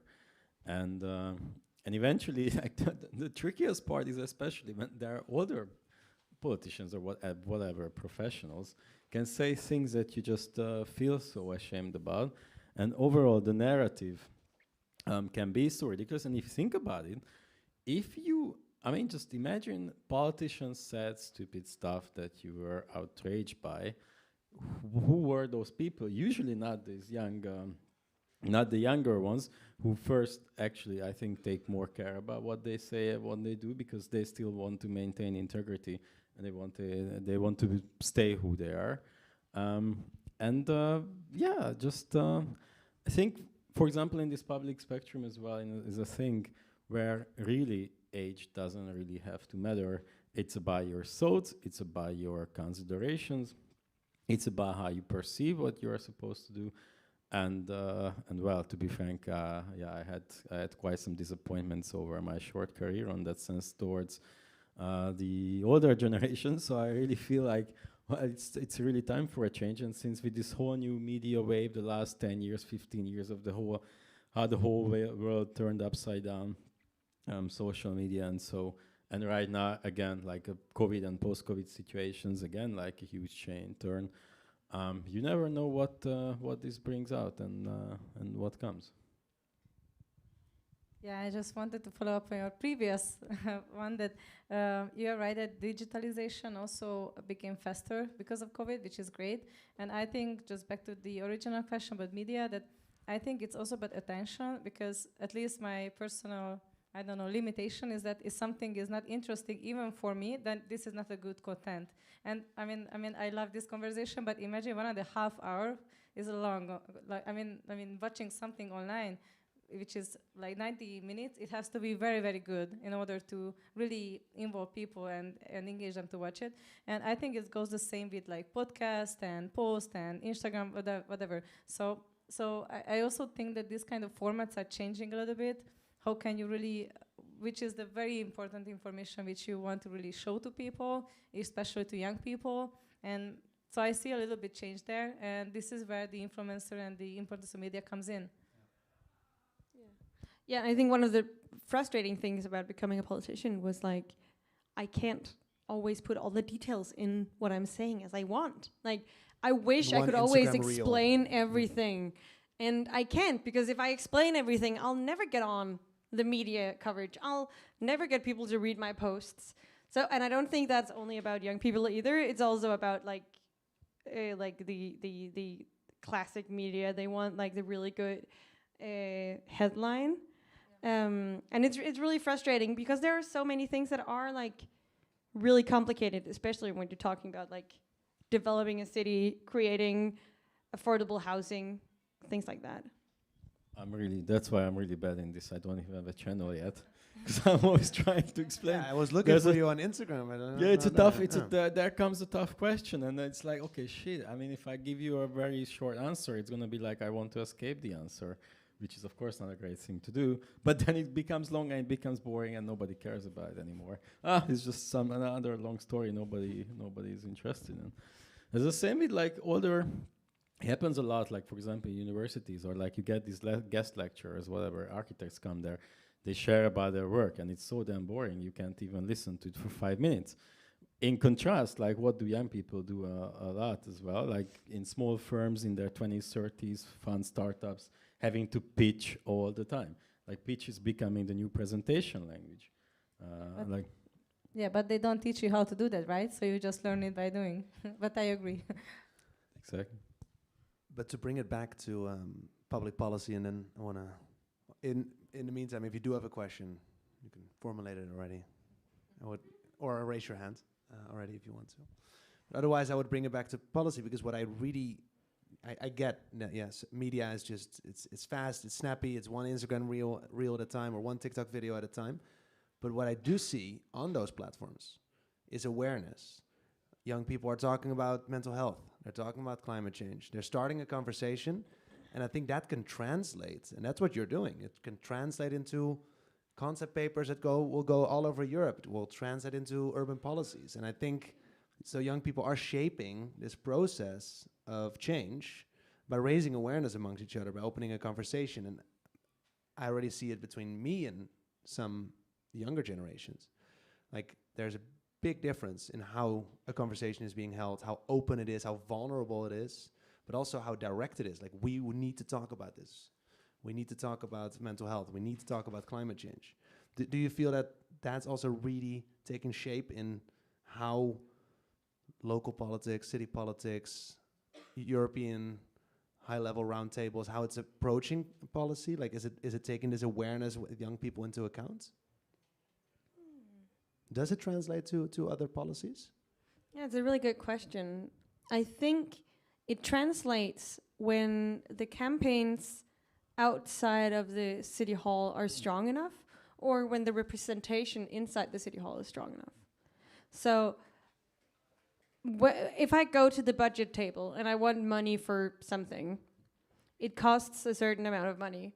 But if I go to the table and there are thousands of people outside the city hall protesting and wanting exactly what I'm saying in there, and they've talked to other politicians and made them promise that they will also want this, then it's much cheaper for me. Like my mandate counts more if everyone else in the room knows that that's what the people on the streets want. So that's kind of what activism can do to like a proper, like a normal negotiation setting, that you kind of set the basis of the discussion. And I think that's been one of the successes of a lot of the activism, that they've changed kind of the focus around those tables. But it also really helps if you're more than one person below 30 or below 35 or below 50. Good sociologists would give you probably a better answer. At least me myself, I'm not so great in these the overall society views. Like for instance, it happened that we wanted to make we still want to make a huge parking scheme change, new strategies. And let's not get how it failed last time because of government situations. And basically, so we went into consultation. We had a plan. We went into consultation. A lot of people, a lot of my colleagues were like really afraid, like what's going to happen, like people will just send us away and it's going to be a huge outrage. And the very first response that came when we went public with this was like, it was a young family in a small street saying like, get the cars out of my sidewalk, please, because with my kids we can't even leave the apartment with a stroller or with a small motorbike. And I was like, yeah, that's exactly what we want to hear, and that's exactly what I want to hear when I go with the other politicians, even like with coalition members. Like, hey guys, this is not like some of us idiots wanting to make this change dark green and so on, but this is what there's an actual interest, and it's important for a lot of people. So in that sense, you. So on the streets, yeah, you see this. Yeah. So, I'm a little bit more strict on this question because for example, CAKE has a program. We work in 7 countries along the Danube, so from Slovakia until Bulgaria, and we do like small cultural programs with not just kids, but kids, families, young people, but also like other cultural organizations. And what I see there is that this kind of knowledge and this awareness raising is very different in Central Europe and very different in Eastern Europe. And let's be honest, I think this is I mean, I don't know if it's the problem or not, but we are younger democracies, let's say. We have different knowledge on what a good democracy is. We have different understanding what a good politician should do. So I see, in general, in Europe, we can say that, okay, we can track good examples of change, but I think this is far not enough. I mean, in Central Europe, I think you really have to, what's our real experience on the field is that first you have to engage people that they believe that what they have to tell about anything is worth enough to say it. So first you have to prepare people, at least, to get to a point where they can voice out ideas and problems and so on. So most of our work is to prepare people to reach point 0, not to jump from 0 to 1 or 2. So to voice to somewhere, which can be an application or a blog or a podcast or anything. And if you look at many applications, like international applications, it's the same. Like, I don't know, you can see many examples from Spain and, I don't know, Netherlands and England, but there's much fewer examples or applications from this area. And I think it's because of that. And for me, it's related to what I said in the beginning, that it's connected to this education, what we have, this background, what we have, this knowledge transfer, the lack of knowledge transfer. So I think first we have to work on that, how to raise awareness, at least in these societies, that they have something to tell to people, they have the possibilities to voice out things. So I totally agree with what you said. I just feel that in this area, we also have work to do on the part to prepare people to get to that point that they are able to voice out things. Yeah, the youth organization that I come from actually has like projects where they work with youth organizations in other countries, trying to like kind of help them organize, because there's so much knowledge transfer. Like even our the Faroe Islands, which are like, not that geographically far from Denmark, they have a really hard time getting the proper transfer of knowledge that they need. So there's definitely a responsibility on some of the countries where there are functional youth organizations. And we have like, that's also across the board. So that's also with like the right-wing organizations, actually, the right-wing youth organizations. Not like outer right-wing, but like more like, I don't know. Not what you might think when you think right-wing is not that bad. More conservative. More conservative, yes. So we're kind of working with them as well to try to say this is not only about ideologies, it's also about like, there are ways that you can organize young people, and we want to try to help with that. I haven't really been part of that work, but I really agree that it's important and necessary. Yeah, and the discussions or the societal discussion can be at different states because of the cultural background or because of the media landscape. Obviously, is also quite big, but maybe also bypassing this traditional media, which might say, hey, this is the conversation we're having. We're not even talking about mental health and how young people are looking at it. We're not even talking about climate change that often because we decide. Especially maybe also in the Hungarian context, of course. Maybe social media is a way to say, to see also what's going on in other places, to see this is what's happening in Denmark. Maybe we should open this conversation in Hungary too. Or is that what you meant? But it's still, of course, lagging behind. I get it, but it's opening avenues, or no? Yes, I think the format can be various. It can be either an organization helping, either the media. I'm just saying that there is a huge issue there, which we have to consider when we discuss do we see change in public policies? Because in Hungary we say not that much, but I don't know. In EU level, I would say yes. So it's a little bit different. But my answer to that question is that I think we have to create projects where there is a space to make real implementations, which can be anything, either a media campaign or even an organization type of thing. So I think I really believe in this learning by doing things, because I don't see other way working. So I think the only things work that we do something together, and then those people can do it again without us. But only if we already did it first time together, so they see, okay, this is how should I do it. Oh, okay, well, so now I can do it again next year. And this is what I did, it works, so this is what I know, which works for sure. And it can be the format, the tools, we have various ones, so it can be either the support with media or the support with organizations, it can be many things. But I think the core of it is that you have to go there personally, engage them personally, do it with them, and then maybe it can reproduce it again, and this is how it's gonna spread. At least this is how I see it, but. I'm somewhere in between, because I really feel Esther's points, and of course culturally as well. I want to believe that that I know exactly what she's talking about. There are things, like for example, there was one example in the Olympics in Tokyo when Simone Biles, the American gymnast, decided not to actually go for her program. And it became quite a wide worldwide coverage on. It became she became a symbol of mental health, and it became a worldwide phenomenon. And of course, then you need these kind of examples and these stories that you can relate to, because I think even though nobody actually knows what kind of incredible pressure and fight like gymnasts, for example, goes through with their pretty much life-threatening routines and what they do. But then these stories are like, holy shit, yeah, you can actually imagine like, oh, what this might be about, and she actually has to make a choice, and she does make a choice.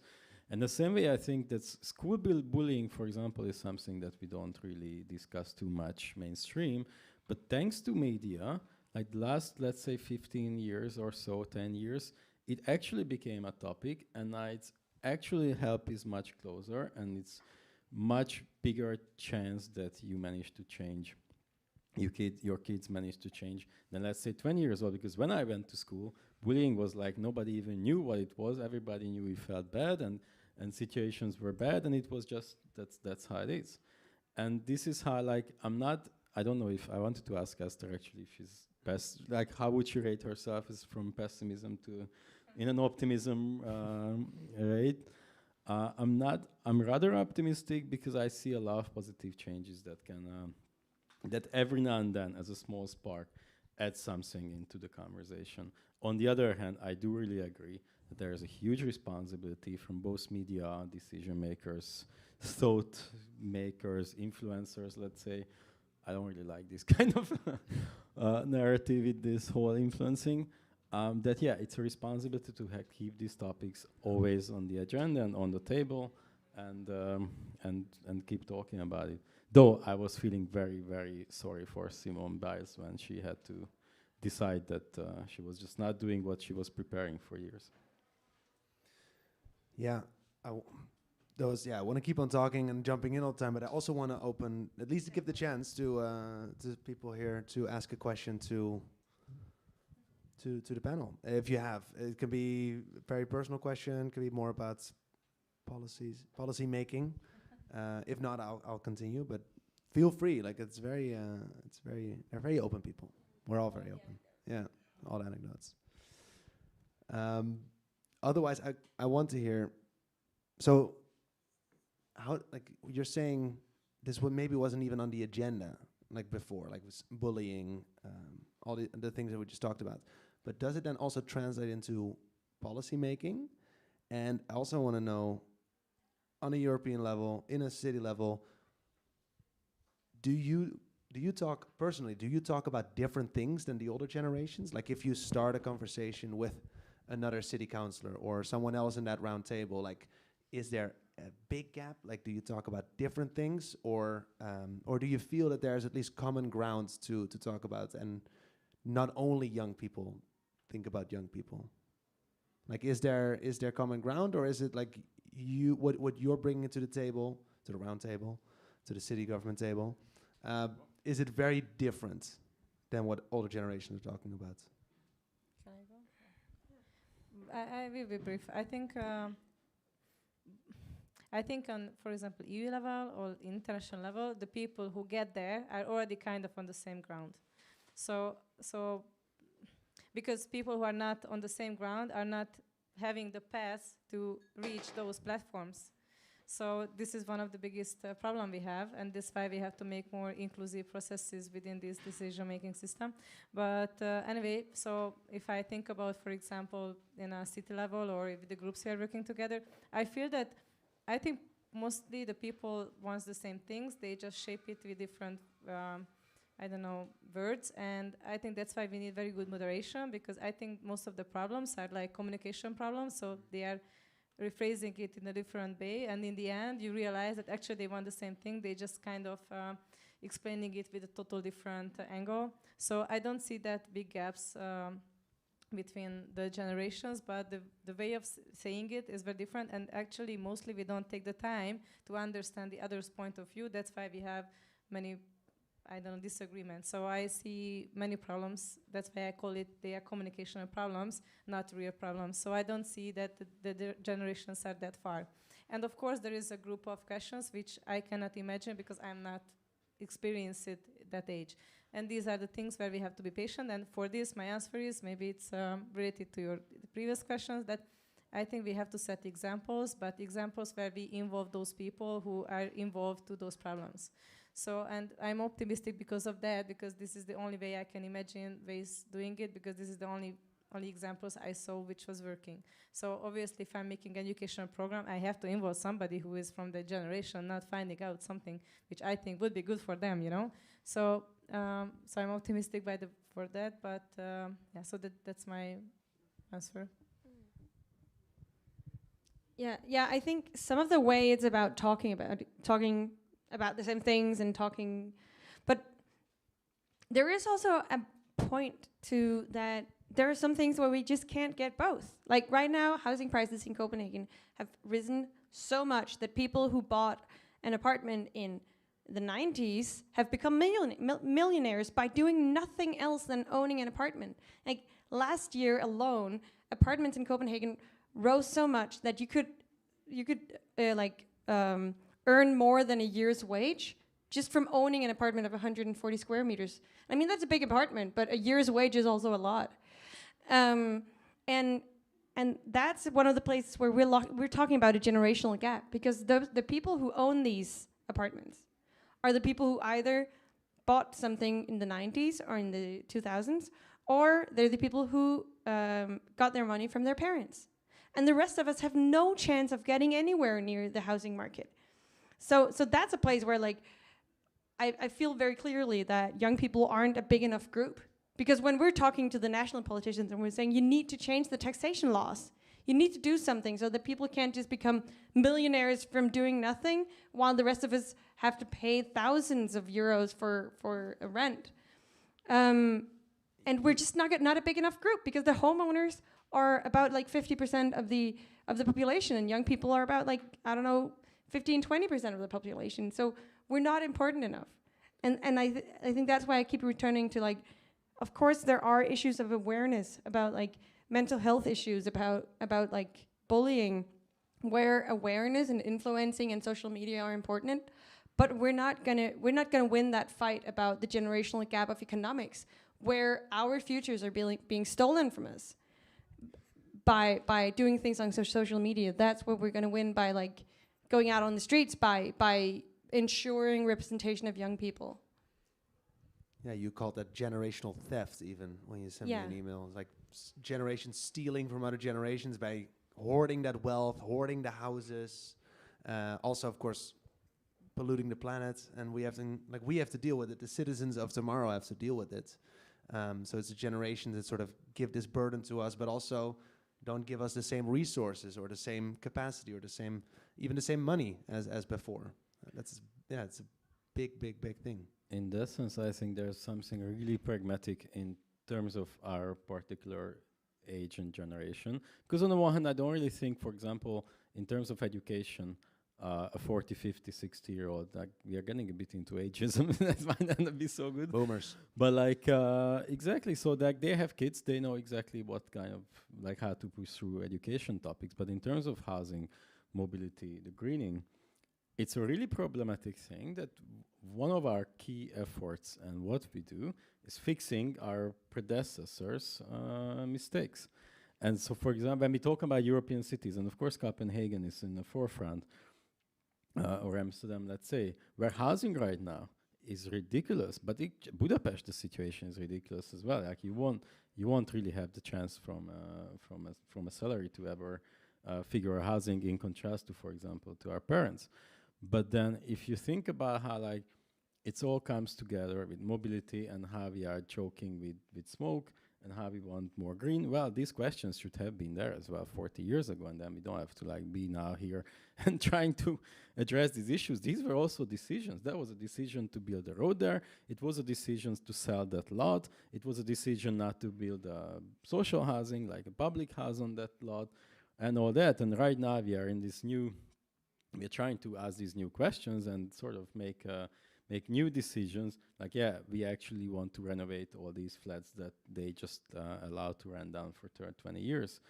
And yeah, in some ways I feel like that's also kind of a generational conflict. And to be frank, I'm very much respecting those decision makers who are like part of that generation group, but have these values and push through, because let's be honest, it's not like these topics are not like any generational. It's not young people who address them. Everybody's addressing them, and it's great.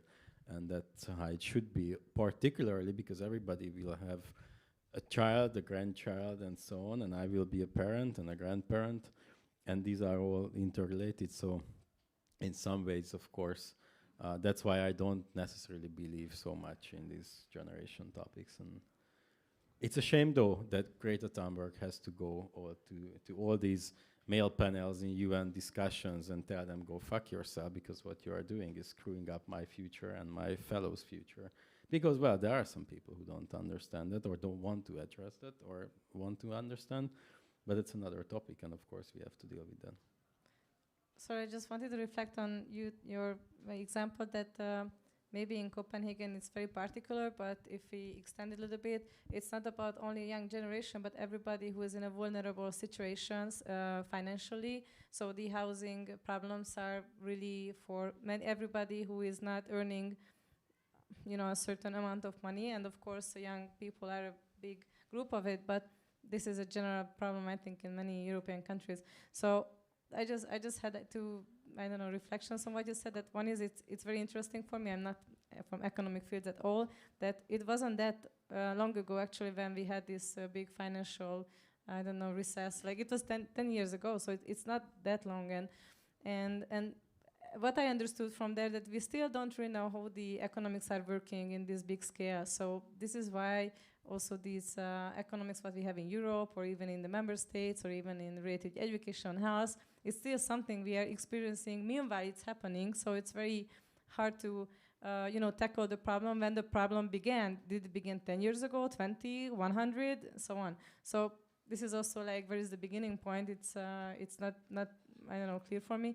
And the other thing is that, so also again, kind of a solution for me can be what I see there is that, again, what we saw, what happened during the COVID, and again, a positive example that all the social, if you look at the innovation, the good ideas, and how it happened within the society, the first innovation came from the small groups, because this is when you felt it on the first day that, okay, I'm logged in, what can I do? So because they were the more resilient groups within the society, and then the innovation came from the entrepreneurship business, because obviously money was on stake, and then came the NGOs and institute, and last came the municipality level. And of course, this is just because the decision making is more slower on that levels, and this is how it is. So this is that's the nature of these institutes. But I'm just saying that that if you want to see fast changes, then this is why we have to include to the decision making all levels of the society, because this is how we can bring things together. So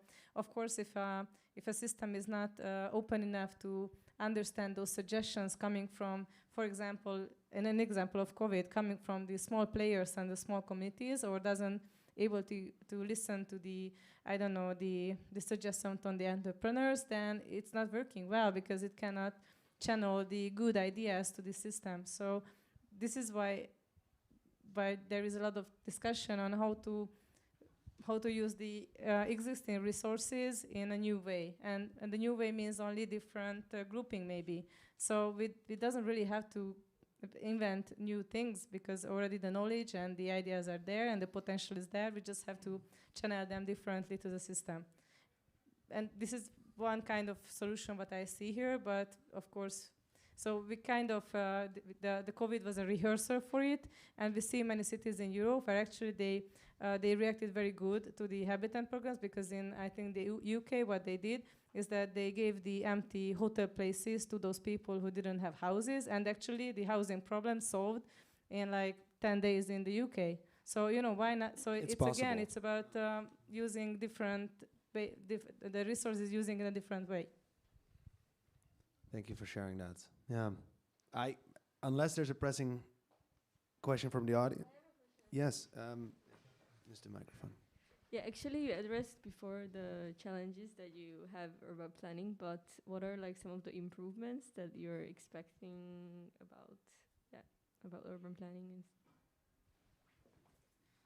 Well, that's a good question for all of us, because since all of us are coming from this, shortly. I really believe personally that walkable cities is a good direction. And we already see good examples in Hungary, in the 11th district, and also happening in the 2nd district, and also Daniel is working on that. So I think this kind of idea that you can have everything which is important to you within a 15 minutes traveling circle, even if it's with walking, bicycle, or car, it's a very good concept.